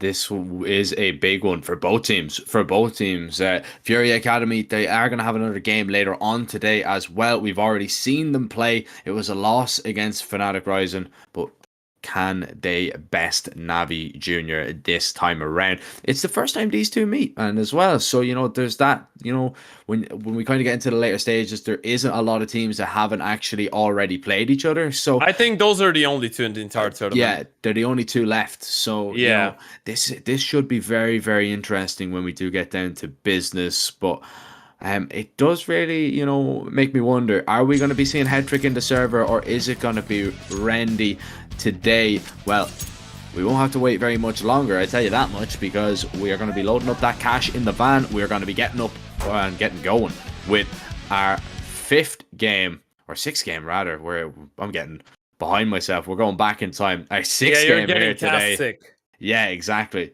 It's been a long day, Ted, and we still have this game and 2 more after, so we better get ready. Just need my coffee to kick in, and then we are ready to go. I thought you got an energy drink. I did. Yeah, I did, but I'm thinking lie about to me, boy. thinking I about know getting you. the coffee. I'm thinking about getting the coffee. I have a coffee is quite good. Yeah. I must admit. But you know I'm a coffee person. I'm a guy that gets like 2 or 3 coffee cups of coffee per day. Not saying it's good for you. I just do it. But yeah, caffeine and all of that. Navi Jr., CT side, Furia on the offense. As you pointed out, we haven't really seen too many Mirages this season from Furia. But last season around, they were quite cracked on it. And saying they, I mean Bruninho. He's been a big fan of the map. Early presence towards window. Head trick. Gonna get tagged down low, but it's gonna be a B play. And Nippo is the only one that's felt that. He's gonna be all alone in the moment of the hit. They need the rotations kicking quickly. Yeah, need everybody over here. Every man that they can get to defend this site. Well, still no kills just yet. Who's going to draw first blood as FURIA Academy spill out of the B apartments? Demon still looking for the first head, and he's found it. There's a second. Maybe he's just going to go on an absolute tear right now. His teammate's been goosed up. He's being swung. Nippo's going to help him out. Demon look for a little bit more, but ZMB creeps around and finds a double of his own. Eventually, he's going to be taken down. And Cows settles it with a 1v2. Now, he's seen Unbroken there. Is he going to be ready as Frozik and himself begin to creep out onto the site? There is a kit down. Frozik has been spotted. And Cows peeks out, but Unbroken holds his nerve, hits the shot, and it is 1-0 to Navi Jr. Nearly a team-ace. Demon, the only one to pick up a double. Hetrick, the only one without a kill. Unbroken needed that one tap as well, right? Look at that from Demon. That second kill was so nasty. Just one bullet. He's been really good at multi-kills. Obviously, he is the player up to this date with the most aces in the group stage of the WePlay Academy League Season 6. Multi-kills have been his speciality. As Hetrick is playing once again in the place of Randy. He's been one of the best players so far in the tournament. Doing a really good job, but it's another B play on the cards. And Demon, this time around, he's all alone. Frozik is going to be a little bit out of position, and the smokes are actually going to isolate both of them.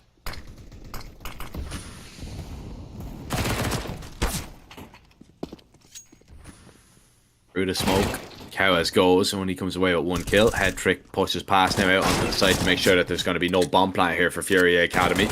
They're doing little bits of damage, but only come away with 1 kill. Nipple with that double will make Navi Jr. double up. And that was the full investment for FURIA Academy. So, money has to be a concern. And it is a concern. Yeah, a clean round. Speaking of high ratings, because we did say that Hetrick is one of the best players in the tournament. To be precise, he's number 2. 1.32 rating for the man. He's only behind Impahad, who's on 1.36. Nipple's in the top 5 as well. Well, top 4 even. He's only behind Nilo. He's in between Hetrick and Nipple. Nipple on 1.27.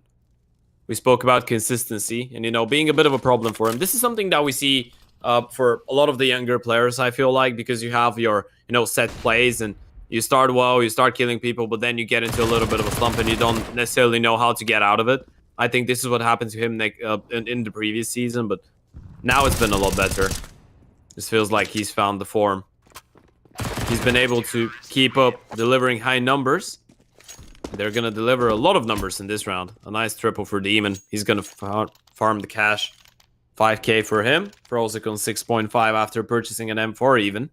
Money's looking great for Navi after the first 3 rounds. That's a dream start, but now we get to see the AKs of FURIA Academy.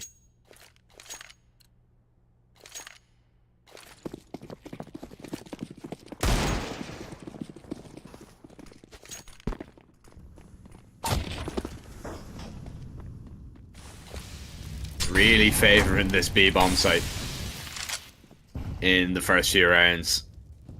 FURIA Academy. Feels like I'm watching UKCS. Feels like I'm watching a bit of Into the Breach. But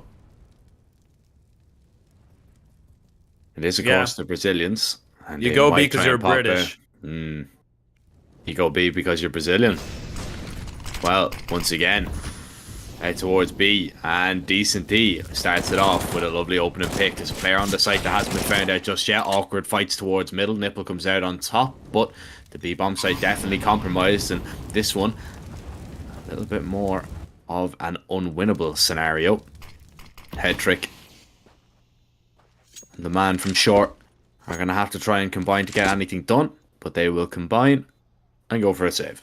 Yeah, it feels like this is just a bit of conditioning coming in from FURIA, right? When you prioritize a bomb site so much, this is usually because you just need it to work once, and then you can execute the remaining of your game plan. And we know from the previous season that this B-bomb site has always worked out quite well for them. Something that we didn't really have the time to speak about that I think could be a useful point for this game is actually Bruninho's really good entry pass. If you remember, we spoke about it last season, and I think that the example that we used was even his entry paths on the B-bomb side on Mirage, so they're going to be trying to capitalize on that. Obviously, he did manage to find the opening in this round. Decent, he helped him out towards middle with 2 kills, but Bruninho is one to be following, especially on the Mirage. He's always been solid for FURIA Academy. Might not be having the best individual performance so far in the tournament for himself, considering, you know, the standard that he's put for himself in the last couple months, but he's still a very capable player.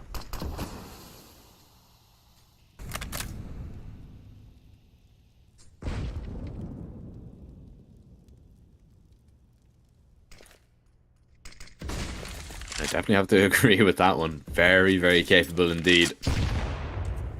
Now,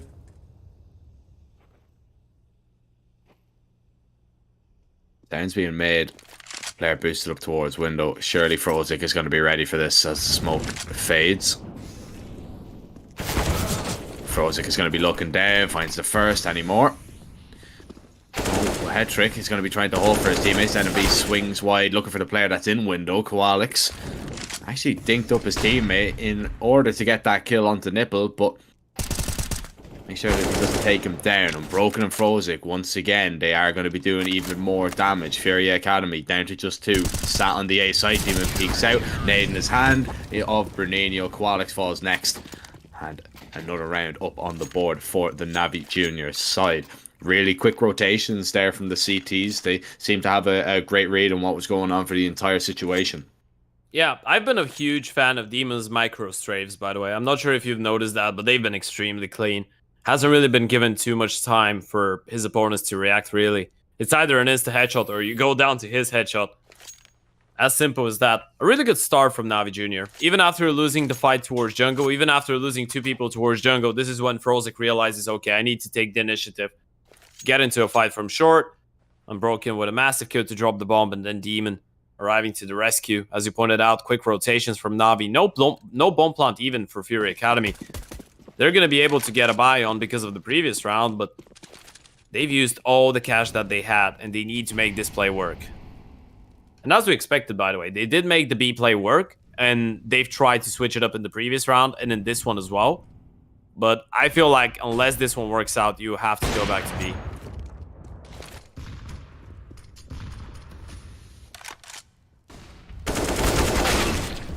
Whoa. Unbroken. That's an awkward fight that he took with Koalix there. Just the level change, really. Awarded Koalix with the kill. Nipple needs to be careful. Cows is creeping up behind him. And he tried to be as cautious as possible, but it didn't really work. You can see now NAVI Junior are expecting the A play to come in, and it is a little bit of a percentage play.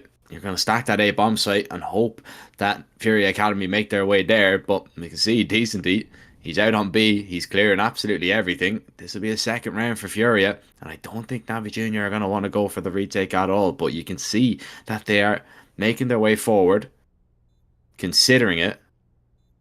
But once that bomb goes down, they'll clear out the close angles. They will make the correct decision and back away from this one. FURIA Academy have outplayed them. Great conscious shown by FURIA Academy, by the way, on the open spaces on the side of NAVI Junior's defense. They've been really good at just taking the space according to, you know, the presence that their teammates have shown elsewhere on the map, right? This is what Kawes did here. He knew that Nipple would pretty much be occupied with the A-bomb side, especially after Unbroken went down. So he tried to catch a timing in connector. B-bomb side obviously had been occupied by a single player, and with frozik rotating over, it was pretty much free towards short, so he does manage to get the kill and then falls back into a really defensive angle, making sure that he's still going to be considered a threat. And it's not going to allow NAVI Junior to rotate quickly towards B if they wanted to. A great round overall for the T side. I've liked it. They're keeping this one close, not really letting NAVI Junior build up that massive lead that they so desire. And now we're going to simplify things up. A bit of an A execute.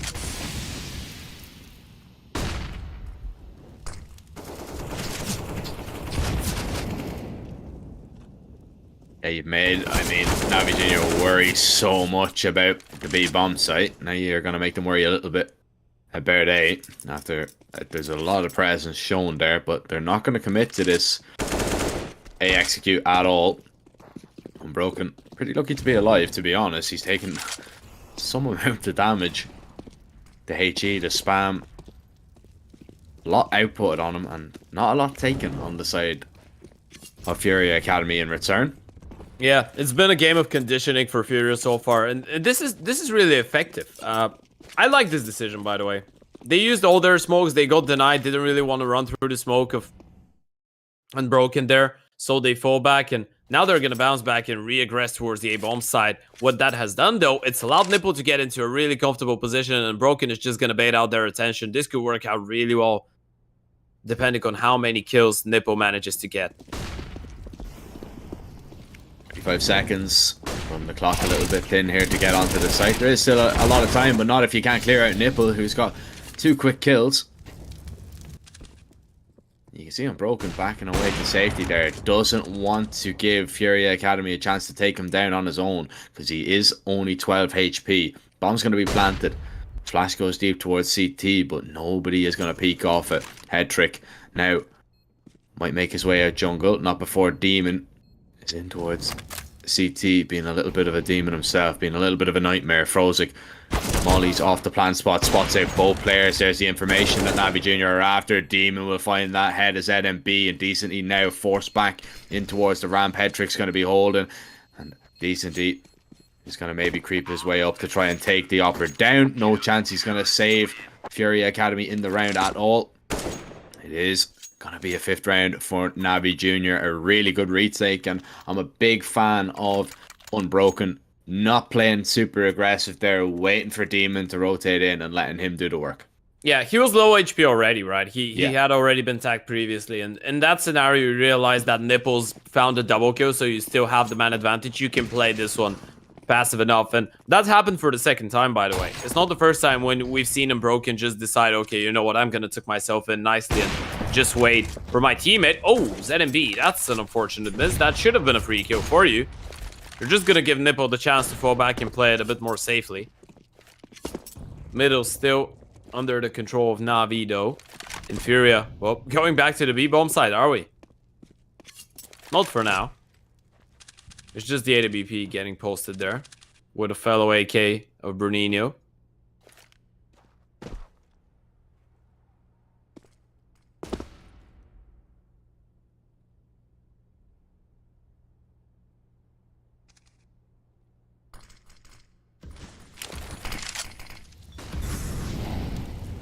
NAVI Junior, they're very worried about that B. Yeah, that's when you can start faking it.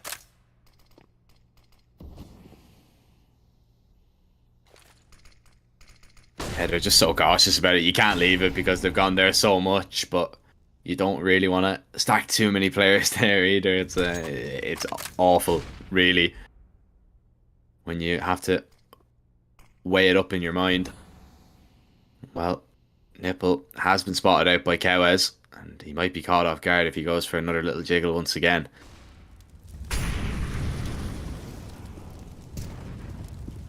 Perfect timing. Kawes, he's gonna get a free kill. Nipple had no idea. There was the Molotov as well. Kawes, again, getting the perfect timing. And Broken needs to be careful. Still manages to get the kill. Now needs to stay alive and wait for the rotations. 8 seconds. Need to get on and maybe deny the plant, but not able to do so. And the bomb will go down. Now, Unbroken wields that AWP. He's the low HP player. Flash goes over. Decently can't stop them making their way out CT. The util gonna rain on in. The molly off towards the ramp. They have a HE as well, but ZMB through the wall takes down Unbroken. And the op picked up once again by Headtrick. Demon not going to clear out this position towards Palace. Frozik taking a lot of damage. Cowes continues to spray and he'll take him down as well. That's the round sealed. Furia have it. And Headtrick has to get out of there. Bring the WP forward at least, but disappointing stuff there for NAVI Jr. They would have backed themselves in that retake, but they don't even get a single kill. Yeah, that was really unfortunate as well there. I'm not sure who it was that was posted on the angle towards Palace, but they were holding it for a good amount of time, let's say. And as soon as they get off, the Furia player from Palace swings, but, well, wondering what the comms are like in the NAVI Junior camp, and we're gonna jump straight into the team speak. Да, флеш. Мид не вышли. Ванвей яма. Да, не слышу. Аккуратно ковры подать, забирай ковры сразу. Хорошо. Давай, Я не слышу. Яма чел. Флешка будет Яма докидает. Кто флеш? Просто Медленный яма дефолт. Право проверили. Добро. Яму фонит флешками. Один Докидывает подвал. яму. Флеш второй надо. Сейчас. Даю флеш. Давай, давай. Даю еще 2 Дал еще, я дал. Подвал. Нет ямы, он не Право близко, право близко. Б не вижу. Я в ладере. Дали флешку Смотрю, канам. смотрю под Нешку, окном. нешку дали. Дым окном дали. До сих пор яма один бежал. Я на кирпичах.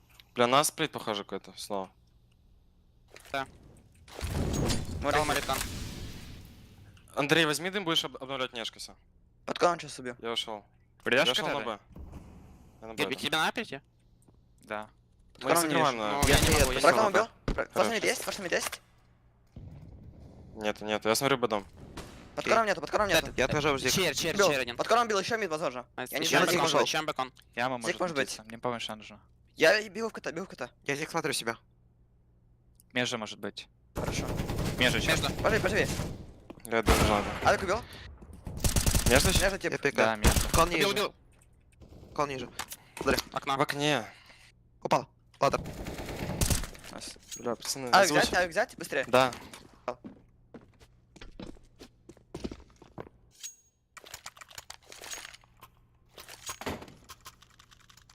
6-3, Navi hold on. They make up for losing that post plant, or rather retake scenario. Yeah, Frozik is a beast. Yeah, absolute animal there towards window. 2 kills in the end. And now we're kind of seeing a FURIA Academy that are struggling to put together consecutive rounds. We've seen it from Big already today when they played Astralis Talent, and it's ultimately what cost them the game in the end. But right now, FURIA Academy, they are only 3 rounds behind, but you feel they need to start picking up a little bit of speed on this T side if they want to topple NAVI Jr. Oh, the that's flash a is great. beautiful flash peek. Yeah, Cowes opens things up. Frozik is going to go down, and that's going to open up so much space towards Jungle as well. Cowes, he's going to clear it out. There's no one in window, and Broken's left the DA bomb side as well, but they have a player that's pushed into Palace. That's Snippo, but Headtrick with the AWP is going to be able to find 1 and a second. Switches to the 5-7. Headtrick looking for the third. Running out of ammo is Brunino, and that's just going to help out Headtrick. Picks up a third, a complete and utter shutdown. FURIA Academy. It felt like they had the right idea, switched up the pace, got the opening kill, but after dealing with Frozik, it was just NAVI Jr. all over the kill feed. Yeah, and that's a worrying thing for FURIA Academy, right? Because they're getting up very, very close to getting a bomb site, to getting into a post plant position, but just cannot trade out any of the players left defending. And now they couldn't do it with what buy they had. It's not much of a buy here at all. A few pistols, and Headtrick very clean on that first shot. Nipple needs to be careful. Bernino doesn't turn around though. Completely blind because of the flash, maybe. Cost him. Cowes looking to find that M4 in towards the window. Oh, he's found an AK, or an AWP now. That's a whole lot better.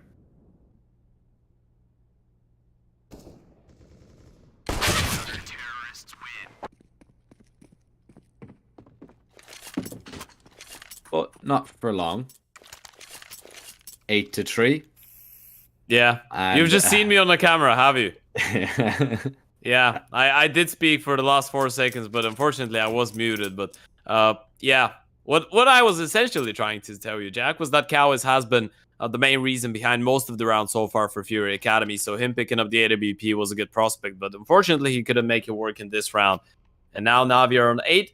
FURIA is still on 3 on another bye round, but it's about time for them to start winning rounds, right? I mean, even if it's separate rounds at this point, at least get yourselves up to 10 or 5.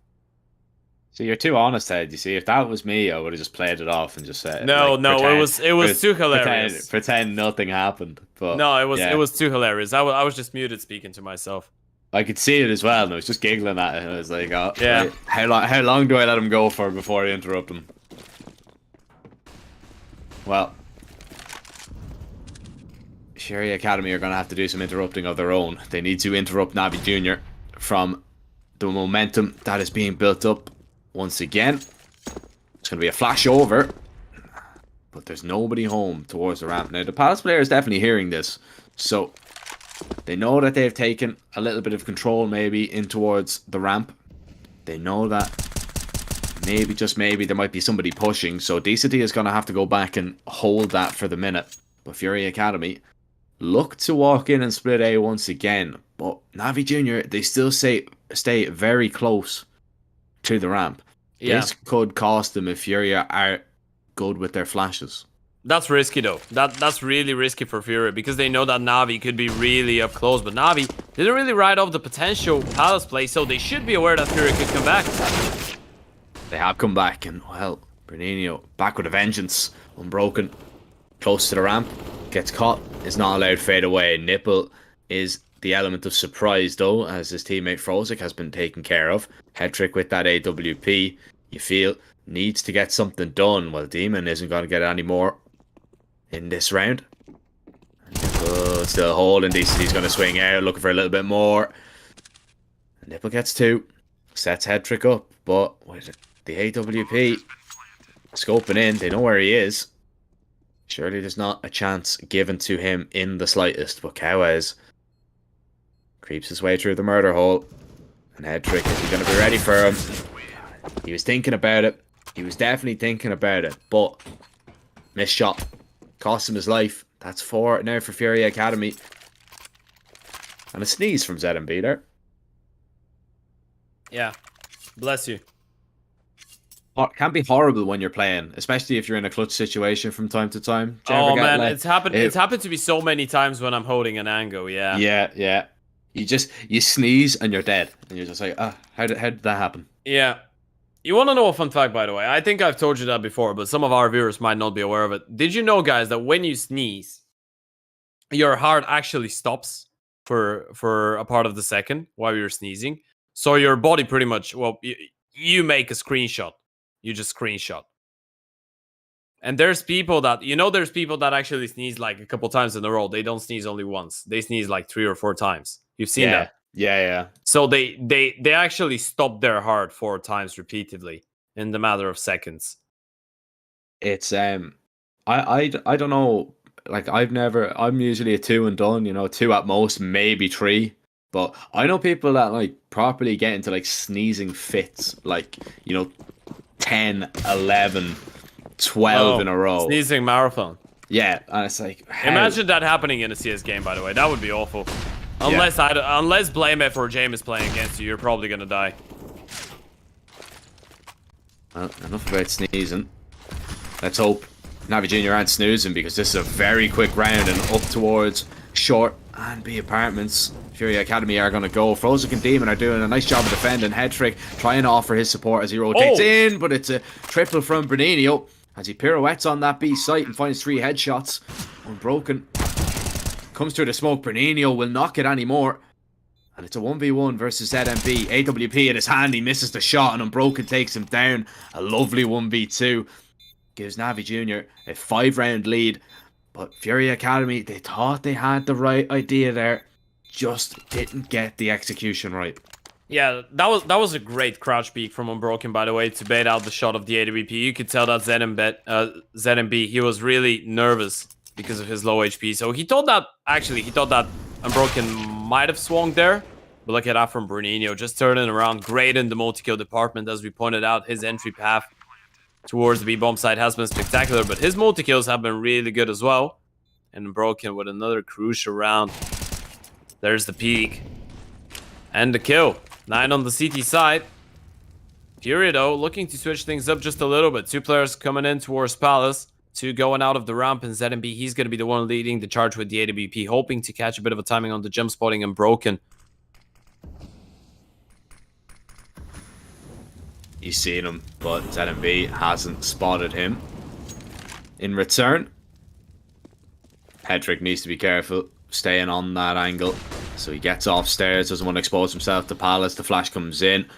ZMB tucks himself and cowers behind Tetris. Sees nothing on default still. And this could be on Cowes once again. Nipple's been caught out a few times by this play. And he might be caught out one more time as Cowes creeps forward. And he is going to get the better of him. Nipple is absolutely fuming, I'd say, because it's not the first, the second, or the third time that one has happened. FURIA Academy, they have control of this bomb site just for the moment. They will put the numbers in, but Demon's found 2. Very good retaking from this CT position. He's got a teammate with him. His teammate in middle has been dealt with and taken care of. Head trick is going to fall. And Demon now swaps over to an M4. A few more bullets in it, but he jumps up. Koalix holding the angle. AWP, no problem. 5 rounds for FURIA Academy. Cowes, you've been spectacular. He's the only reason they've been picking up rounds on the T side. I'm gonna say that a couple more times. The amount of times that Nipple has been caught off guard towards Connector is insane. At this point, Cowes is the reason that Nipple hasn't really been able to deliver. I mean, he's 10-8. Technically, he's not having a bad game, but most of the time, he's just been completely and utterly shut down by Cowes, executed towards the back of the head.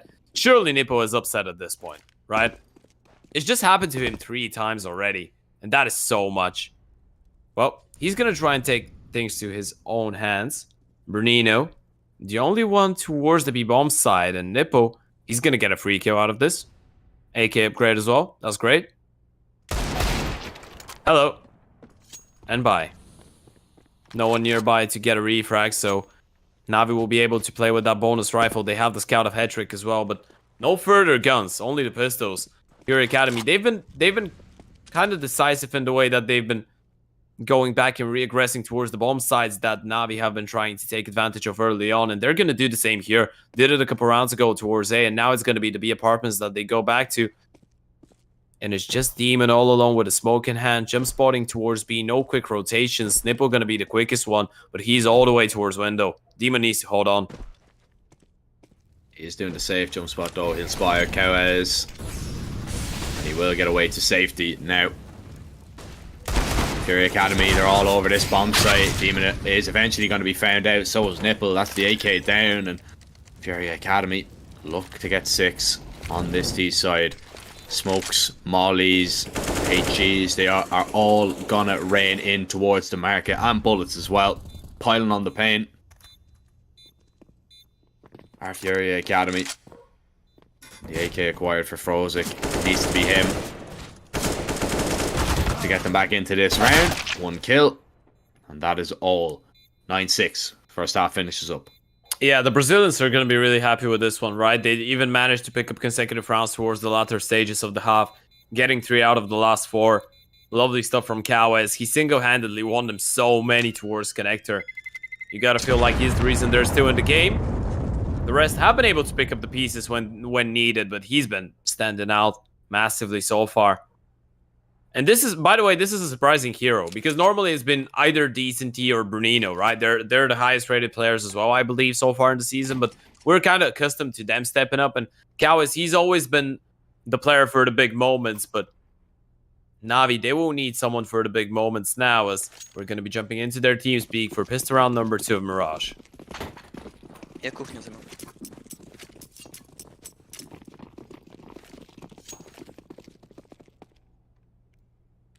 В щель не сплетить. Вообще играть. Чем дали бы? Тембо там дали. Дал смог. Го в него. Да после флешки. Дал флеш. Перед нами, убил. Как на? Не вижу никого. Ставлю дефолт. За понтом убил, майн. Да, в кухне, майне. Я не пикаю. Я 92. Можем вместе пикнуть. Кухни все. Да, давай, раз, Можешь два. не пикать. Убил. Майн. Еще один, там же. Потом может быть. Я бы носит. Окей. Мейн. Два кухни, два. Да. Пики по моему сделал. Хорошо, хорошо. И кухня выбрал. Хорош. Хорош, Андрей. Найс. Хорош. КВС реально в форме.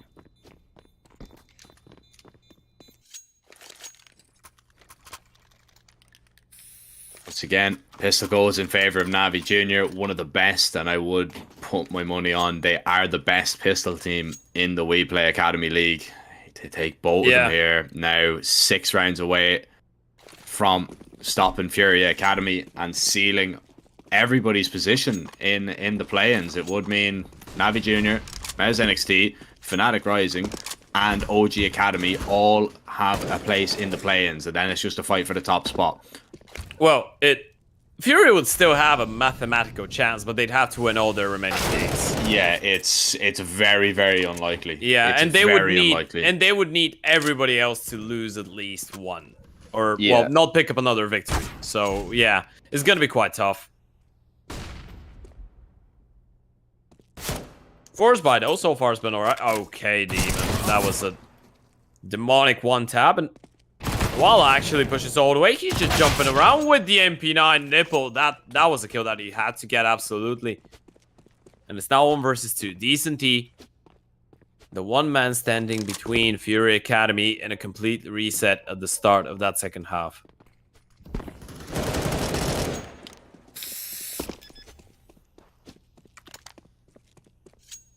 Decent T dealt with.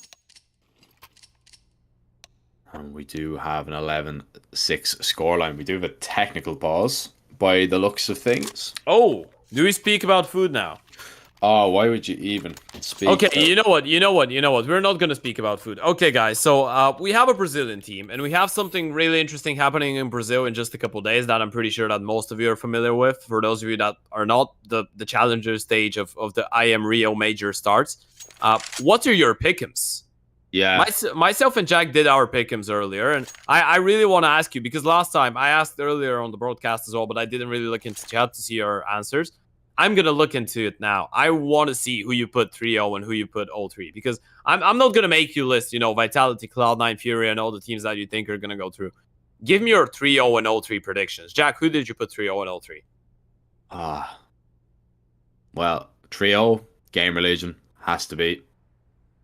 Think they have a really good chance. 0-3, Greyhound. I don't think Greyhound have a really good chance at all. Same. But I want to ask you something about that. We're on the topic of that, I suppose, now. FURIA Academy, their main team, of course, everybody would be expecting them to go through.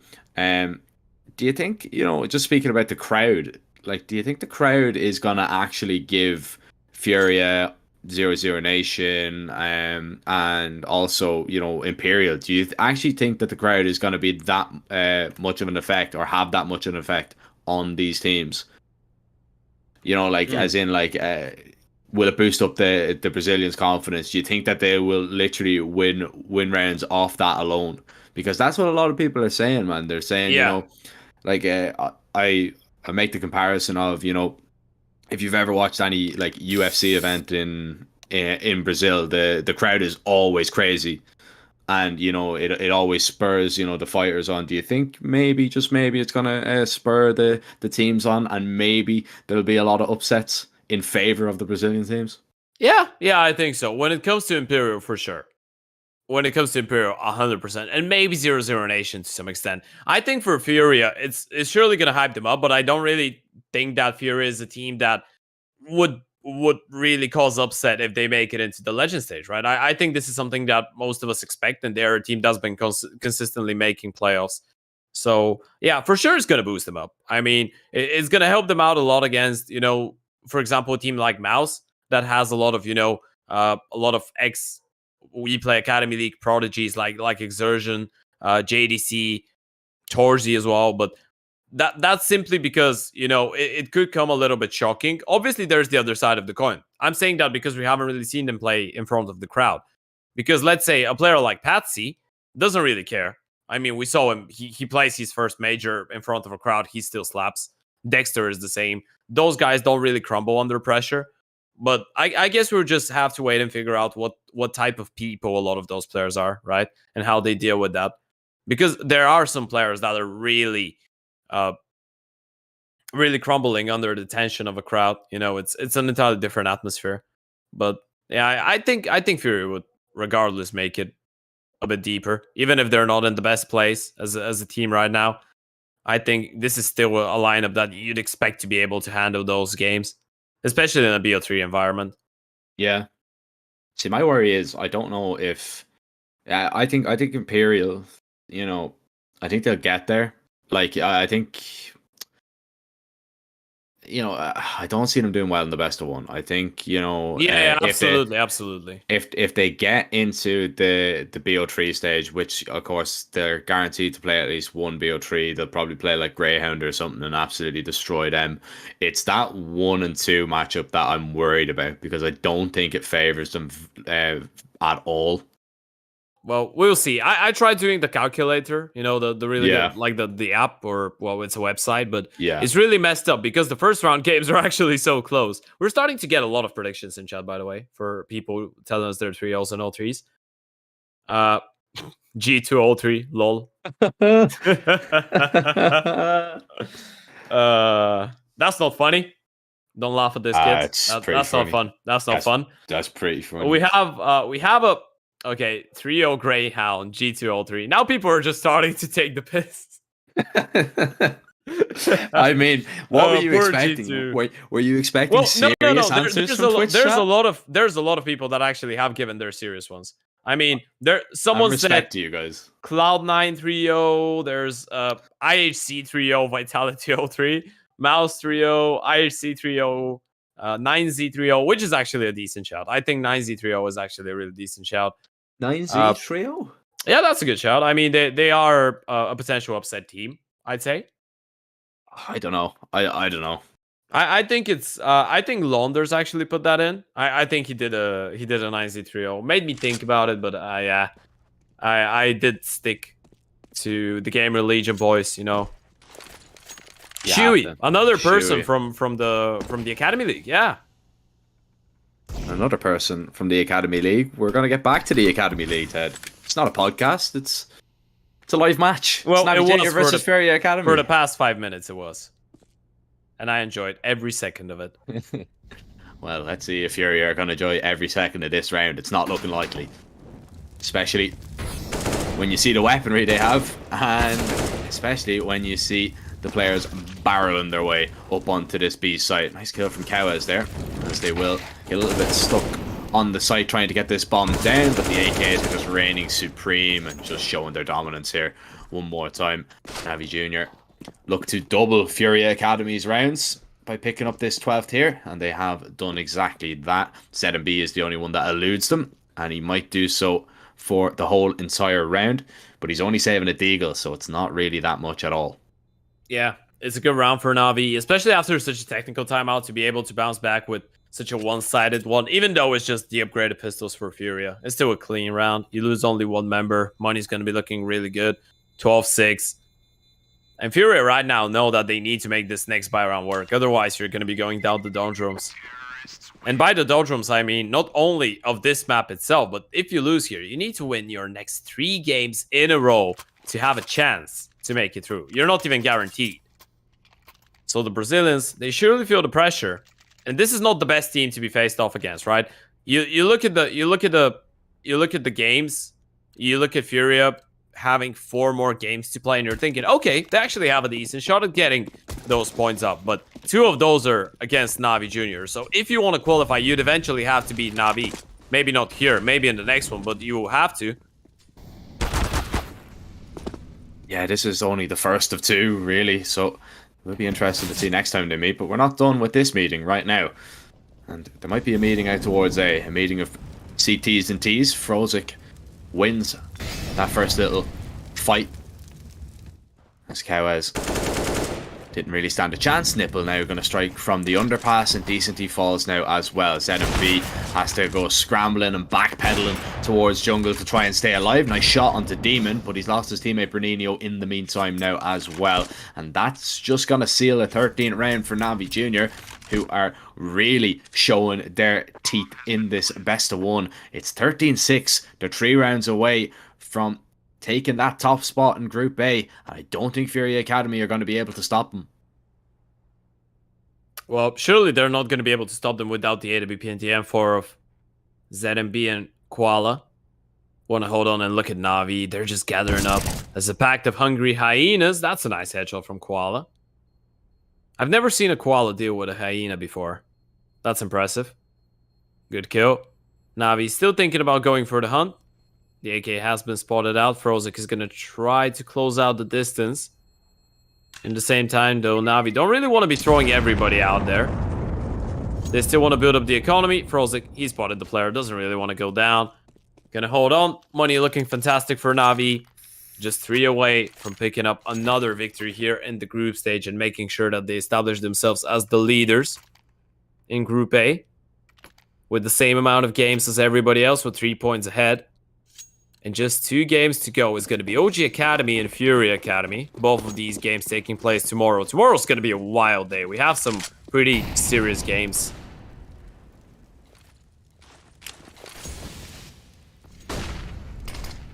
Still 2 more games to come here as well, and still a few more rounds in this one before we settle on a winner. And Frozik is the first casualty. FURIA Academy have caused. Demon not going to clear under Balk. Vernino, he gets away with a freebie. Might get away with a second. Nipple was so low HP, but somehow manages to win that fight. Now, continue to do a little bit more damage, but Nipple has to be very careful. He is still so low. Nice shot from Head Trick. Nipple eventually does fall. Unbroken mollied in towards the palace, so he isn't going to be much support just yet. So, and the peek from Qualix, Head Tricks out of the round. They know exactly where Unbroken is. He's been dinked up, he's been tagged down, and he has been taken down. ZMB with the final bullet. 13-7. FURIA Academy need to come back to continue. Yeah, great hold from FURIA Academy. Just everybody doing their job there. Keeping their cool as well. Even though Nippo got a kill that he probably shouldn't be getting under those circumstances. They still played it quite passively. Didn't really get into too many fights. Cow has 21-14 top frag for his team. Gotta be the one to step it up. We need some help from everybody else though. ZMB again on the AWP. They've been jiggling around with the big green. Himself and Decent D. Frozik on the other side though. Oh, ZMB. I think he spotted him. That was a bit of a jump scare for both of them. Kawes once again is going to get the better of Nipple. Kawes has been an absolute nightmare for Nipple to deal with so far this game.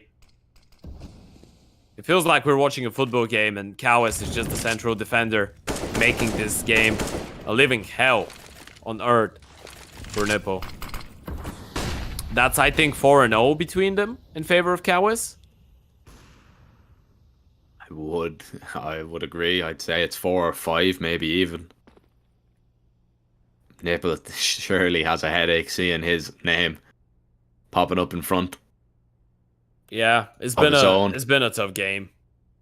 It's always tough when you feel like personally, like individually, you have that one player on the enemy team you just can't take down, and he's just killing you every single time. NAVI though try and contact their way out, and FURIA, they might not necessarily be aware of that. There's going to be the boost towards stairs, and there's actually nobody holding. Frozik, does he get the timing onto ZMB? If ZMB peaks, he's going down. Voice crack counter, 1. Going down, the voice beginning to go. That's how you know it's late in the day. Well, when are NAVI Jr. going to begin to go? Lots of damage done to ZMB, and there's going to be the finishing kill. Unbroken can get the bomb down. That top con smoke is going to allow it. So it's a 4v3 retake scenario. 2 from CT. Renino is going to be looking over the top of that smoke, and Unbroken, he cannot react in time. It's down to just Head Trick and Frozik. Still wouldn't rule them out. They still do have a chance, but Frozik needs to be careful because there's a late play coming in from short. He's going to be taken down from behind. Head Trick now sees his teammate go down without any damage done, and yet on the nose, Ted, you hit the nail on the head. You save this one. You do not attempt it. Yeah, that was a picture-perfect retake from FURIA Academy. I mean, you didn't give anything to NAVI Jr. in this.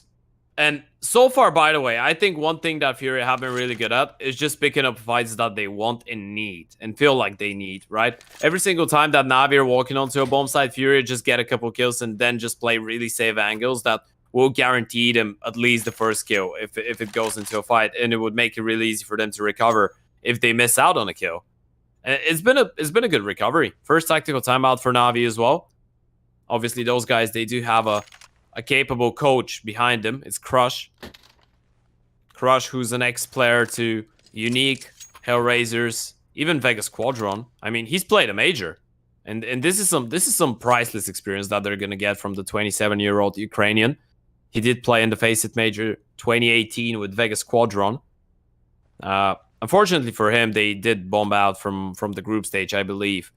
But it was still a really decent tournament for those of you that didn't watch it. The only victory they did pick up was actually against Cloud9 in their first game. Took them down 16-4. Cloud9 at the time, I think all of us know what kind of a roster they had. And by the way, a fun fact to get into. There's actually a player that was Crush's teammate that's going to be playing on this major now. He was his teammate at the major in 2018, and he's playing at this one. Want to have a guess? You can see me frantically looking around trying to think about who that is. I can just give it away if you want. Yeah, give it away, man. I'm It's not Chopper. getting it. Chopper. Yeah. What? Look, we could have been here for the next week, and I still wouldn't have got that one. Not at all. NAVI Junior have got themselves into a very winnable position here, as we see FURIA Academy being chopped down. Frozik, Swatse Koalix, and he gets lucky there that none of those AK bullets were able to connect. It was an awkward exchange, but a one-sided one. 40 seconds, NAVI Junior are going to group up, they're going to hit B, and Koalix is completely isolated. Oh no, surely not with the pistols, Jack. This ship is going down. Guys, there's holes in the ship. Water's sinking in. Get the buckets out, start digging, because we're gonna sink it. Oh, yeah, this ship's gone. We've sank. That's it. 14 NAVI. You don't even go for this. Oh, this is so dangerous. I get the play towards top middle. You try to get the confidence up. You want to farm up the pistols, but then Frozik 1-Ds 2 of you, and what happens after that? You just group it up. You gamble and play 2 towards A. They go B. They annihilate you. Round done. There's not a lot you can do. Somebody hits 2 1-Ds like that, you just... Right, fair enough. That's okay. Well, it's not okay. But you kind of have to stomach it. You kind of have to sit there and deal with it. 14-8, and now FURIA Academy, they're going to have to deal with NAVI Junior with an abundance of cash, because that was only the eco, so their money is going to skyrocket after this one, and they even have 4 players surviving with rifles as well. So Demon is the only person really that has to properly dip into his pockets to get something going in this round.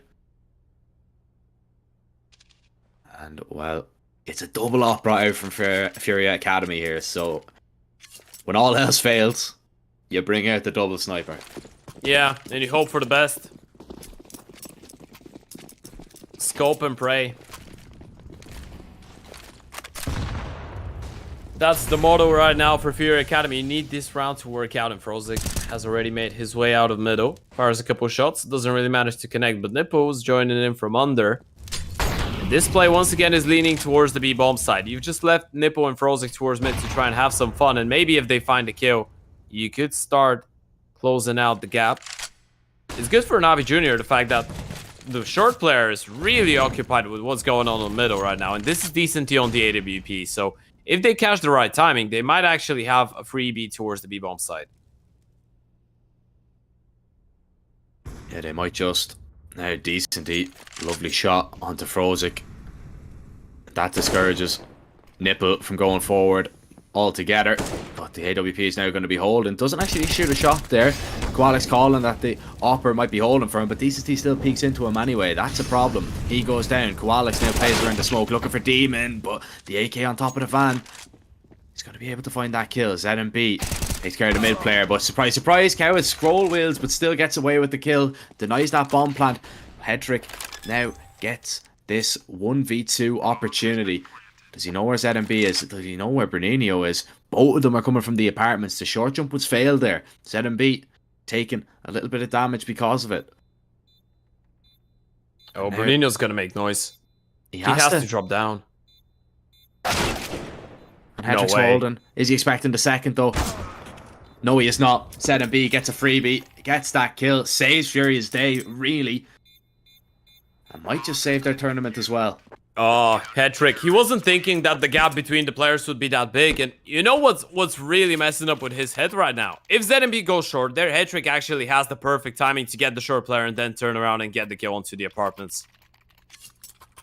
Still though, ZMB manages to win the round and clutch it for Furia. 9 rounds on the board. They're still in the game. You still have chances. You gotta step it up though. Cowis has been playing his heart out. 25 and 16. Needs some support from his teammates in the killing department. And the T-sides from NAVI Jr. have been really good. ZMB with a nice creative play with the AWP. Goes ahead of the smoke and window, drops down mid. Drops one and falls back into connector. No one there to refrag quickly for NAVI Jr. But they've lost their B defender and Unbroken's been able to actually cross down as well.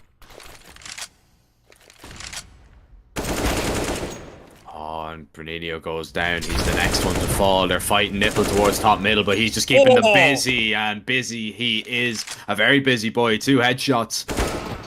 And decently now alone. Yeah, the bomb hasn't gone in yet. Hedrick can make his way back. He knows that's where the hopper is. Why would he commit into that site? His teammates can go take control. They can dump the utility to make sure that they're not going to be caught off guard. Caught in transition. But surely this is going to be NAVI Jr. transitioning into a 15 round and onto map point.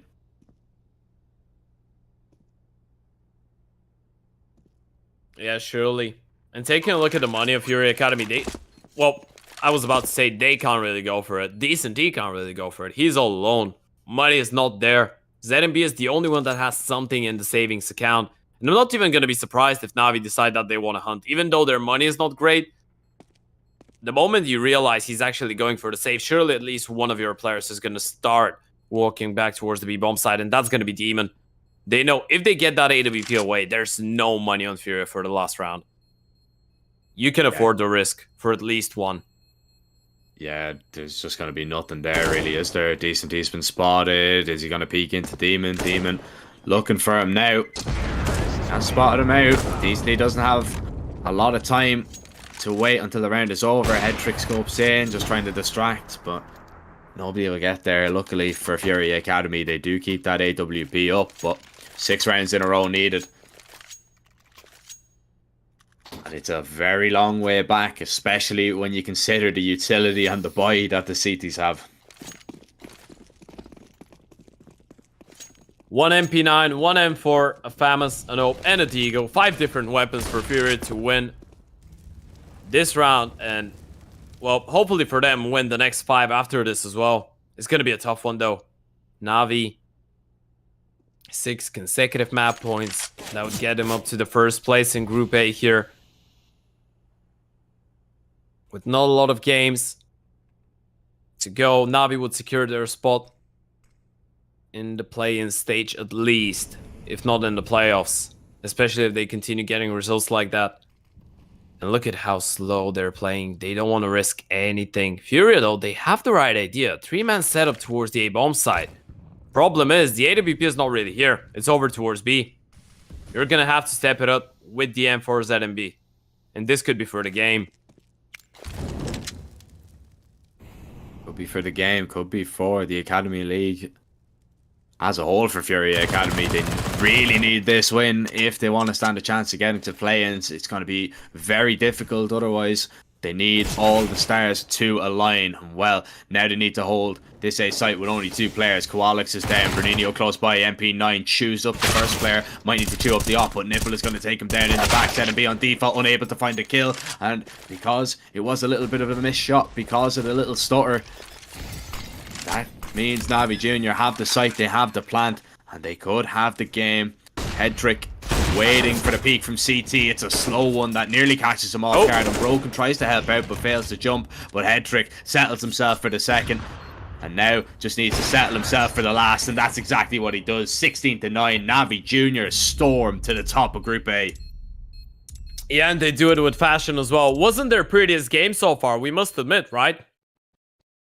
There was some of those rounds where Furia did look really competitive, and there was certain stages of the game where you could give the Brazilians the credit for actually being competitive. But NAVI Junior, man, they're just proving to be one of the best, if not the best team right now in the group stage. I'd really want to watch that game between themselves and OG Academy right now. Those are two of the hottest teams in that group number A, and, well, or just group A. NAVI Junior, they've been looking really, really impressive. And with that win, not only they're going to book their place in the play-in stage, but they're going to be really quick, or rather really close to booking their spot in the playoffs as well. Number 1, 3 points ahead of all the remaining teams, at least 3 points ahead of all the remaining teams in their group. Nippo with a really good game, but it was just a team effort, wasn't it? I mean, look at the kill distribution. Unbroken, lowest tap on 14.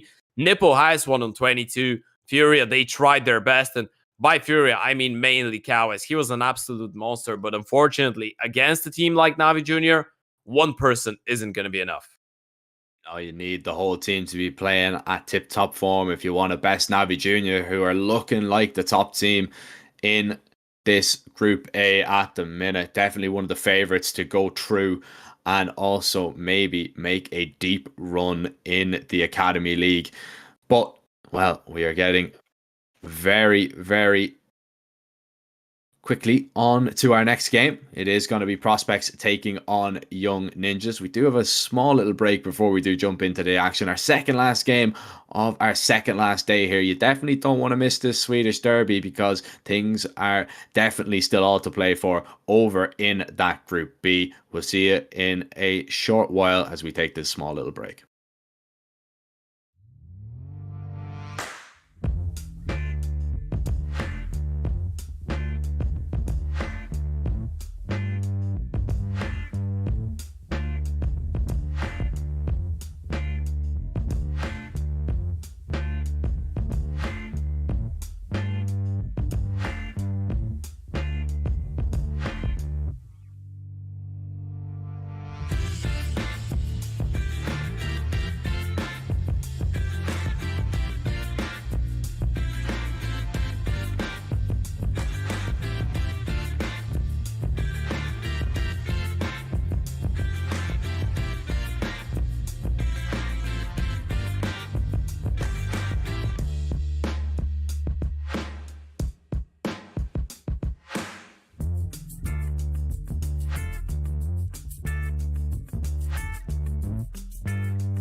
Welcome back, ladies and gentlemen, to the second last day here at the group stage of the WePlay Academy League Season 6, as we are down to our second last game of the day, Ted, and it is an absolute banger, to be honest with you, mate. It's Prospects taking on Young Ninjas, and it's a Swedish derby. Exactly what we want to see.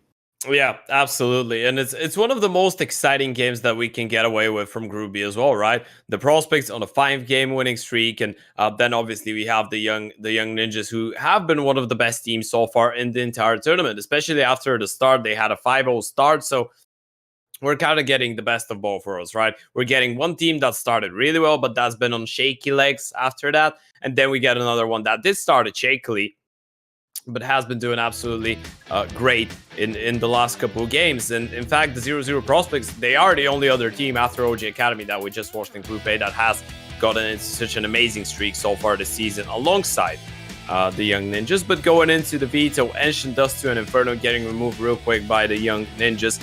First ban for the Prospects, Mirage Jack. What are you expecting here? Oh, I was going to say nuke, but we don't have that. We've got an overpass. So yeah, I mean, this is going to be a good matchup then. Overpass, definitely one of the maps that, you know, you'd want to see. Young Ninjas great on it, Prospects great on it as well. And to be honest, I'm very excited for this. I think, you know, Prospects picking into this, you know, it's going to be a good test to see where their overpass really is. Because I probably would put Young Ninjas as maybe one of the best that we do have in the Academy League on this map. It used to be Big used to be one that I used to throw around a little bit, but no, I would say Young Ninjas are definitely top 2 anyway overpass teams we have.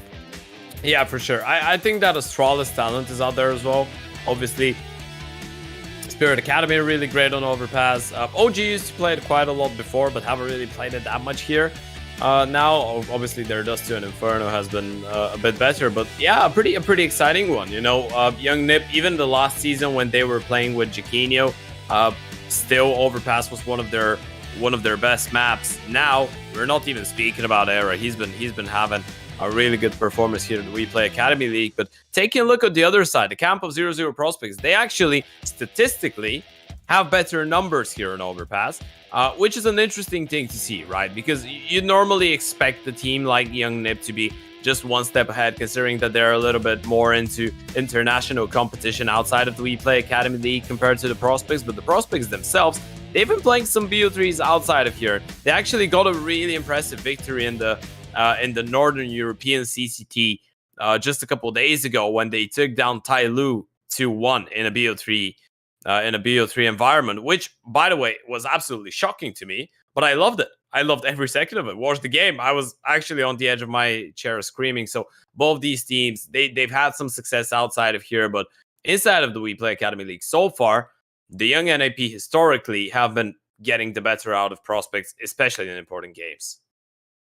Yeah, last time they met, it was a 16-8, so quite a dominant showing on Overpass as well. But we're going to get the rematch, Ted, which is always good. So we're going to be jumping into Overpass very, very soon. Our second last game of the day.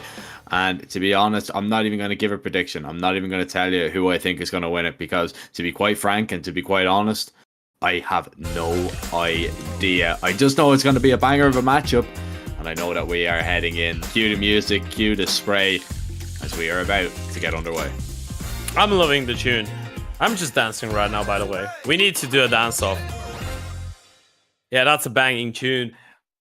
Well, and a banging pistol round, potentially. We have a bit of a technical timeout going on. And we don't really know how long this one is going to be, but using the time, you know, you gotta manage it. Last time when those two faced on Overpass, you said it was a 16-8 victory for the Young Nip. Young Ninjas did start on the T side, which they won't be now. They will be starting on the defense. And they actually did have a 13-2 T side on Overpass, which is not something that you see happen every day. And as soon as they went for the switch, it was the Prospects to pick up the pace early on their offense. And they did manage to get 6 rounds, but Young Nip were already too close for comfort. Nilo had a really good game, 25 and 15 for the man on that first game, but obviously he's been one of our best players, right? By the way, after that game that NAVI Jr. just played, Nilo's actually overtaken Hetrick as the second highest rated player in the tournament. He's on a 1.32 after 9 played maps, which is quite impressive. You know, he's been having a really good showing. Going for a quick look through the player cams. Who's excited? Everyone looks calm and collected. I mean, you don't want to be too full of energy. It is getting late as well for a lot of these guys. Yeah, true. That's a good point. I mean, it's our 7th game of the day. It's these guys first, so you know, don't know what you're rubbing your eyes for, Alex. You know, we've been here forever. Yeah, you don't have the right to be tired. Yeah, exactly. I don't like people that are like that. They're like, oh, you know, you say. Yeah, you don't like people that are tired at 10 p.m. Yeah, I get you. No, I don't like people that are like, do you ever get those people that you're just like, oh, I'm really tired, and then somebody goes, oh, well, I've worked 10 hours today, you know, I've done this, I've done that, I'm really tired. And it's like, mate, it's not a competition, like, you know what I mean? I just want to go to bed. Yeah. Oh, that's just a pet peeve I have, I suppose. It's just...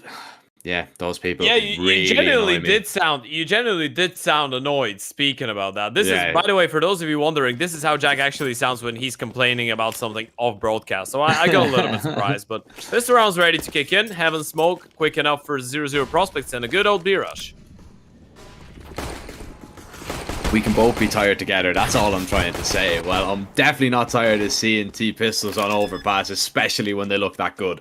Prospects, 4 quick kills. Maxter, well, he may as well be on a remote island because he is nowhere near right now.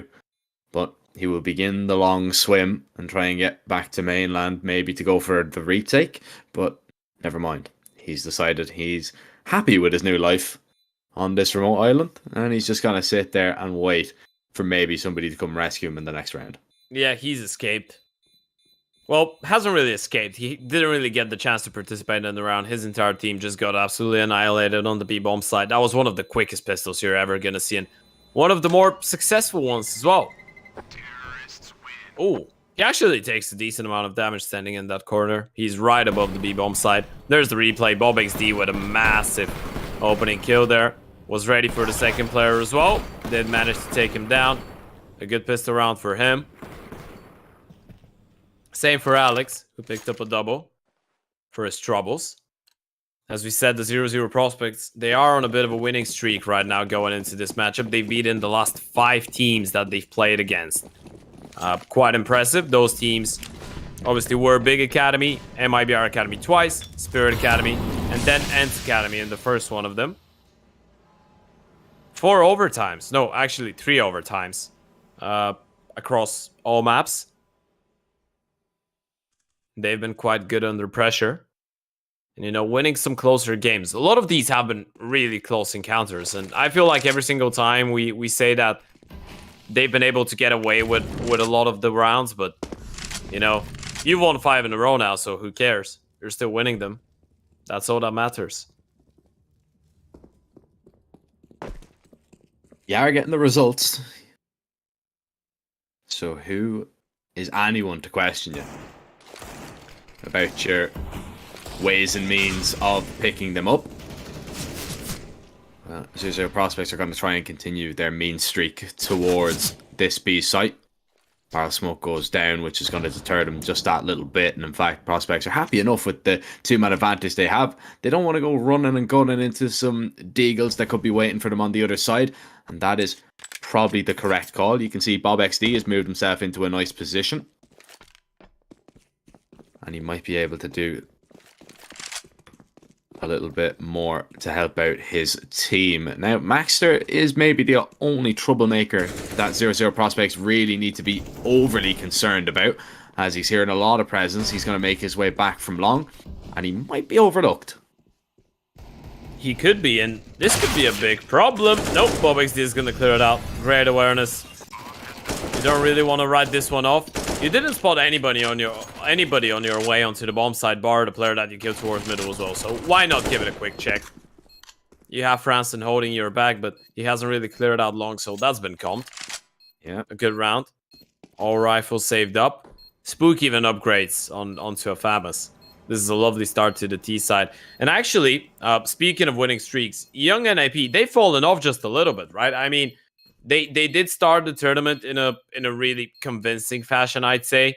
We were thinking that they would be one of the best teams in the group stage and maybe solidify themselves as the first team to make it through. They did start with a 5 winning streak, taking down ENCE Academy, Big Academy, Spirit, MIBR, the Prospects, and you know, a lot of these games weren't even close, but then it just started falling apart, right? You lose to ENCE Academy on Mirage, 16-14. We were like, okay, it happens. Then they get back to winning ways against Astralis, but after that, it was the 10-16 against MIBR, which is up to this day the only win of MIBR in the tournament, and it was an overpass. And they did lose 11-16 to Spirit Academy on Nuke. So NIP, not only they've fallen off just a little bit, but if they lose here, they're actually giving some kind of a chance to Big Academy to catch up. But a potential young NIP win here on overpass would mean that, unfortunately, the big boys will miss out on the playoffs for the first time in the WePlay Academy League CSGO history. Well, it's not deadline day, but that was some transfer. Franson will find a third on top of the 2 beside Monster. Maxter in return. That you get to see it, but you heard it and you knew all about it. Hype certainly did. Yeah, However, sometimes this is all you need. yeah, sometimes you just need to hear the echo of it, you know, just, and then the silence after is deafening. Yeah, you're really poetic today. Yeah, I've been trying, Yeah, you know. deafening silence, all of that. That's great. Have you been reading some poetry? No, actually. Never liked poetry. Much. You don't like it? I Actually haven't tried a lot of international poetry, to be fair. I didn't mind it in school, actually, now that you mention it, but I haven't. Some great Irish poets, to be fair. But Yeah, I'd imagine a pup would be a fairly used term in Irish poetry. yeah, you wouldn't be wrong. I'd hate to lie to you and not, you know, give in to the kind of stereotype, but yeah, you would not be wrong. Oh, Franson missed smoke in the molly, and you are down to half HP. And Era has found that opening onto Hype. So far so good for Young Ninjas in the first gun round. Yeah, a lot of damage done. Kill by the AWP is going to open up a lot of space as well. Going to make them respect you. BobXD spotting the AWP on the other side of the map is going to try and take some space towards long, and that's going to be allowed. Spooky tries to go for the boost, but I think they're holding for it. They should be. Oh, no. The Oprah has no idea. Era's going to go down. A nice way to refrag, and now back to even numbers. BobXD, he's going to continue his little venture towards long and upper toilets. Oh, he spotted the player. He knows he's getting wrapped upon. Needs to be careful, though. Hasn't seen him the second time. Can go for the jump, and with no AWP in the round, they can go towards long. That's a really good mid-round double peek towards long. They've cleared it out now. Gotten the kill as well, but that's actually going to alert him to rotate another player towards the B-bomb side. This could be a mistake, and they've realized it before it's too late. Yeah, good adjustment there. ZTR making the call himself not to rotate down. I'm going to stay on A just in case Maxter needs my help, and he is going to need his help. As Franson creeps his way up long, dodges that first flash, spots out Maxter now behind the dice, who finds the first kill. Might be able to get a little bit more as he swings wide. Alex nearly turns away at the wrong time, but it is going to be ZTR proving that it was worth his while sticking around. And it is going to be the first round for the Young Nip guys. Yeah, it was a really good hold. ZTR with a perfect readjustment, as you pointed out, realizing that he doesn't really need to go down. Maybe it was calmed from his teammates that nothing was happening towards the B-bomb side. And, you know, seeing BobXD try and get on top of the boost and trying to get closer made you think, okay, they're either in front of Monster and they're going to play in the exact same moment as we get this kill, or they will just play A. They wouldn't really let us rotate down, but the Prospects, they are thinking about another B round. A bit of an HE stack. as they start gathering up again. An aggressive stance from the young ninjas towards A is going to allow them to hold on to that 3-man setup towards the second letter of the alphabet. But speaking of aggression, Nilo with a nice opening kill, and that should initiate the next move from the prospect. Yeah, they line up as well, so Adam B does a lot of damage. It's easy for Nilo to finish off there. 1 kill, and, well, seeing what happened to their 2 friends as they tried to walk their way out Monster, Hype and Spooky have seen enough. They'll retreat and go elsewhere in search of a 4th round. Spooky, however, just keeping a few young ninjas occupied. You can see Era has taken a lot of space, and he might think that he's got them pretty much locked in. Of course, young ninjas will have to be a little bit concerned about the flank on the timing up connector. They'll know that that definitely is a possibility. Yeah, you can see Era moving back towards balloons right now. He wants to hold for that. There's the Molotov. 25 seconds though. Time is starting to run low, and somebody might turn around and watch their back, but they still have at least 2 members being occupied entirely with that B-bomb side. Big headshot from Spooky, but ZTR peeks out from round the pillar, and there's another double kill for ZTR as he locks in yet another round for his team. The IGL having 4 very impactful kills in the last 2.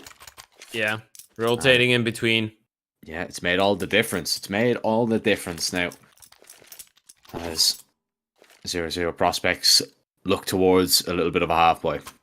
Or not even a half-boy at all. I mean, piece of armor, a deagle, and then 1 flash. So, very, very limited in what they have to play with. Yeah. Really smart moves from ZTR. Great rotations. That's why he's regarded as one of the smartest and best players amongst the youngsters in Sweden. That's a great flash as well. All 3 of them getting blinded. Nilo having the easiest triple kill of his life.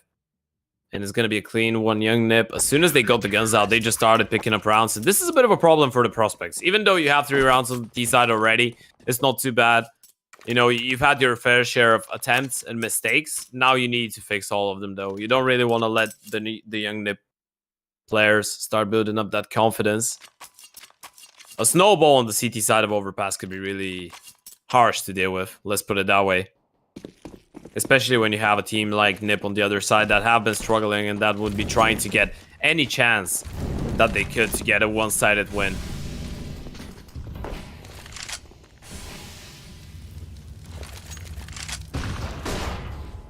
Haven't had too many one-sided games so far in the Academy League. Yeah, as a whole. They did in the opening couple rounds, but yeah, the last 4 or 5 have been really, really close for the ninjas. I was just saying in general. Oh yeah, we haven't, to be fair. Well, we had a 16-0. Yeah, but then we've had like ones that have gone to like double OT. We've had even like, I think... Oh, we had a 28-26 game. Yeah, that one as well. Yeah, a Danish delight. There's been lots of close games, but it just makes for better viewing. It's as competitive as possible here. Yeah, and for more heart attacks. Exactly. Love to see it. Push towards long, by the way. I'm not sure if BobXD spotted that. That's a really awkward timing for ZTR. There was 2 players just running beside him, and they still have another player towards upper toilets. Maxter, his position could be really vital. I don't think spotting ZTR there is going to make them think that there's another player towards upper toilets. Not at all. It's completely overlooked or not even considered. Alex goes down. And Maxter knows that the B hit is coming in. He tells his teammates to dump the util. That's exactly what they're going to do. And Hype, well, he has to smoke it. Goes on through. Adam B on the other side puts a stop to the first 2. Unable to find the 3rd. Oh, BobXD, beautiful shots on 6 HP. Can he find any more? No. Air drops him to the floor. And it is going to be 4 now for the young NIP side. They do take the lead. But really nice play from the CT side. Again, in complete control of that round and able to stop prospects who were taking their time. Yeah. It is always the issue when there's a lot of utility left on the other side when you do delay for as long as that to get into a site. Yeah, that's why you have to work early on to try and bait out the CT side utility, right? Or you need to catch the perfect timing on the play, especially if you're trying to get to a choke point like Monster, and you haven't really baited any utility towards B. It's always going to be tough to make your way out. But Nip have been really smart with some of those pieces of aggression. Zetyar, he was... Well, if you could make a point about him recklessly pushing towards balloons there, this is all because he knows he can play maximum damage because of Maxter's position. That's a great shot from Alex, and Maxter was actually alone, so that's a lot of space for the T's to work with. Now, the hard part of it is going to be actually holding on to that space until the bomb arrives, and Alex, the one with the M4, is already going to get picked up, and I believe they actually shot the M4 in the direction of BobXD, so that's going to be great for him.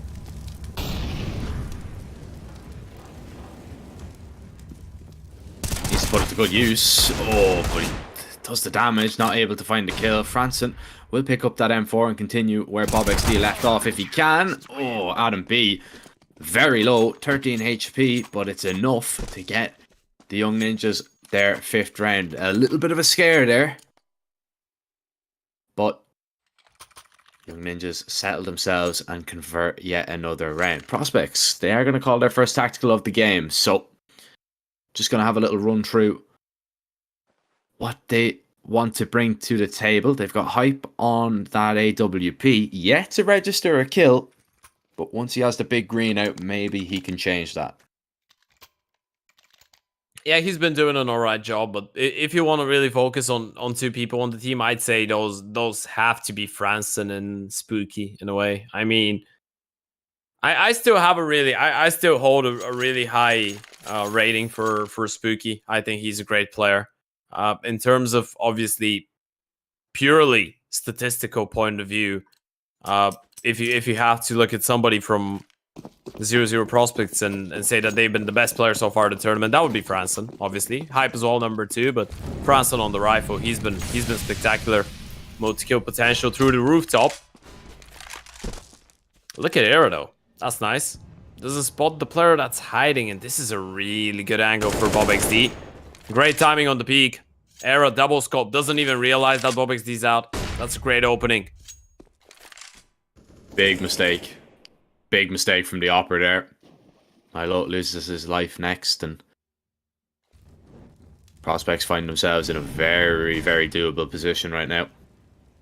Adam B is hearing the steps out towards Monster. He's going to be calling his Heaven player to try and help him out, but he's not going to be much help with that mid-site smoke. Maxter has found BobXD and traded that one out, and Adam B has seen that they've doubled back, and he's trying to catch the time in here. Spots out the legs. Is he going to be able to line up 2? Only gets 1.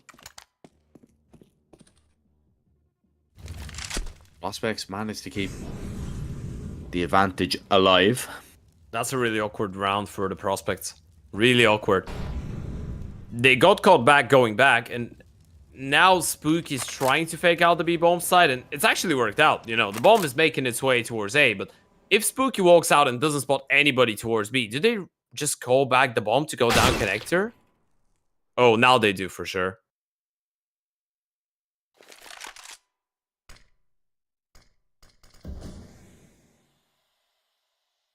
Now they definitely do.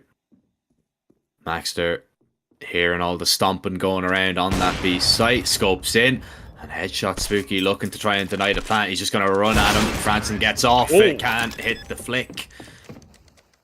Franson finds the headshot. It's a 4th round for the Prospects, and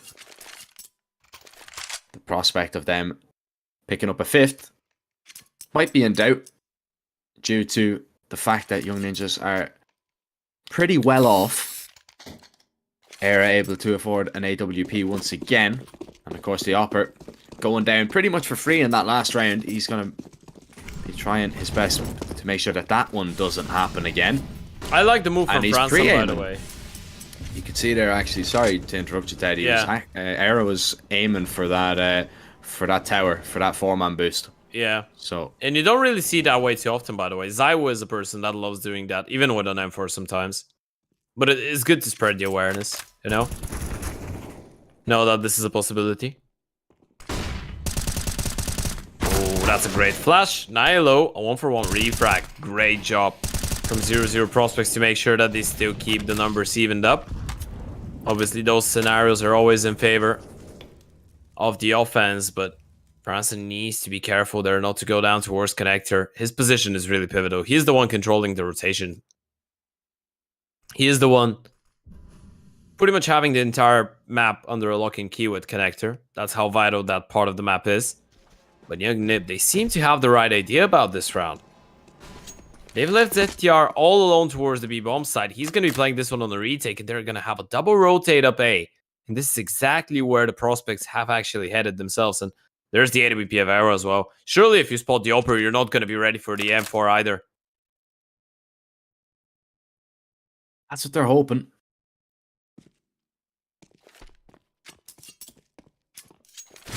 Maxter. Oh, He begins to move. The molly goes into bank regardless. Era is pretty much trapped here. Oh, Maxter has to rotate up to help him. As Era forced into the middle of the site with that off. He's going to be taken down. It's down just to Spooky, but ZTR has rotated up towards the bank. He's hit that headshot. And Young Ninjas have hit yet another round. 6-4. yep. As money begins to dwindle once again for the T side. They might be able to bring out a buy here if they want. Maybe a hero rifle on 2 or something of the likes. No, it's going to be the full investment here from prospects. So trying to force Young Ninjas onto a little bit of an eco of their own if they're successful. Yeah. A lot of the reasons are, you know, winning. The only, well, 3 of the 4 rounds that you've won were actually the pistol and the conversion. So ideally, you'd want to have more than one when it comes to buys. In this previous one, you don't really want to let it cool off. And you don't really want to let the NIP players recover. And oh, that's great awareness. Obviously, he knows that this is a possibility, but he doesn't hard clear it. And that's going to set up Maxter for a kill. Only one, though, not the second. Great refrag from Alex. And so far, those refrags, the spacing on the side of the prospects has been really, really good. And now they can double back, go over towards the B-bomb side, where Adams actually spammed Spooky through. This is unfortunate for Spooky, giving away the man advantage, but still gives away the position of Adam B. And unfortunately for Nip, he's actually all alone towards B. That's what the B in the name stands for. The anchor. Well, the boost up. He's going to be able to get 2 kills, Nilo, with that quick double. And that might have just saved Young Ninjas from a little bit of a messy retake. Still, Hype going to try and play behind that Molotov, and it is going to be the B anchor to get the final kill. Nilo is going to get on that defuse. And, oh, little choke spray coming in there. A little bit of BM we do like to see. I didn't know a graffiti like that existed, actually. I'm going to get that one. Delaying the defuse now as well, so Adam B can get his hands on that AWP. 7-4. 3-round lead begins to open up. Yeah. Nilo's recovery, by the way, has been one of the best story arcs we've had in the WePlay Academy League, I feel like. I mean, myself and yourself, we remember him when he started his career, right? He was actually a part of the original lineup of the Young Ninjas. You know, the one with Apeks, ZTR, Fozy, and Manon, I believe, were the remaining players. LNZ joined in later on. Unfortunately for him, had to take a year off for school purposes. But now he's done with school, he's ready to get back into the world of CS, and he's been hella good at it.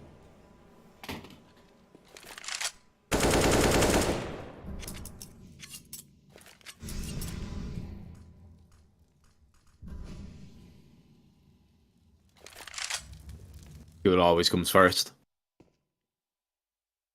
You sure about that? I mean... What are you trying to hint at there, Ted? I mean, first thing that pops up in mind is the story of Stewie, but look at the story of Maxter. What a double. Pants down, 0-0 prospects. That's not how you want to get caught on banana. And Nilo is going to finish it off. 8 on the CT side. Skill definitely comes first, and well, it does. It does. Zero prospects are getting joking. a little bit of a lesson here from Young Ninjas. Class is definitely in session from the CT's point of view. 0-0 prospects now find themselves with some upgraded pistols, maybe a little bit of a set piece, maybe a little bit of a set play out from the young Swedes. As Era goes for that aggressive peek towards Connector, and well, the flash completely blinds him. Comes away with one, but gives away an op, and Maxter gives away a rifle now as well too. This is very, very dangerous for the side of young NIP. And Era, maybe not expecting the little half boy there. Connector peek, not ideal. He gives away the op. Fransson overwhelms Adam B.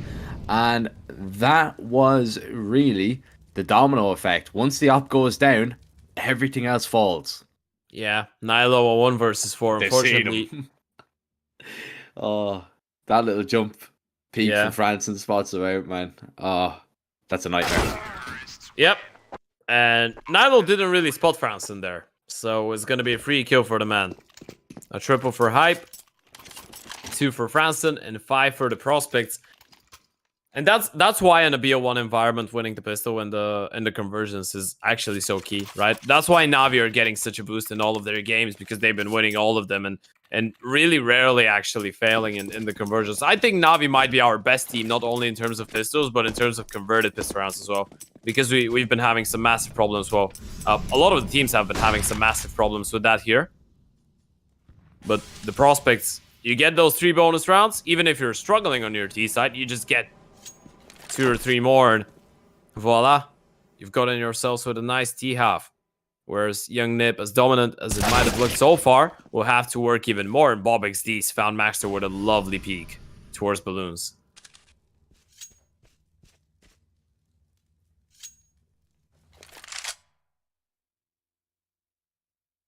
Yeah, an opening found, but still.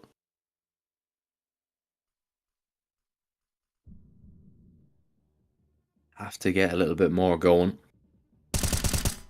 And they're waiting for maybe some CT aggression. Oh, I've just come clocked in. The prospects actually have stickers now. Because of 0-0 Nation making the major. They oh, do. That's so cool. Yeah. They do. Their first major, by the way, in the organization's history. That's an interesting fact. But the organization itself was only major, wasn't it? They're not that old, right? No, they're not. I don't think they are. I'm I actually don't gonna. think so. I'm gonna Yeah. check that real quick. You know what? Do double check that, because I'm not entirely sure, and I might have got that completely wrong. And knowing me, I probably have. Well, young ninjas are like me. They've got this round all wrong. Maxter don't get a kill. 8 falls. Prospects now have a 6th, and the save has to come in from the young NIP side. Okay, so no, we're not wrong. And I was actually going to make a statement, but I didn't really want to because it was unconfirmed. But yeah, 0-0 Nation is an organization that actually got acquired by Nordevent on July 6, 2021. Okay. Yeah, so we it's, are right. So in a year. Yeah. Well, Nordevent got created in 2018, but 0-0 Nation is a bit different than Nordevent itself. You know, it's based in not only in Norway but in Brazil as well, and yeah. It's got a Norwegian, a person from Portugal, and a Brazilian in the manager squad. Okay. It's not bad. Quite, acquired the org a year ago. Major already. Pretty good stuff. Yeah, that's great. It is great. And you have 2 of the biggest legends of the game playing for you. Exactly. Of course, it's going to be interesting Well, to see 3 the of them. sets that they have. If we include BobXD's 3. Exactly. The legend himself. Oh, the connected door swings open. Spooky might have a timing here. They see nothing towards Con. They're not expecting the player to be on the stairs. Maybe they are. Nilo's looking for it. BobXD unable to connect on any of that spray. Nilo and Adam B shut down 2 more players. Hype misses that shot. Tries to scamper away through that smoke. And this is gonna sign off the half in Young Ninja's favor. 3-round difference, but still 6 T rounds is perfectly fine for the 0-0 prospect boys. And hype is being heard here, so Young Ninjas can just make this adjustment, and there is going to be no surprise really in this round, you would think. Maxter hasn't spotted Hype, who has made his way across. Nilo jump spotting, and now surely the connector swing is going to come in. And there it is. Yeah, a good round for the Ninjas to close it off on. I mean, you gotta feel like an 8-7 wouldn't have been enough on the CT side, but with a 9-6, it's a little bit better. It was a good mid-round reaction towards short, you know, going for those aggressive peaks. Most of the rounds, 0-0 prospects have been fighting for either connector or short control, which is something I actually highly rate. I think it's great to have teams on the T side that are really focused on that mid-centric approach on the T side. Same for CT side, by the way. It's always an intriguing one, and whoever controls the connector and the short controls the rotations. Speaking of control, though, we're going to be controlling the comps. Well, we're not, but we're going to be taking a sneak peek into the comps of the 0-0 prospects for the second pistol round of the game here.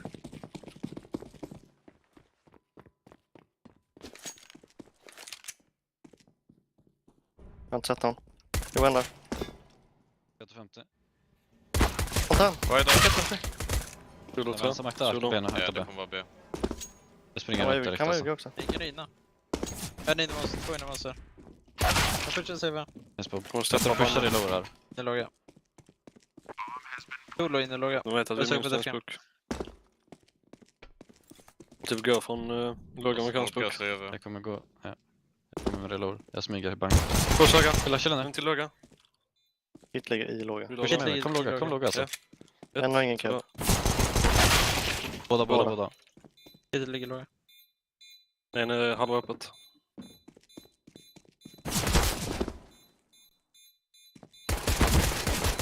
Andra halva.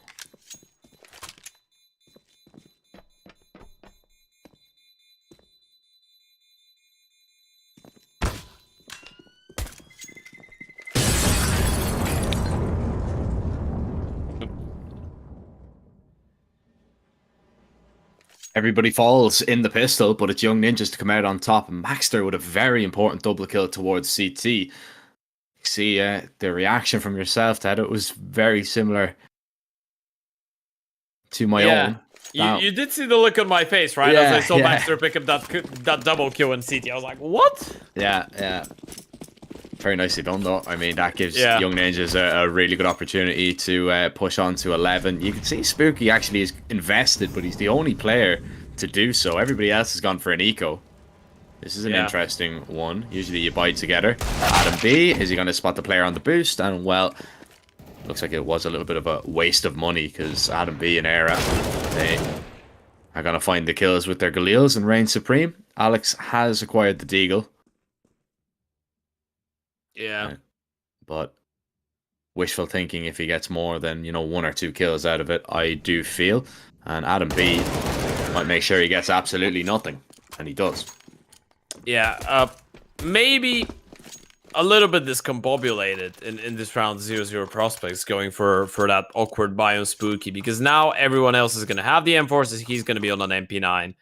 Didn't really change all that much. I guess it's alright to play the SMG, especially if you intend to go a little bit more aggressive and they might send them over towards short to just try and take control, but you want to make sure that everyone's on the same page in an important game like this one. Let's not forget, getting the victory here for the prospects could pretty much secure them a spot in the play-ins, which would be their first time actually in the play-ins, if I'm not mistaken. I don't think they've ever made it before. I need to double check on that, but I don't think they have. And that would be a lovely piece of information I'd love to have right now.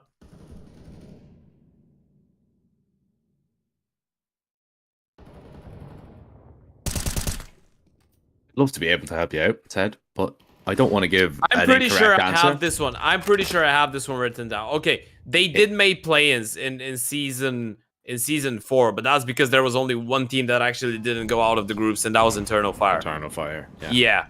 they did make it into play-ins in that season, but they did lose their only game in play-ins. It was against FURIA Academy. They lost it 1-2. FURIA ended up actually finishing off at the 3rd place in this season as well. So fair enough to them. Yeah, well, they're in a better position, of course, now in this season. It's a lovely double through the smoke from BobXD, but it gets actually returned there now from Nilo. Still though, 3 players only left for the Young Ninjas here, and Spooky's going to try and stop them making their way out. Monster gets the first kill onto Nilo. Big nade though. Drops Spooky, and the refrag is going to be maybe just good enough as Alex doing the damage. How many bullets have people taken through smokes here? Era's hoping that it's not going to be one more, but doesn't really give himself an opportunity on 9 HP to really go aggressive. So it has to be the passive save here. Needs to be careful that he's not spammed down, especially after time. That would be an absolute disaster. He at least keeps the Galil in the round. In the next one, that is. Yeah. And that really keeps prospects in the game. Yeah, it was just a shutdown from BobXD. And he's been quite good at the anchoring role. You know, one of the best anchors I think we've had so far. Obviously, Impahat should be up there as well for the side of Mouse NXT. He's not only our best anchor, but maybe one of our best players in the tournament itself so far individually. BobXD, though, he's been really good at those multi-kills. Obviously, had some struggles on one of the games. I think it was against the MIBR boys on Mirage, but other than that, he's been fairly consistent. Another buy round coming in for the Young Nip side. Era, the only one on a Galil. A person that's been actually really highly spoken of in the Swedish scene, you know. We've said that. I think I brought that one up a couple days ago already, but in Gamer Legion, in the organization itself, you know, the coach Ash and the analyst Monster, they hold a really high opinion on Era's mechanical skills and abilities. Oh, Thinking about mechanical ability, beautiful transfer from Franson once again. It's not the first time we've seen that from him with a Galil, with an M4. You can do it both. Era force into taking a fight there, one that he does win. 35 seconds. Now Young Ninjas have to start taking a few risks, and a big risk. It's Nilo going up towards A on his own. Franson's going to knock him down and might knock Young Ninjas down a peg or two by picking up yet another round. This one not looking as straightforward for the Ninjas, who are struggling to find any consistency at all on this T side. 13 seconds, not a whole lot of time to go anywhere. And the nades just keep raining in, and eventually you have to call it a day. yeah, especially after seeing the player jump spot towards the back of Dice. You would never think that Franson was in that position. And this is a massive round from the man, a triple kill. He started to wake up. We highlighted him about his individual prowess. And so far, to be fair, no one's really been having a game from the prospects, bar BobXD, but he's a legend, so we kind of accept that this is eventually going to happen. Franson, though, he's been doing a really good job since the switch. You'd want to see something more from him. Being that person to lurk around the upper toilets. Statistically, by the way, this is the position for a rifler that gives you the highest impact in the entire map pool. Out of every single position on the CT side, that's not an opening position. Riflers playing upper toilets and overpass have the biggest impact. And that was, I think it was about top 30 teams, but I think that counts for every echelon of CS.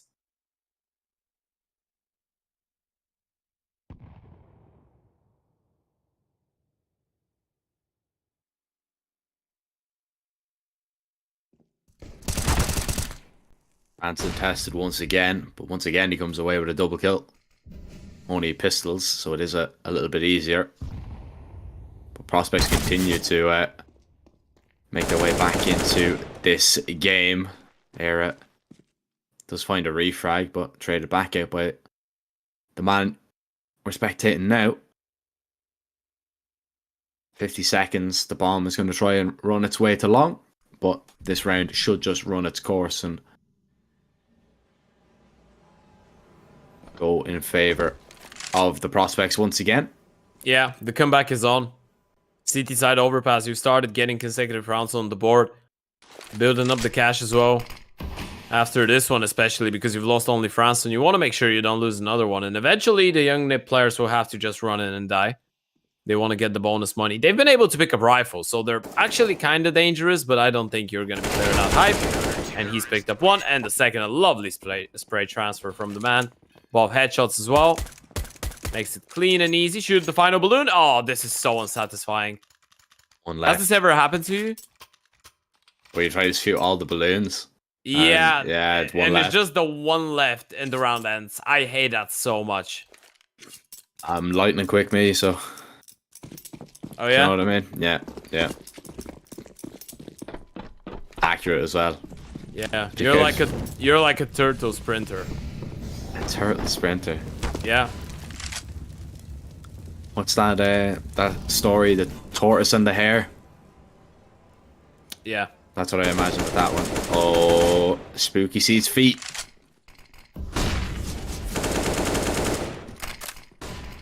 Bullets begin to eat there. Apeks to eat. Afraid that the monster hit might be imminent, so place that smoke, and Young Ninjas, their plan has been foiled for the moment. They might have to back away and go at this one from a different angle, and it That's is a going to good be play. in towards short. The flash might give this one away. Franson swings wide. Eric gets that refrag. Spooky not going to burn in the Molotov, and this position definitely might be overlooked by the T's, as all four are making their way in. And if all goes astray here, they actually could make their way up connector and run to A, but Spooky, he's going to be trying to lock this down and look at it on a timing, but he hasn't caught any timing at all, and he's let them get out of harm's way for the minute, but Air has been spotted. Big kill to be found. Yeah, they tried to go for the refrag, but couldn't really get Era down. Means that Hype needs to hold on, but he's going to be all alone. They need to start rotating. The smoke is coming in. He's actually going to block that one off, and that's going to create a bit of a one-way. Hype, how many kills do you get out of this, though? 19 seconds. Young Ninjas look to get on and try and plant safe. There's one kill to be found. And Hype get a little bit more. They're going to swing through the smoke. Adam B tries to stop him. Maxter will get that bomb plant down, but it's now a 1v2 for Bob XD. Finds that first kill. Is just going to get on the defuse. He's just going to try and stick it. Air is too far away, and he cannot stop him at all. He might go down here as well. Gets into the toilets as for safety. But prospects, they come away with yet another CT round, and the first tactical timeout for Young Ninjas is going to be called, because prospects are really making a game of this now. Yeah, that's such a high IQ play from Hype as well, right? Keeps his cool there, blocks the smoke. There's no way that the Young Ninjas could know, and Bob XD as well, really smart, knowing that there was lastly spotted towards connector, so he's just gonna stick that one. The prospects, I love the fact that they start the retake before letting the Young Nib actually get comfortable in the post plant. They don't really get them. They don't really let them get into that situation where they can set up the crossfires and realize what kind of a post plant they have working on. And as well as not really letting Yara participate in the round whatsoever. There's been a good sequence from the prospects the last couple rounds. Some great CS shown. Proactivity around the middle part of the map as well. Franson has been taking so much ground on his lonesome towards connector and middle, getting all the information in the world for them. And even when it feels like the Ninjas have the right idea or the right timing, it just doesn't work out for them.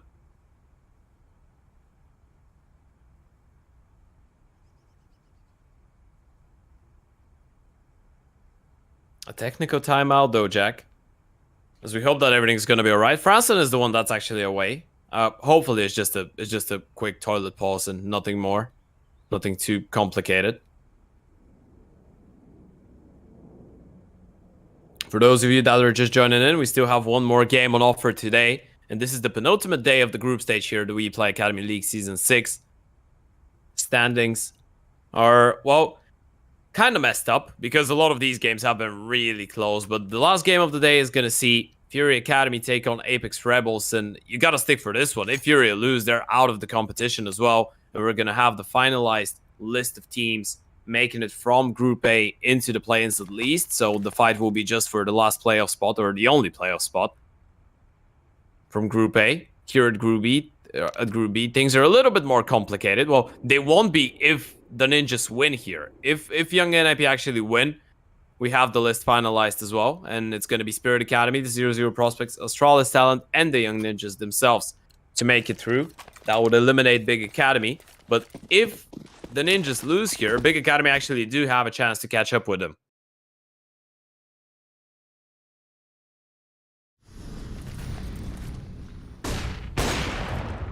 We're back underway as the Young Ninjas try and protect their lead if they can. Ransom once again having success towards A early on, but it's not a double this time. It is only the singular kill. Era gets dinked down to 10 HP, but finds a very important frag in terms of the round.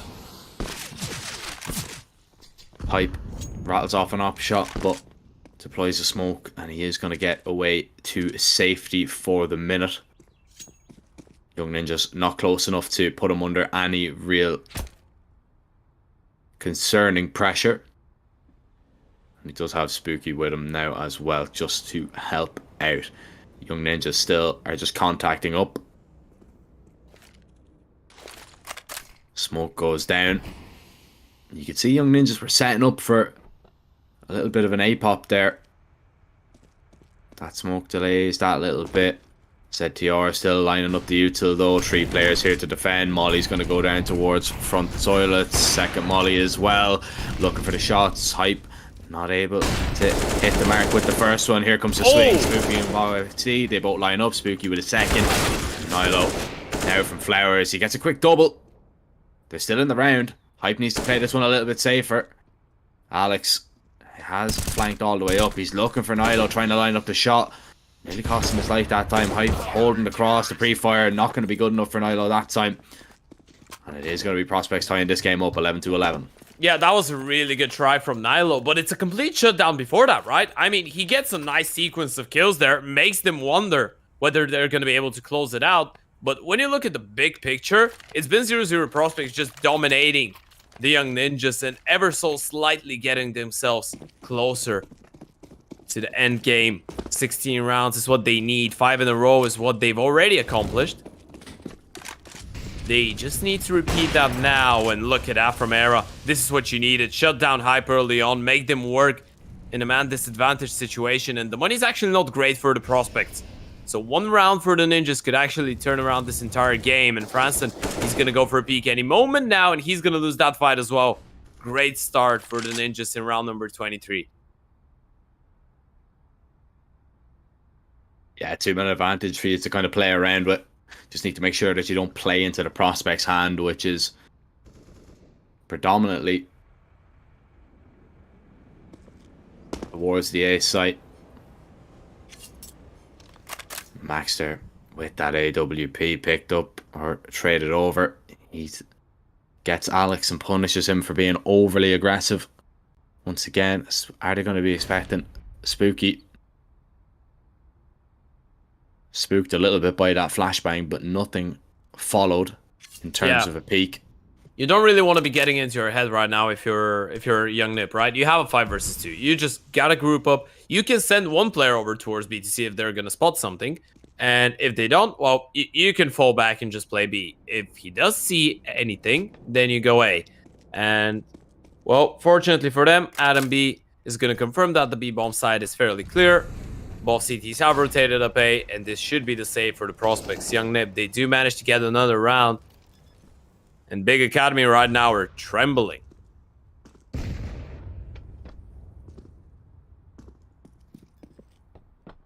Oh, they actually got a kill with the HE. Do they want to go for this? Not now. That's a big risk. Losing Bob XD there. I'm actually not a fan of this. I don't think you should be even thinking about going closer to the bomb side, and losing that one M4 is going to make life a whole lot tougher for you. You needed those guns, both of them. And now you need this one. If you lose Spooky as well, this becomes a really tough game.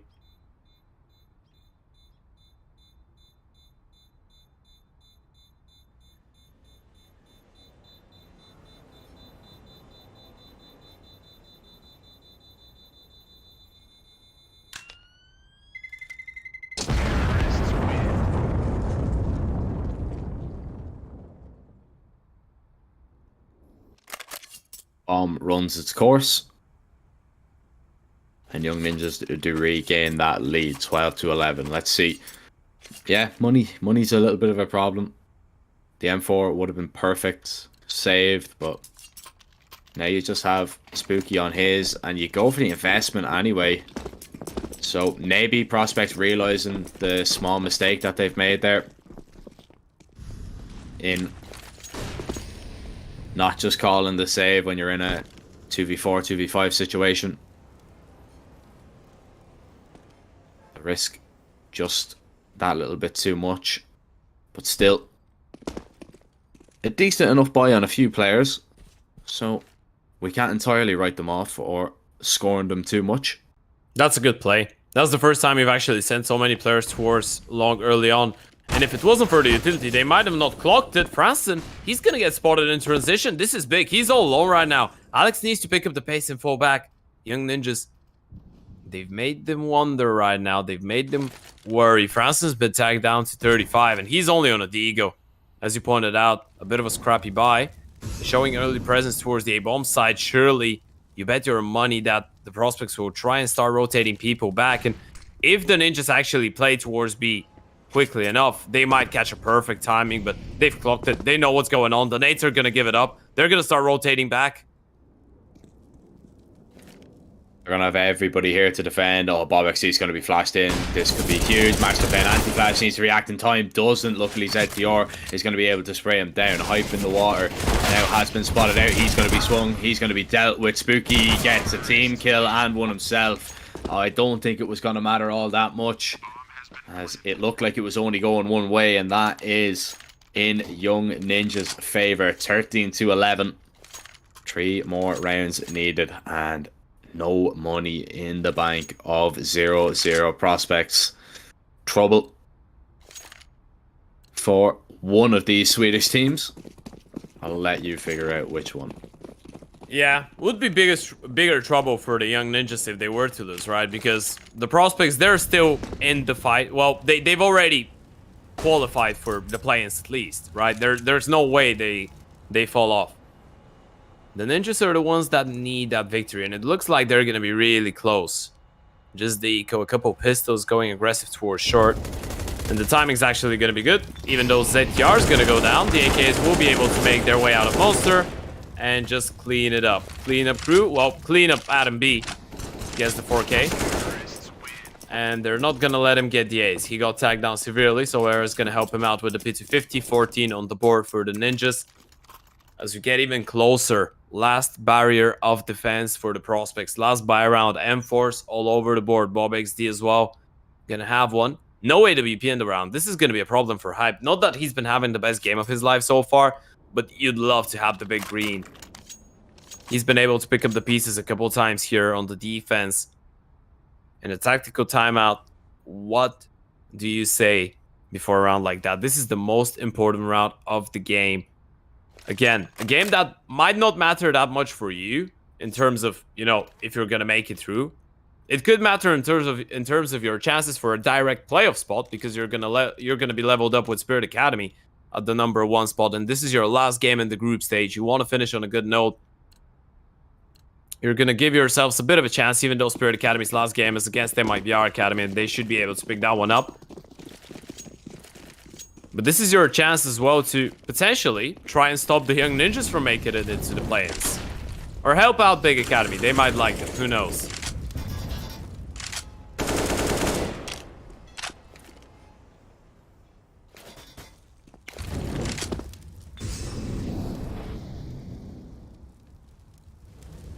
Pretty much a standard default for Young Ninjas. Nilo taking control of connector, accompanied by Era, who needs to be a little bit cautious. The spam was coming in there. It does hurt him a little bit. Not too much, but that's a wonderful peek there from Adam B. Hype headshotted. Advantage to the young NIP boys now, and they look to explore their options towards A. That smoke goes down. Franson pushes close to long. 0-0 prospects have the majority of the players here on this B site. And you think an information play has to come in for the CTs, but in fact, they're actually rotating all 4 down. Prospects are gambling here to B once again, but it looks like it's going to be A, and it looks like Prospects are not going to be able to stop this from happening. Yeah, you gotta save as well. You don't have a defuse kit. You can't go for this retake. That's gonna be your money gone. This is a round for the ninjas. They're up to 15. The push was too late towards B, right? I mean, they were thinking about going aggressive, but with 30, 35 seconds on the clock, you've already missed the timing for a play like that. It's just the gamble stack. You hope that they walk into you. Unless they do, well, you just go in safe, and that's exactly what's gonna happen. Now the question is, how many players do Young Nips send on that hunt? Because they actually have an abundance of cash to work with. So they can pretty much afford to lose everybody, and they're not going to be too sad about it if they get 1 or 2 kills. I'd send at least 2, right? I'd send at least 2 players. Spooky is in a nasty angle, though. I'm well up on top of the ladder, doing a bit of work on the house. Yeah. You might want to take the guns away, but that crossfire towards top or towards T-spawn is too hard to undo, so you're not really going to send anybody else into their own demise. Nope. Get number 15, you're happy with that. There's 4 enforced on the other side. No way to BP once again for the CTs. At least that's a positive. For the young ninjas, if getting up to 15 wasn't big of a positive at all. 4 consecutive map and match points, and well, if you're a Big Academy fan right now, you're screaming for 0-0 Nation. 1 more round and Big Academy are out of the WePlay Academy League.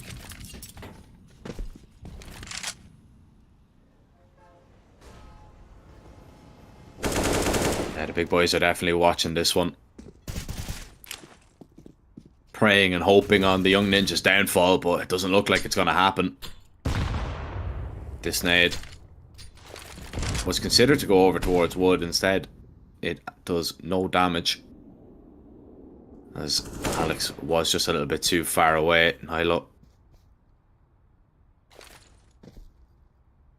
looking for a long player. Franson toying a little bit, just testing how quick the reactions of the Young Ninjas players are. Little jump peaks coming here or there. Luckily for the Prospects, Young Ninjas haven't hit one.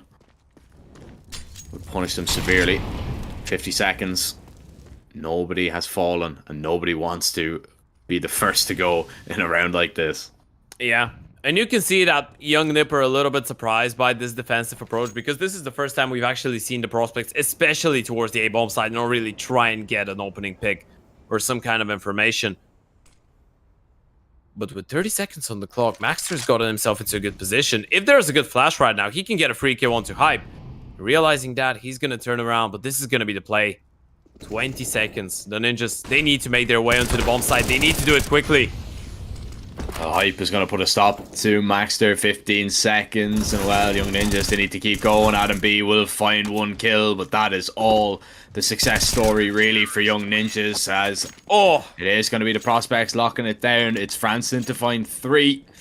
And here we go. Can Prospects bring it back and maybe force that overtime? Is that the 3rd round in this game where Franson gets a triple kill? I believe it is. Yeah, his multi-kill potential is absolutely ridiculous. And he's been called upon a few times. There's been some few transfers that he's hit, but usually good for a double at least.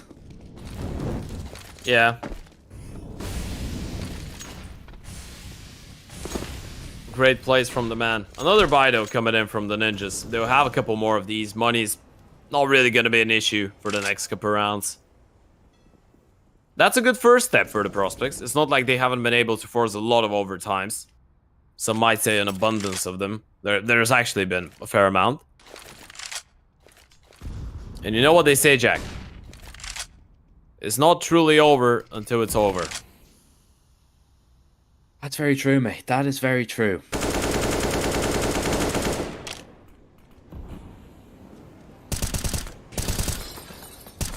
It's not looking over in the slightest whatsoever. You can see the defensive approach that is being taken by the 0-0 Prospects lads. They're not playing super aggressive. They're not trying to be caught out by anything at all.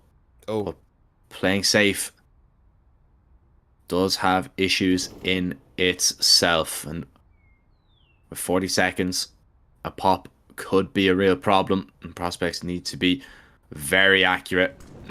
One player spotted, there's a second. Hype knows what's coming in now. He's going to turn his attention. Era drops Franson now in the meantime as Hype is still being swung, but he still holds on. It's 3 massive kills, and Era smoked off. They know where he was. He's behind that smoke. I think he has to just save, but Hype is going to walk through. He's going to take him down. It's a 4K from him. Massive round from the 0-0 prospects Opper. Well, Teddy, you happy? There's a bit more than a few balloons left that time. Yeah.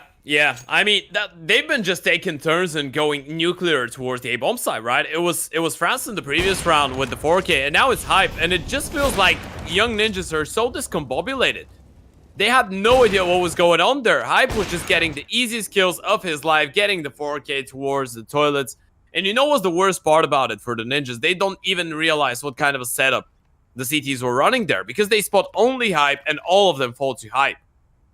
That was a great round from the Oper of the prospects.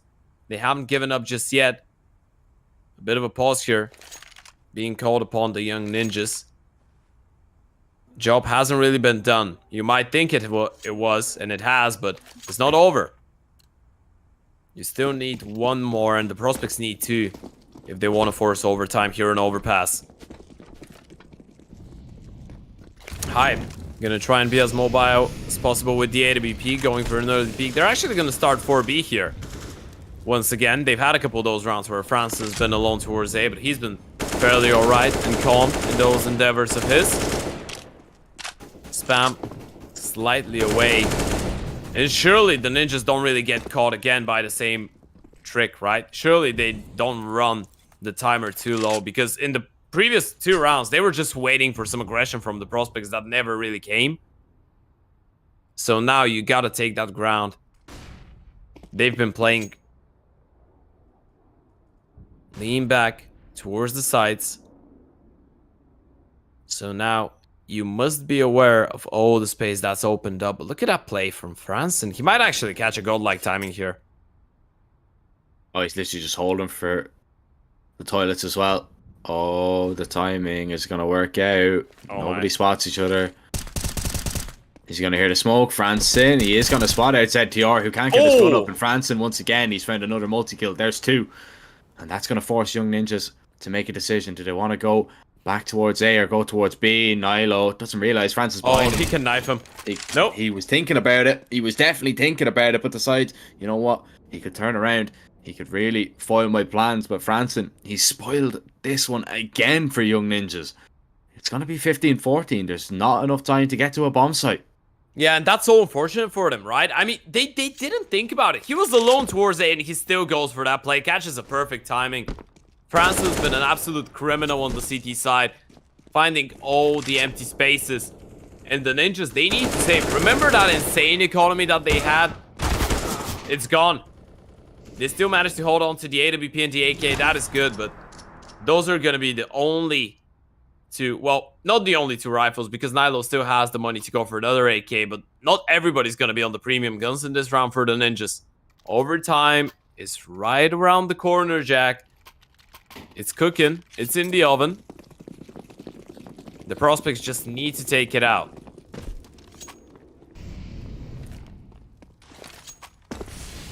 Will we be able to get the first piece of the pie, though? The first bite of the cherry. Franson, once again, starting alone towards A. This time around is going to be connector. But the ninjas, they're going to switch up the approach a little bit. They've contacted their way out of A, out of middle, and Franson has no idea he's getting walked down. Oh, he's heard the jump peek there. Oh, not expecting Franson to be walking up. Bear is going to be holding, though. It's a big kill to find onto Hype now as well. Alex needs to get up onto this bomb site, but that molly goes down. He won't be able to go past the stairs. And Alex is going to try and peek out now from Bank. Unable to find the kill onto Adam B. That HE is going to take him down. No, it barely does any damage at all. Smoke from the Bank. Nilo's very close to it. Era finds Bob XD, and surely that's going to be it. Took them a while, young ninjas, to get over the line, but unless Spooky can pull off this 1v4, it is completely out of the question. And this would mean the big academy, they're out. Young Ninjas secure the victory. They take it 16-14, and the Swedish Derby goes in their favor. Yeah, what a chaotic way to do it as well. Franston did so much there on the CT side. He was the solo hero of the 0-0 Prospects, a game that had to be over such a long time ago, but Franston did his absolute best to keep the 0-0 Prospects in the server. Couldn't handle it though. It was way too much. So many rounds that they did manage to somehow clutch up. So many rounds that they did manage to steal away from the Ninjas, but in the end of the day, that's gonna be the story of Big Academy over and done with in the WePlay Academy League Season 6, Jack. And this is the first time we're actually not going to see Big participate in the playoffs. Not only speaking about the play-ins, in the playoffs of the Academy League. And it's all because of that incredible performance so far from the remaining teams. Adam B up to 27. The remaining of the gang pretty evenly split up. But Fransson, I mean, I'm not sure on how many kills he ended up the first half on the T side, but I can tell you one thing for sure. It wasn't much. He popped off on the CT side. Yeah, he definitely did. He kept him in the game for a very long time, but Young Ninjas do come out on top. And that does mean said, of course, Big Academy, they are eliminated. And all top 4 now are guaranteed a play-in spot at least. They'll still have to battle it out to see who will be the top dog in that one. That's Prospects' last game over and done with. Young Ninjas still have a few more to go, but it means Spirit Academy, Prospects, Astralis, Talent, and then Young NIP themselves, of course, will be taking part in the best of 3 play-in stage at the very least. But, Ted, enough about Group B. Back over to Group A to finish the day. It's going to be Apeks Rebels taking on FURIA Academy. But before then, a short little break, ladies and gentlemen. Make sure you do not go anywhere. You do not want to miss a game that could see FURIA Academy eliminated, but also could keep them in the tournament as a whole itself. Stay tuned. We'll be back shortly.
Well, ladies and gentlemen, welcome back to the second last day here of the WePlay Academy League Season 6. And it is our final game of the day, our 8th best of 1.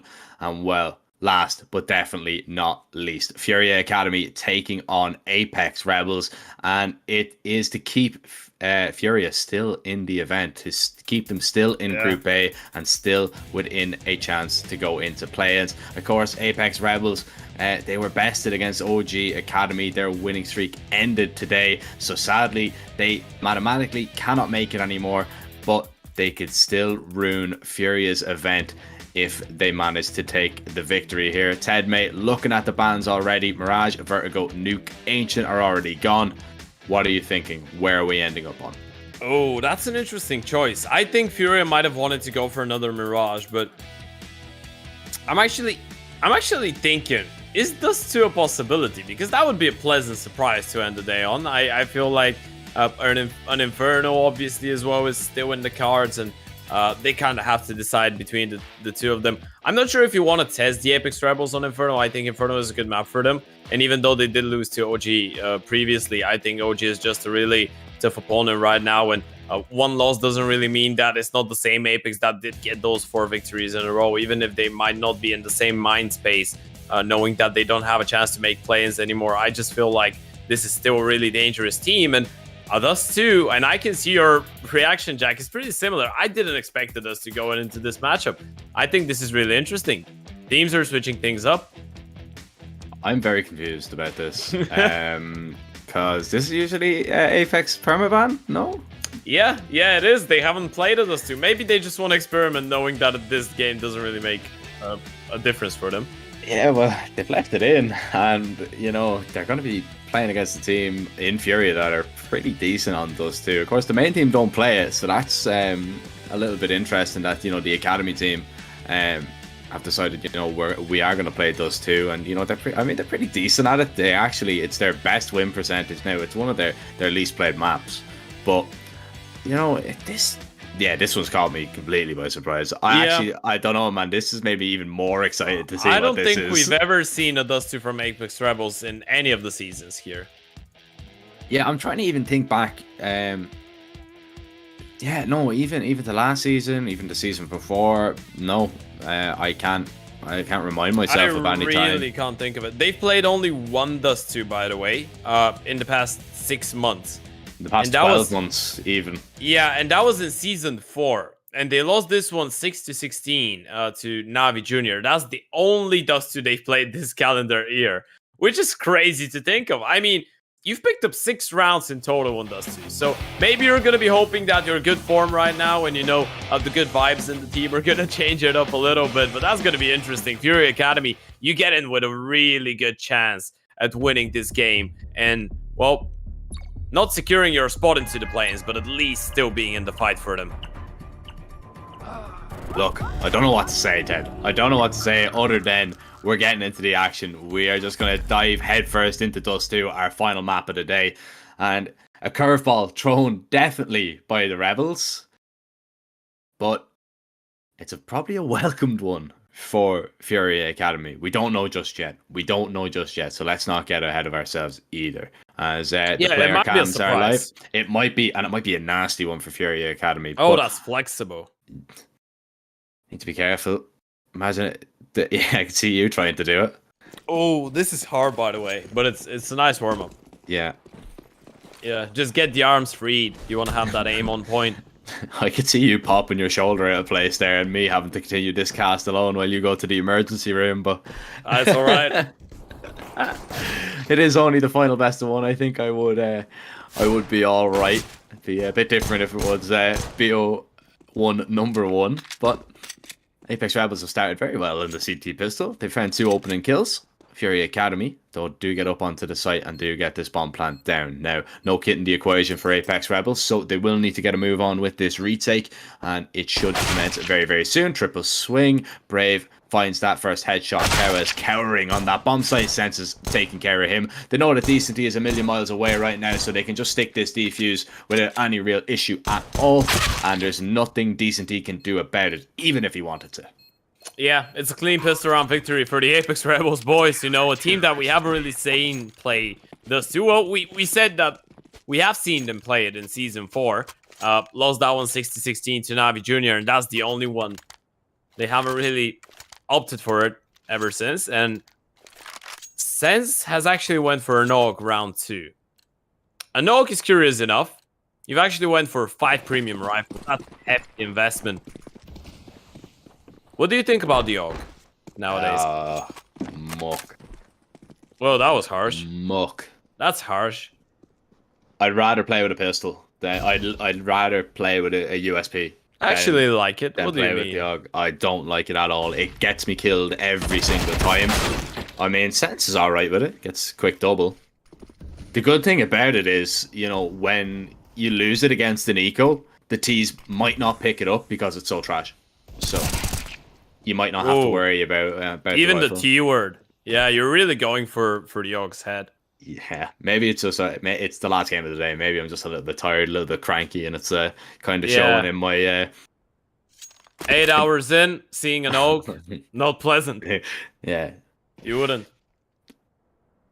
Well, they've actually left the A bomb site. That's curious enough. You've given a free bomb plant to FURIA Academy, considering that they have only the pistols. That's a curious decision from Apeks Rebels.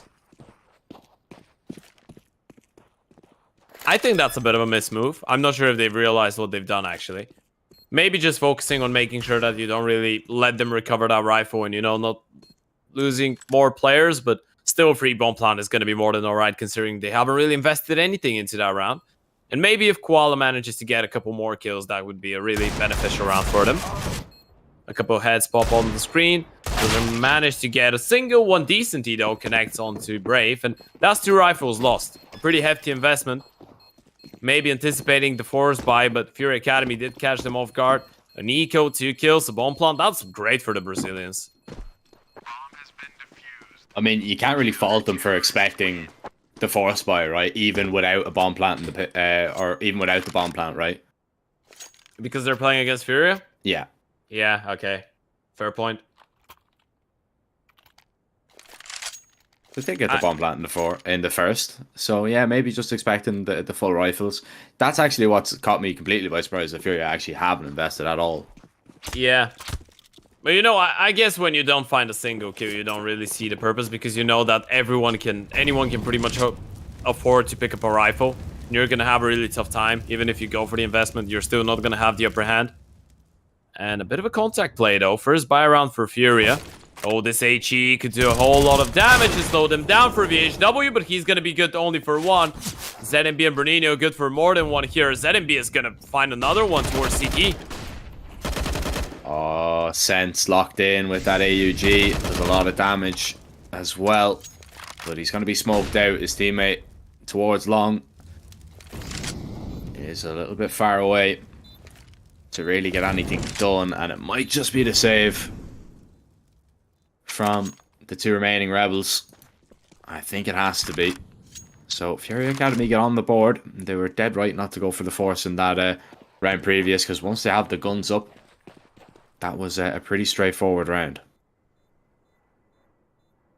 Yeah, it's a good start to the T side for FURIA Academy. Well, I guess it's a BO1, so we can't really make the point of, you know, they picked the map. But I'd really look into this one and saying, this is Furia's map pick, even though it's a BO1. You want to get as many rounds as possible on the T side. We know that on the offense, Apeks might have some troubles. Might experience some problems. Money's actually not great, the management for Apeks so far. Even though they've won the first 2 rounds, you know, losing 2 members in the previous one. Now they will be able to drop away a couple rifles, but they're still gonna have Berserk, I believe, only on a Deagle. And yeah, that's gonna be the case. Utility's looking alright. Berserk, first in the line for long, gonna get tested. Furia looking like they want to go for an early peek. Well, I say Furia, Bernino's actually gonna be all alone there.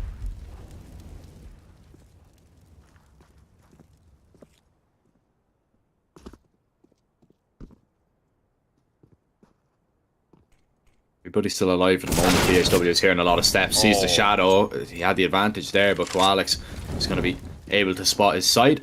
Great Put a bullet awareness in his brain. Yeah, very nicely done. Short going to be taken. Little bit of utility extended. Straight through the door. Straight through the door. No worries at all. That's so crazy. You just throw a couple of ace towards short. You're like, nope, I want to go B here. Jumps down middle, gets the kill, even doubles up on another one. Well, it wasn't him, but they managed to re-frag. I think it was Cowes to pick up the other, and the B-bomb side's completely free. That's a safe. What a round for Furia. I mean, first of all, great awareness from Koala there to clear out that angle, right? You see T's getting taken down a lot of the time by this off angle on the left-hand side of the middle doors. Well, left for the T's, right side for the CTs. Depends on the perspective. And Sess is actually going to go down here, probably. Yep, headshot from Koala. Just one holding on. Sens didn't really need to take that aggressive of a position here. And that means that not only they're going to have only one player survive, but he's the Deagle one. You've lost every single rifle. That's a great start to Dust 2 for FURIA Academy. Yeah, there isn't going to be too many complaints from the Furia boys over the last 2 rounds. Hasn't been completely difficult, you know, I would say. There's been a few minor challenges.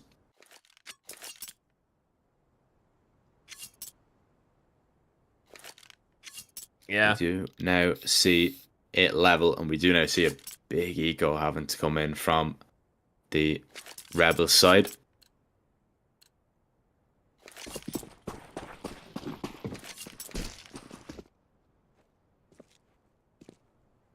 Just the USPs. Gotta love a little bit of a USP stack. You know, have some family time with the team. The Bison. Oh, yeah. That's the first time this season. Please get some kills. Ah, just one. I hope we see it again. Chat, type 1 if you think the Bison is wholesome. Type 2 if you're boring. Quick, somebody pick up the Bison again. Drop one of the AKs. Save it for next round.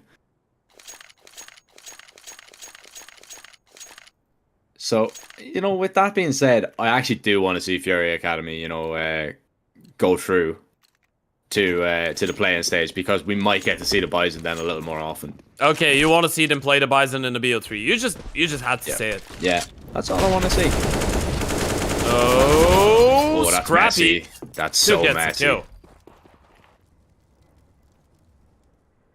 The opening's still gonna go in favor of the T's, but yeah, it was hella messy there.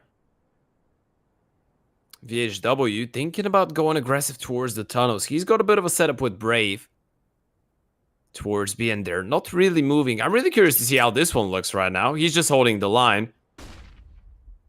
Need to be careful though. The AWP is on the other side. If they're quick enough, they should be able to get that kill at least on one of the two players. There's the nade. VHW baits out the shot. Decently with 1, Brave with 1, 2, and 3, Brave. What a play that is. Kawis, the 1 man left, and Brave's just winning time at this point. He thinks that Kawis is coming in from middle. Now he's going to start thinking about the tunnels. But this is such an impossible round to win, surely. Brave's done enough. Multi-kill Brave to join the server. Kawis still manages to drop him, but does he realize he's getting flanked? Yeah, he does. He's going to turn around, looks for tape. Where, oh, the headshot flick. Kawis. He's looking for a show-stopping round. It's himself versus Berserk. Berserk on the glass cannon. Thinking, maybe expecting an off-the-off battle. But it's not going to happen. Kawis has picked up the AK. And he creeps forward, unaware of where that last player could be. So he's being very, very cautious. He will put down that Molotov and try and stick the bomb. He is just going to stick the bomb.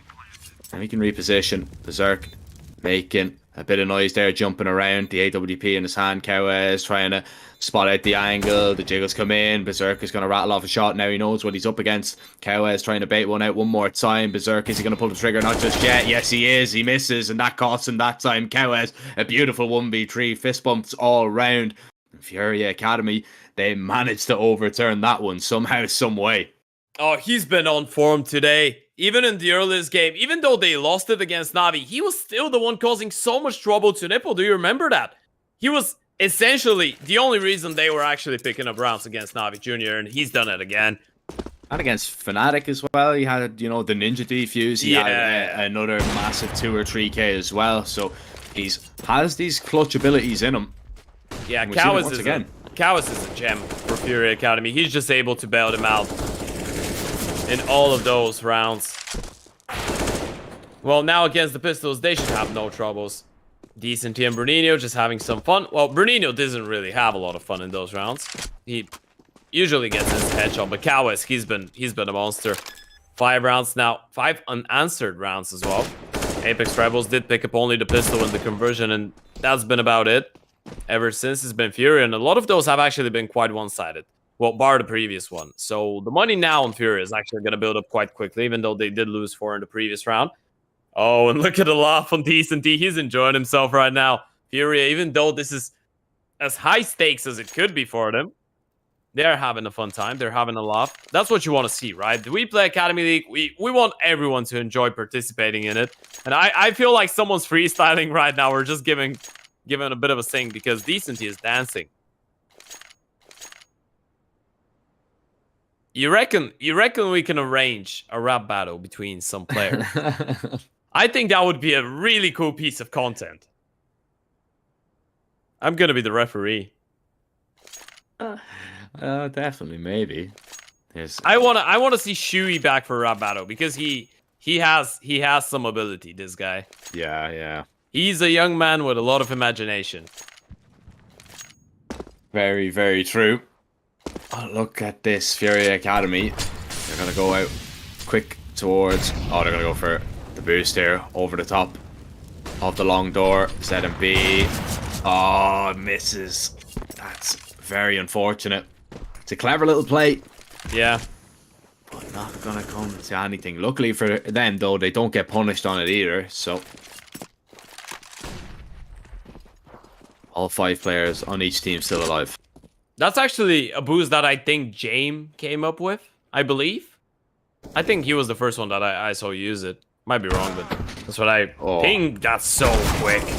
That's so quick. Even sets them up for another one. ZNB, this is a perfect example of how to open up the site, right? I mean, you peek into the AWP, you're way quicker than him. You get the shot in, you switch to the Deagle, you just walk in first. You don't really care if you're gonna go down. You just want your teammates to refrag you. If that wasn't enough, Decently's already on B. He's laughing mid-round. They're just enjoying themselves on those two. I feel like FURIA Academy might have been as surprised of seeing those two in the veto as we were. They don't believe their luck right now. Yeah. I'm gonna have to agree with you there, mate. You know, you do play your best Counter-Strike when you are having fun, though. That's very, very true. He won't be laughing much more. Neither will Bernino. There's 2 kills given away. Kawes, you lunatic. Jumping in towards CT. All right, everybody dies. There's an op saved for VHW. And FURIA Academy maybe just taking that late round a little bit too lightly. 6-2. Now they have the lead, but it could also be taken another way. They think that they're completely in control of this game. But it looks like we will be jumping into the TeamSpeak for the very next round. Or maybe not, as we do have a little bit of a tech issue. Oh, no, it's sorted out. So, never mind. Bruninho, dá o pé lá de novo, velho. Vai lá, Cauê. Vai de novo lá, só que agora sim é o Nui. Tá. Tem o Nui, então, só vai. É. Tá. Você, só pega a pé com o Bruninho. Alguém cava aqui, velho. Não, tem não. Tá bom então, smocou meio aí, pode pegar a pé. Pode uma B poder. Vamos jogar fundo. Nada, só vai. Pulou meio de início, velho. Cego. Pegou. Vai, Esquina, guys. Parando sozinho. Esquina, Bruno. Faltou matar, velho. Parando de famas aí, menos 90, velho. O Chama vai voltar, ele vai voltar. Vamos ganhar. Vamos. Vai ter um avançado discurso, pô. Ó, um varanda avançado aqui. Calma aí, vou fazer um fake split B aqui. Na hora que eu smocar, você abre aí.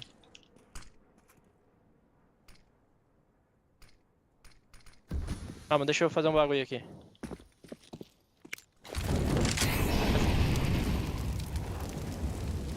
Não quero ver. Dá pro fundo.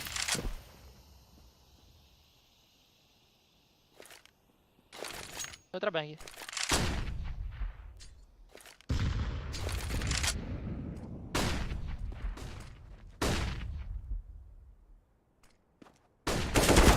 Valeu. Olha quanta flash.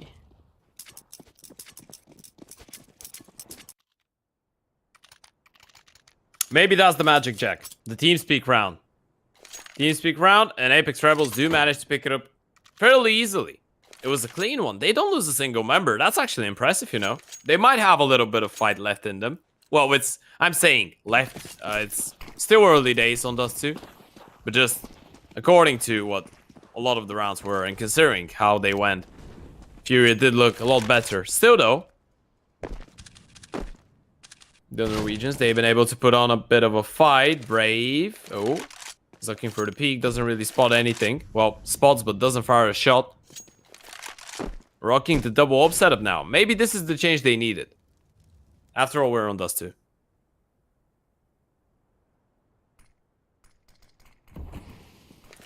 Yeah, maybe that's what is all that was required. A little bit of a gap in that smoke sense. Drops a FAMAS bullet into it.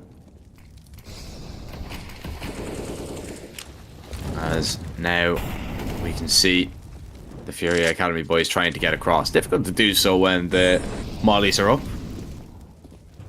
So they are just going to have to wait them out, but eventually those smokes are going to clear, so you need to really make your way across. Berserk actually able to see through that Molotov and find that opening kill. Bomb is going to be planted, not for the long player either. So he is just there to find the kill on a long lurk that might be coming in. Kawes doesn't see anything as he crosses back towards long himself. He is just going to be holding the elevator position. Sense is going to be there. Kawes goes back towards long. ZMB is team killed, and now it's a 2v4. They're going to try and hold on to it. Bernino gets one, but he is going to be taken down after that bomb not planted. It just needs to be stuck here. Missed shot. Smoke is going to go down. Kawes surely can't stop this defuse now. Not at all.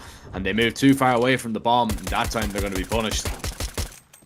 Yeah, that was a really good retake from the Apeks Rebels. And you could tell that maybe the comps weren't really on point, right? They had to fight for something, but even though they got long control, FURIA Academy, they were just locked out of the bomb site. You let them cross, you're out and done for. That was a really good retake for the Apeks Rebels, and now they started picking up the pace a little bit. We're seeing some slack here on Dust 2. We're seeing that FURIA Academy could actually lose rounds as well, and that phenomenal economy that we spoke about is pretty much gone. Well, it will be gone after this round. They have another buy in them. But I doubt there's going to be so many laughs here. So many smiles on the camp of FURIA Academy. As this game is actually getting a little bit closer. It's getting intense. I'm going to ask you here now. Do you believe that Apeks Rebels could be the team to eliminate FURIA Academy from the tournament? Definitely. If they're not careful, definitely. Well, it's been a day full of surprises. It's been a day with a lot of upsets. An interesting fact, by the way, I have for you. We've had the most dominant result we've had so far today was 16-9. And that was in both games between, obviously, NAVI Junior taking down FURIA and OG Academy taking down Apeks. So both these teams have actually participated in the most one-sided games. And to think about it, right, the most one-sided is a 16-9. That just paints you the entire picture of how close those games have been. The majority of them. Yesterday was the same. We just had one game, or rather 2 games, in which a team ended on single digits. And I believe that that's been the case, by the way, for every single day here at the WePlay Academy League, I think. I'm just double checking right now. Oh no, okay. On the 17th of October, we actually had 4 games with which had a team on single digits. But that's the most. It's been really, really competitive. Not a lot of stomps. We've had some, but the majority have been quite competitive. And Apeks Rebels trying to make this one competitive as well. They go for another buy, but look at Kawais. He's going to walk his way out of middle. The thing is, Apeks Rebels, they're completely aware of the possibility.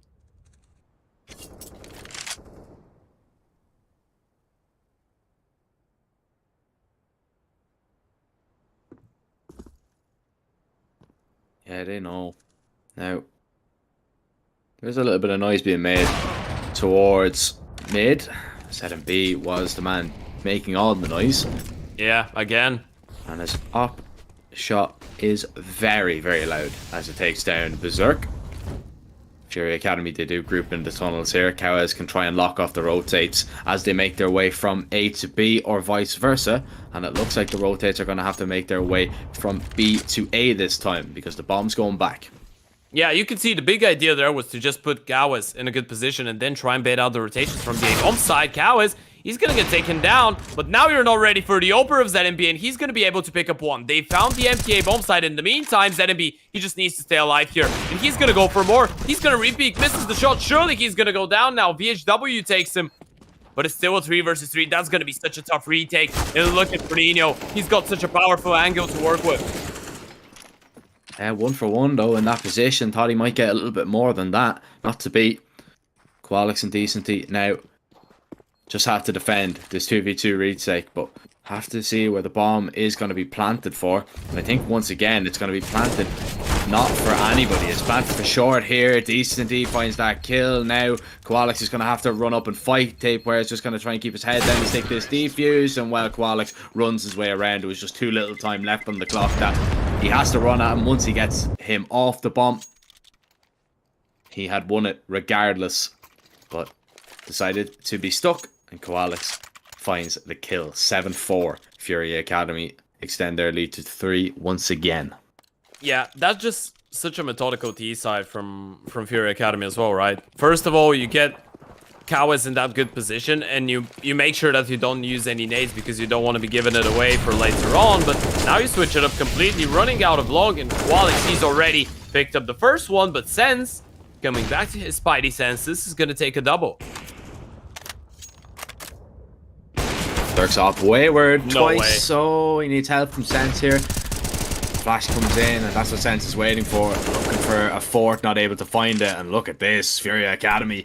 They win nearly every single fight out towards long. Decency needs to be careful. Brave's last few bullets are going to be able to connect. But it's Cowards and Brave that find themselves in a 1v1 battle. Gap, of course, no smoke down, so Cowards won't be able to cross onto the site unnoticed. He knows that. So he is going to back away just that little bit. Might just try and take a dry peek across here. Cowes, he comes jiggling out. Brave just needs to connect on the head. He's unable to do so. Didn't hit him once. Did not hit him once. And Cowes clutches up one more time for FURIA Academy. Oh, he's been so clutch. And he caught him in such an awkward spot. Still, you have to feel like Brave needs to connect at least one bullet there, but he couldn't. Cowes has to win that fight. Yeah, but Cowes wins another clutch. And now it becomes a really tough game. Now money's gone for Apeks Rebels. Sans has gone for a scout. A couple pistols on the board as well. But this round was really awkward in general for the Apeks Rebels, right? I mean, Berserk with a couple really bad misses towards Car. Then Brave not even able to connect with one bullet. And now it's just the pistols. And even though this split push is going to work out and actually give away the AK to Brave, FURIA Academy still have the right idea on their minds. Walking onto a free bomb site. Bomb should be planted any moment now, but this is still a round that actually has some potential for Apeks Rebels. You have a couple pistols, you recover the AK and the scout, you can try and do some damage.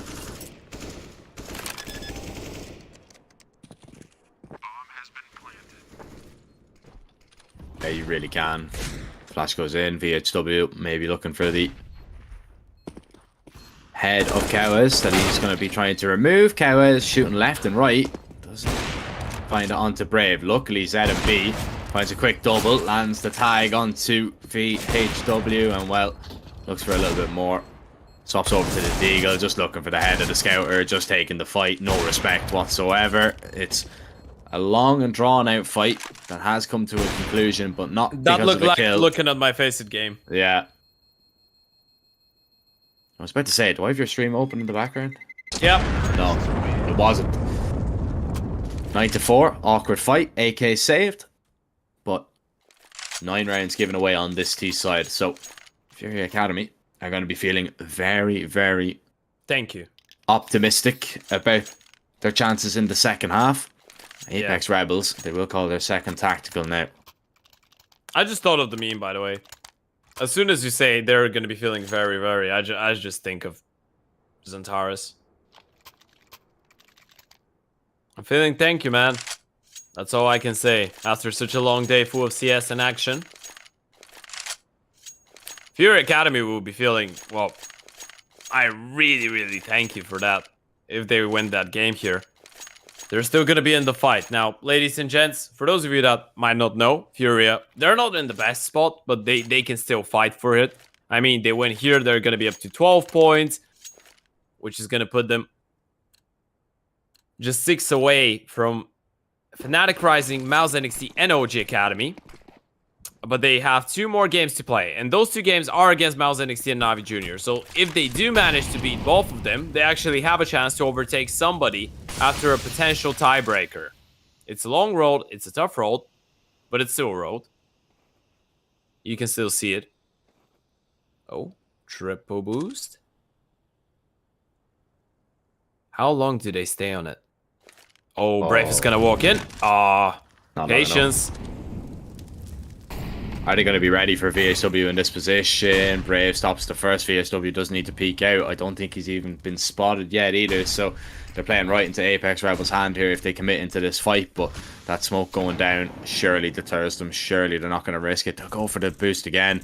Oh, they'll find something this time. There's a player in the position. Oh, ZMB fell off it. Oh, so awkward. Okay, just run through the smoke and find the headshot yourself. If the triple boost doesn't work out, just sprint right on through. Are they expecting the third and final player there? No, they are not. Didn't have a sense for that.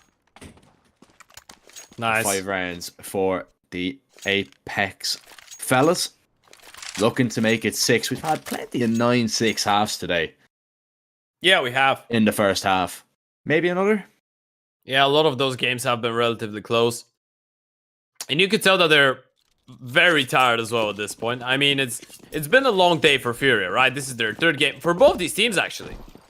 This is their 3rd game for both of them, right? I think it is. Yeah, FURIA played in the 2nd game and the 6th game. Apeks Rebels played in the 4th and 5th. Apeks Rebels, it's Tapeware mowing down the long play from FURIA Academy once again, and it looks like 6 is definitely plausible. Go Alex with that Mac 10. Does Berserk dirty, but nobody else. 9-6 confirmed. Yeah, another 9-6 half. At least gives some kind of a chance to Apeks Rebels. I mean, you gotta feel like if it wasn't 11-4 and, you know, 2 of the rounds being the pistol and the anti-eco, it would have been a little bit impossible for them. But now, switching sides, maybe they have something to impress us with on the T side. Taking a look at the coaches, obviously MSR on the side of FURIA Academy and MIFAR. For the Apeks Rebels. Well, speaking about Apeks Rebels, we will be jumping right into their team speak for the second pistol round of the game, which could prove to be absolutely pivotal for how things go during that second half. Hallå! Hold den, Victor. Yes. Jag crossar bara. Akta mid push. Jag ringer mid. Akta lower. Direkt någon over. Gick en lower nå. Kom. Bara sök på med pet 50 först. Lägg något Tobias. Okej. Vakna jag. Pairingen mid. Double pick av det. Vent litt. 3, En 2, B, ja. 1, go. En mid nu. Och så är det spam mid. Den er Apex. Jag piker mid. Jag walker anti. La oss bare walk up server, boys. Så kjører vi bare avhengig. Kom, vi double picker. 3, 2, 1. Jeg går til å smoke avhengig her, så synger vi bare, ok? Double pick er en flash Ja. set. 3, 2, 1. Pairingen. Ok, line up avhengig her. Legg en flash bak oss. Ikke blokk den. Ikke blokk den! Nei. Avhengig her. Flashe. 3, 2, Fight på 1. dem. Full wide. En ramp. Ramp. Jeg tar bak server. No ramp. Dodge. En lang også. The ramp død. Jeg tar bak server, Victor. Use clear. 2 setter. Fight han langt. Planta for kort. Kom i svingen. boys. Så fighter vi det setet. Så du booster. En ramp. En ramp. Opp ramp. Jag blir. Fight den i lag, boys. Jeg må Fight stå. den i lag. Fight den i Vi er lag. så- Penta. Gå opp setet. Sette en ramp. En rampa. Holy shit. Planta for deg. Planta for deg.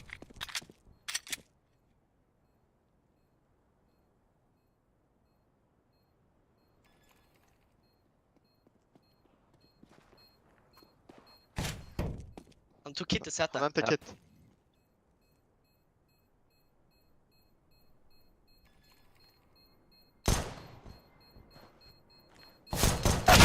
Takk, altså. Vi er bedre behind i, det er fint det. Boys, jeg bare sier det. Altså,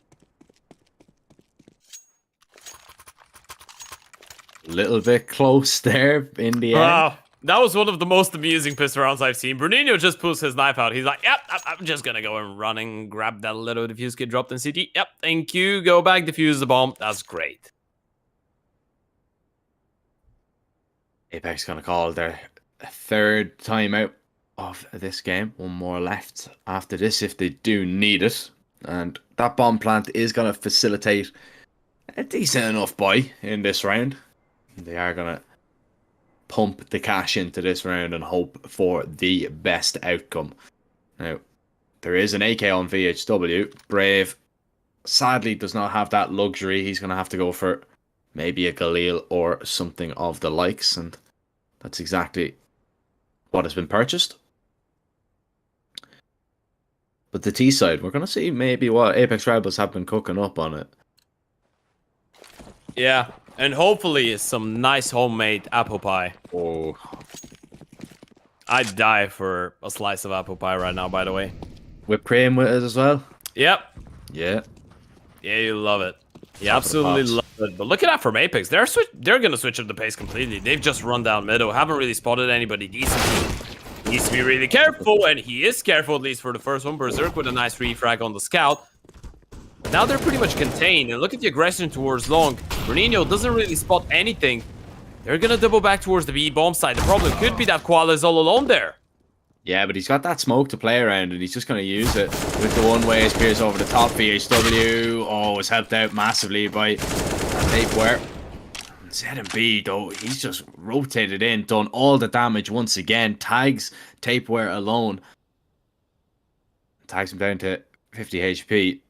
Oh, Cow as a silencer was spotted there. Luckily, if he comes looking for Tapeware, Bruninho's going to be holding with him. And that might be the perfect bait, but oh no. Bruninho had to check his flank there. Had to be sure. Tapeware.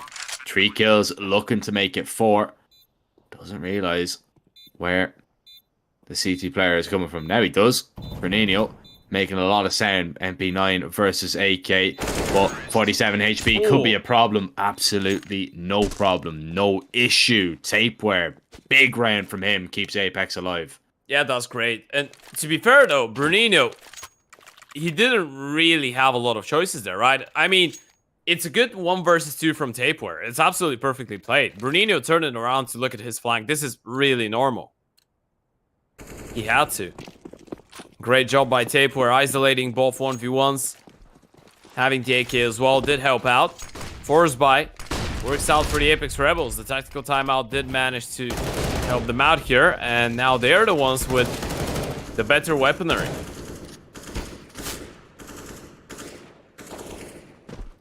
Full investment from FURIA Academy as well. Bar set and beat. Yeah. Gotta save up the money for the big green. Yeah, already 2 casualties though for the FURIA Academy side. They've taken a fight towards long, one that they've lost. They have rotated away now.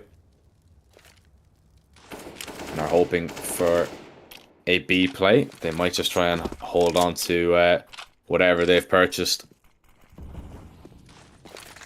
in this round. And bring it forward into the next though, because I don't see a way back for them.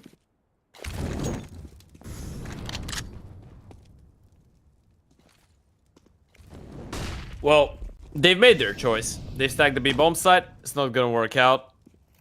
You hold on, and you still have a couple upgraded pistols and a scout in the next round. That's alright.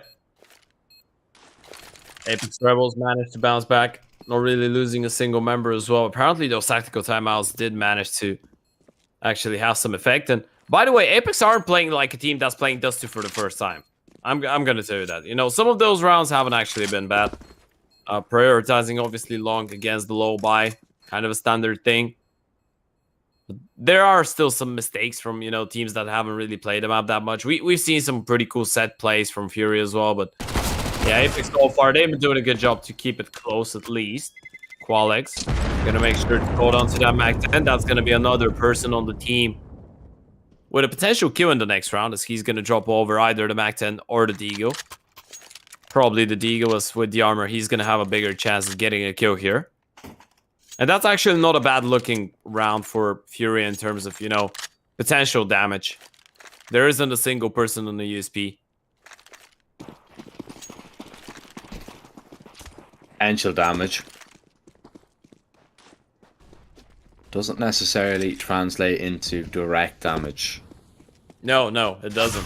It doesn't. Oh, Cows. But sometimes it does. Cows has been absolutely destroyed there by VHW. I mean, it was about time. Cows has been the worst nightmare of so many people in the server today. Yeah, I definitely think Nipple's going to be waking up in the middle of the night, sweating bullets thinking about it. Oh, berserk. Someone tell him he doesn't actually need the headshot to get a kill. Well, he actually does with the scout. Okay, that ruined my pun. Yeah, I ruined my own joke. Yeah, I've just realized they actually did have armor, so it's even more impressive. Okay, Brunino, that's sick. And another third. headshot. Yeah, okay. Third. Okay. Fine. Okay. Alright, well, we see you, Berserk, alright? We see you. Okay, so he misses with the AWP, but then he lands the sickest shots with the scout. Yeah. Classic Draken stuff. Yeah, like, riddle me that one. I don't know. What's more annoying is we didn't actually, like, we could hear it, but I wonder where they actually, like, insane shots. Well, it's still a headshot. Yeah, regardless, so. Yeah, we don't care. It's the sound that matters. Brave. Already making sound out of long. The alarm is on. Brunino's out of the round. And look at Apeks pick up the pieces. This is such a quick round. Yeah, Cows though puts a stop to sense. Tapeware falls and set and beat. Might just have a line of sight on that bomb. Oh, he turns to look at long. That costs him his life. Oh, there's a big problem here for FURIA Academy, especially because Qualex has gone down now as well. Apeks Rebels, they're tying this game up. That's a game. Furia, like this or not, Furia, they were laughing and joking in this first half.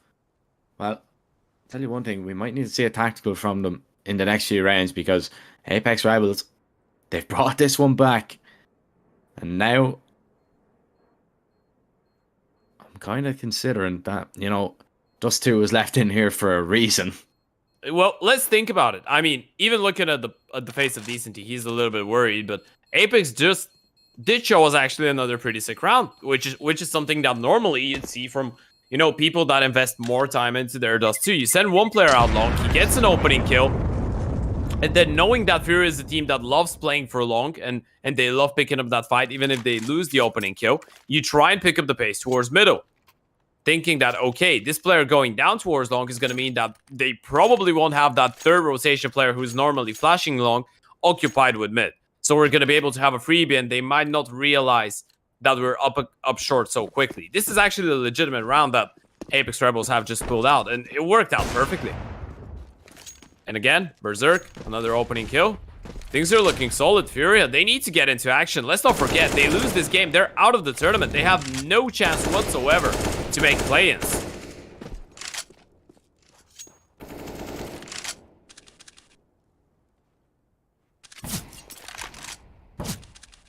Berserk needs to be that a little bit more careful there about that Deagle. I think he should be alright though. Now, up towards long, Apeks Rebels might make their way. Decently with this M4. Still needs to be respected if they do commit to this one, because he's in a really good spot. Koalix might be able to lock them into long as well. He hasn't seen anything towards top middle, and he's going to continue pushing. Actually decides to go towards short, so this could still work out for FURIA Academy. We've seen rounds like this definitely fall apart for teams with the rifles against the pistols, especially when they're so close by. Little boost over the top of the smoke, and you have a problem on your hands.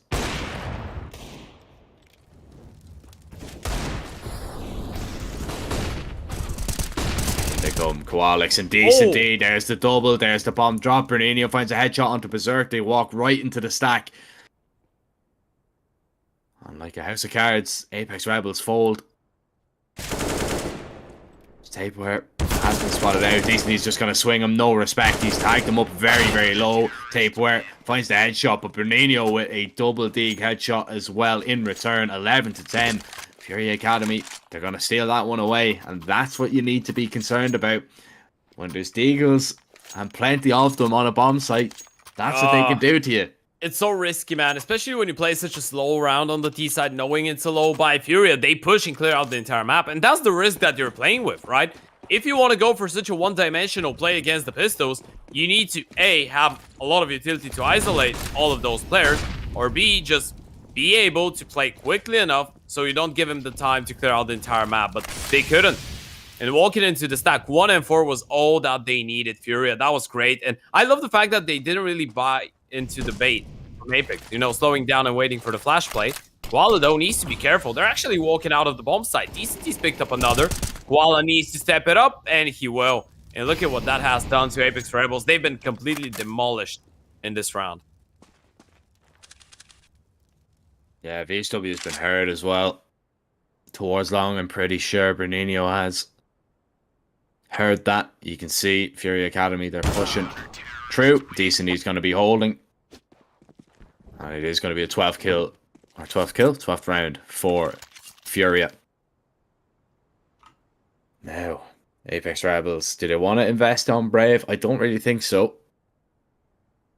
You might be better off just saving, especially with only 2,400 coming into the bank accounts of the Apeks Rebels side if they lose this one. Yeah, Christmas is close. You need money for the presents. Yep. You can't really be spending all that much. Not when you have only 2,400. Well, Brave could have went for at least armor. He's got 5k. He's a bit overzealous here. Koala, he's gonna get tested once again, though. X-ray off. How many does he get?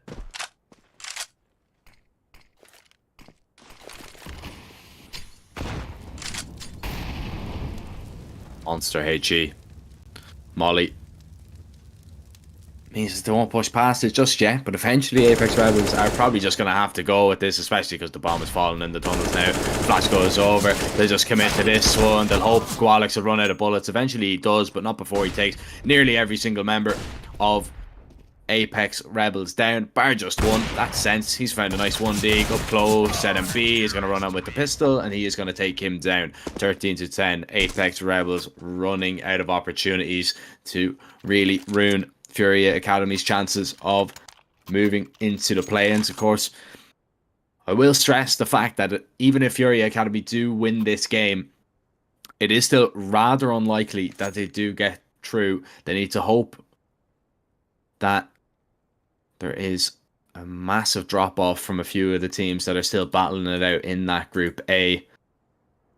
Yeah, at least they got to pick up... Well, eventually they'll have to beat both Mouse NXT and Navi Junior, and then hope that there's going to be at least one team that's still on 18 points after tomorrow. I think it works out. So if Fnatic Rising are beaten by Flames Ascent, and FURIA Academy win all their last games, then it's a tiebreaker between Fnatic and FURIA. Yeah, and it's the same with I think it's the same with OG. If they lose to Mouse and Navi, they're still on 18, and same for Mouse. If they lose to OG and FURIA, then they're on 18. So there is a chance. It's not a big chance. It would include FURIA getting the wins over two of the toughest teams in the group, but they're still in the fight. And 3 rounds away from, making all of that possible. Because so far, Apeks Rebels have been giving them a run for their money. Here on Dust 2. Double up once again for the Brazilian boys. And a bit of a default just presented to them from Apeks. Just controlling the map, clearing out lower, getting tunnels control in check. Making sure there's no aggression coming in from the CTs. But FURIA don't really seem too interested in that. Berserk's been fighting some nice shots recently, even though he's on 12 and 14. He hasn't actually been having a terrible game in terms of the impact on some of those kills. But with the default pieces being picked up together, it looks like this one is going to lean into an A play. And FURIA, they have a heavy long setup with ZMB trying to get aggressive. Now they're going to hear the flash. They need to start moving pieces back towards that A bomb side. Otherwise, Apeks Rebels might be up on it before FURIA even realize it. There's the short execute. ZMB happy enough to forfeit the site here. What he's thinking about it, he's toying in between 2 minds. Yeah, that's never a good way to be in Counter-Strike. Yeah, especially with the AWP. AWP, you're going to get punished for that. And now they've realized that they don't really need to peek into him. And they have VHW, who's really key towards long. He just needs to play it extremely passively. Just wait for the contact to be made from your teammates. If he gets the right timing, he might win them the round. Oh, heads down on short. Keep him down or lose him. Sprinino will find a double. Now, Tapeware on the site. VHW could really spoil all the fun, and he has. You're looking at Decent D, and he's getting out of there. He does not want to go for this retake at all. They had the right idea, FURIA Academy, that there might have been a long lurk coming in, but VHW, he just waited so long. Oh, Decent D nearly takes the op out of the hands, but not to be. It's another Apeks Rebels round. Money's going to be fine for FURIA, though, so they can just reinvest and go again.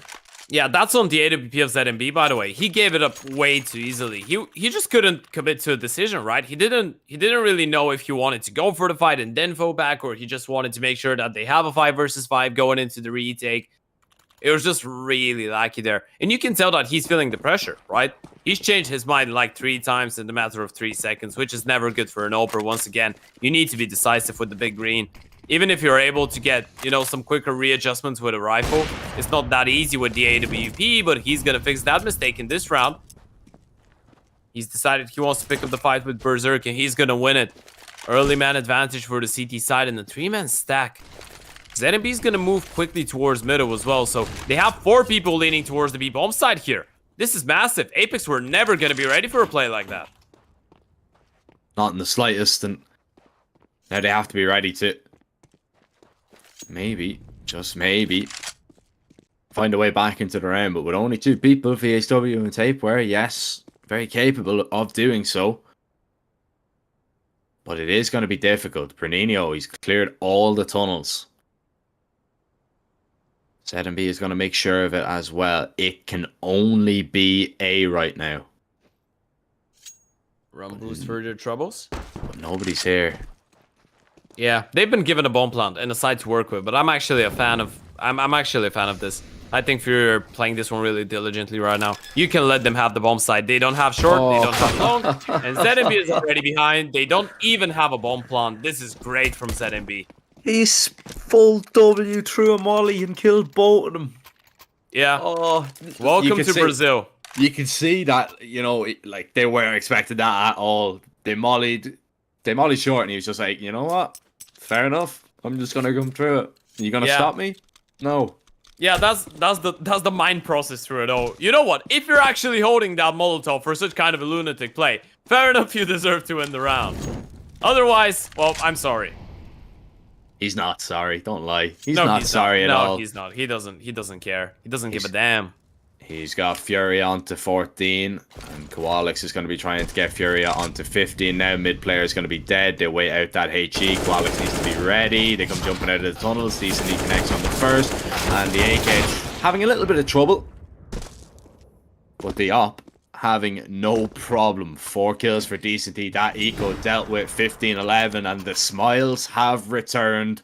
And why not? You're only one win away, or one round away from picking up your 4th win in the Academy League. That'll put you on 12 points. It'll level you with Apeks Rebels and Copenhagen Flames, and it would keep you in the tournament.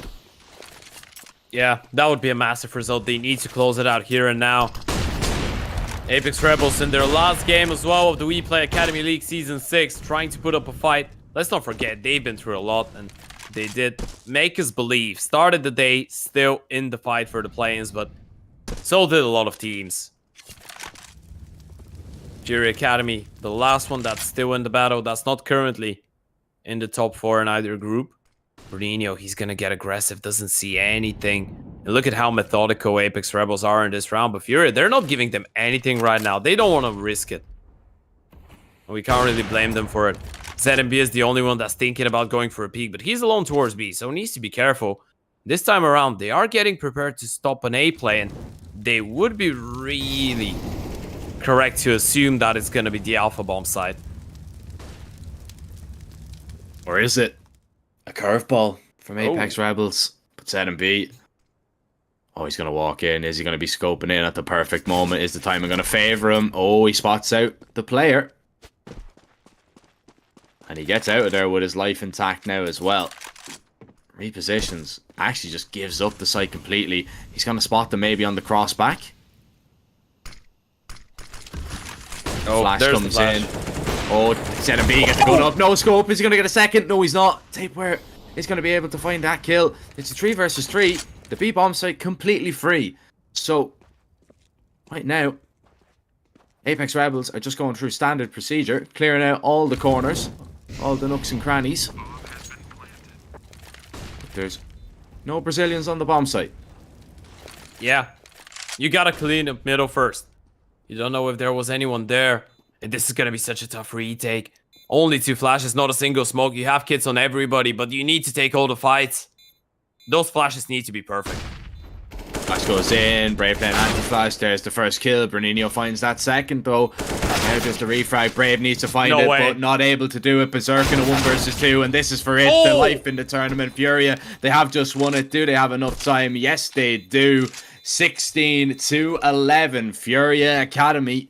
They pick up their first win, and they stay alive. 4th win, excuse me. Yeah, they stay alive. They needed to pick this one up. 3 out of their last 3 games need to be won to qualify for the play-ins. Well, first one's in the bag. Was it easy though? No, absolutely not. Apeks Rebels, this is their first Dust 2 since Season 4. And the previous one that they did play, they lost 6-16 to NAVI Jr., but they were able to put on one hell of a fight in their last game in the WePlay Academy League Season 6. A team that really did make it possible for them to actually qualify for the play-ins, even though they started with 6 consecutive losses. And, you know, the story of Apeks Rebels in this tournament, I think it deserves a lot of respect.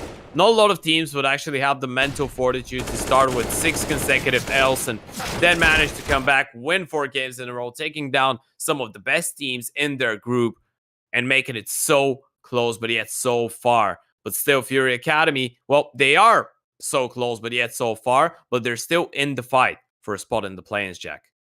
Yeah, if there was, you know, a most improved kind of title, it would definitely be above Apeks Rebels for this season. They have come on leaps and bounds in the last few games and gave a lot of teams a lot of headaches towards the end. But FURIA Academy, they took a few paracetamol and they were now going into a decent position where they can actually maybe, just maybe, spoil a few of the teams in the tops parties and maybe just even make it into the best of 3s. We should get a quick rundown of what we did see today, and of course a results schedule. Well, not schedule anymore. It is just Spirit Academy in our first game taking on ENCE Academy. That was a 16-12. Fnatic Rising ended up beating FURIA Academy. We thought their day was over from there, but they managed to come back, of course. Astralis Talent and Apeks Rebels picking up 2 big wins, more so for the Astralis Talent lineup. Big Academy, of course, were eliminated today.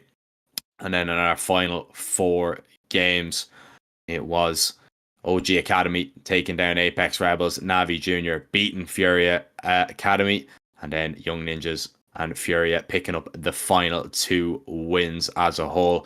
But Ted, that wraps up our final or second last day, our final day. We've got a pretty interesting schedule. Yeah, absolutely. Tomorrow's going to be a wild day, the final day of the group stage, Jack. And we're going to have some pretty interesting games. We still have a lot of things to be decided.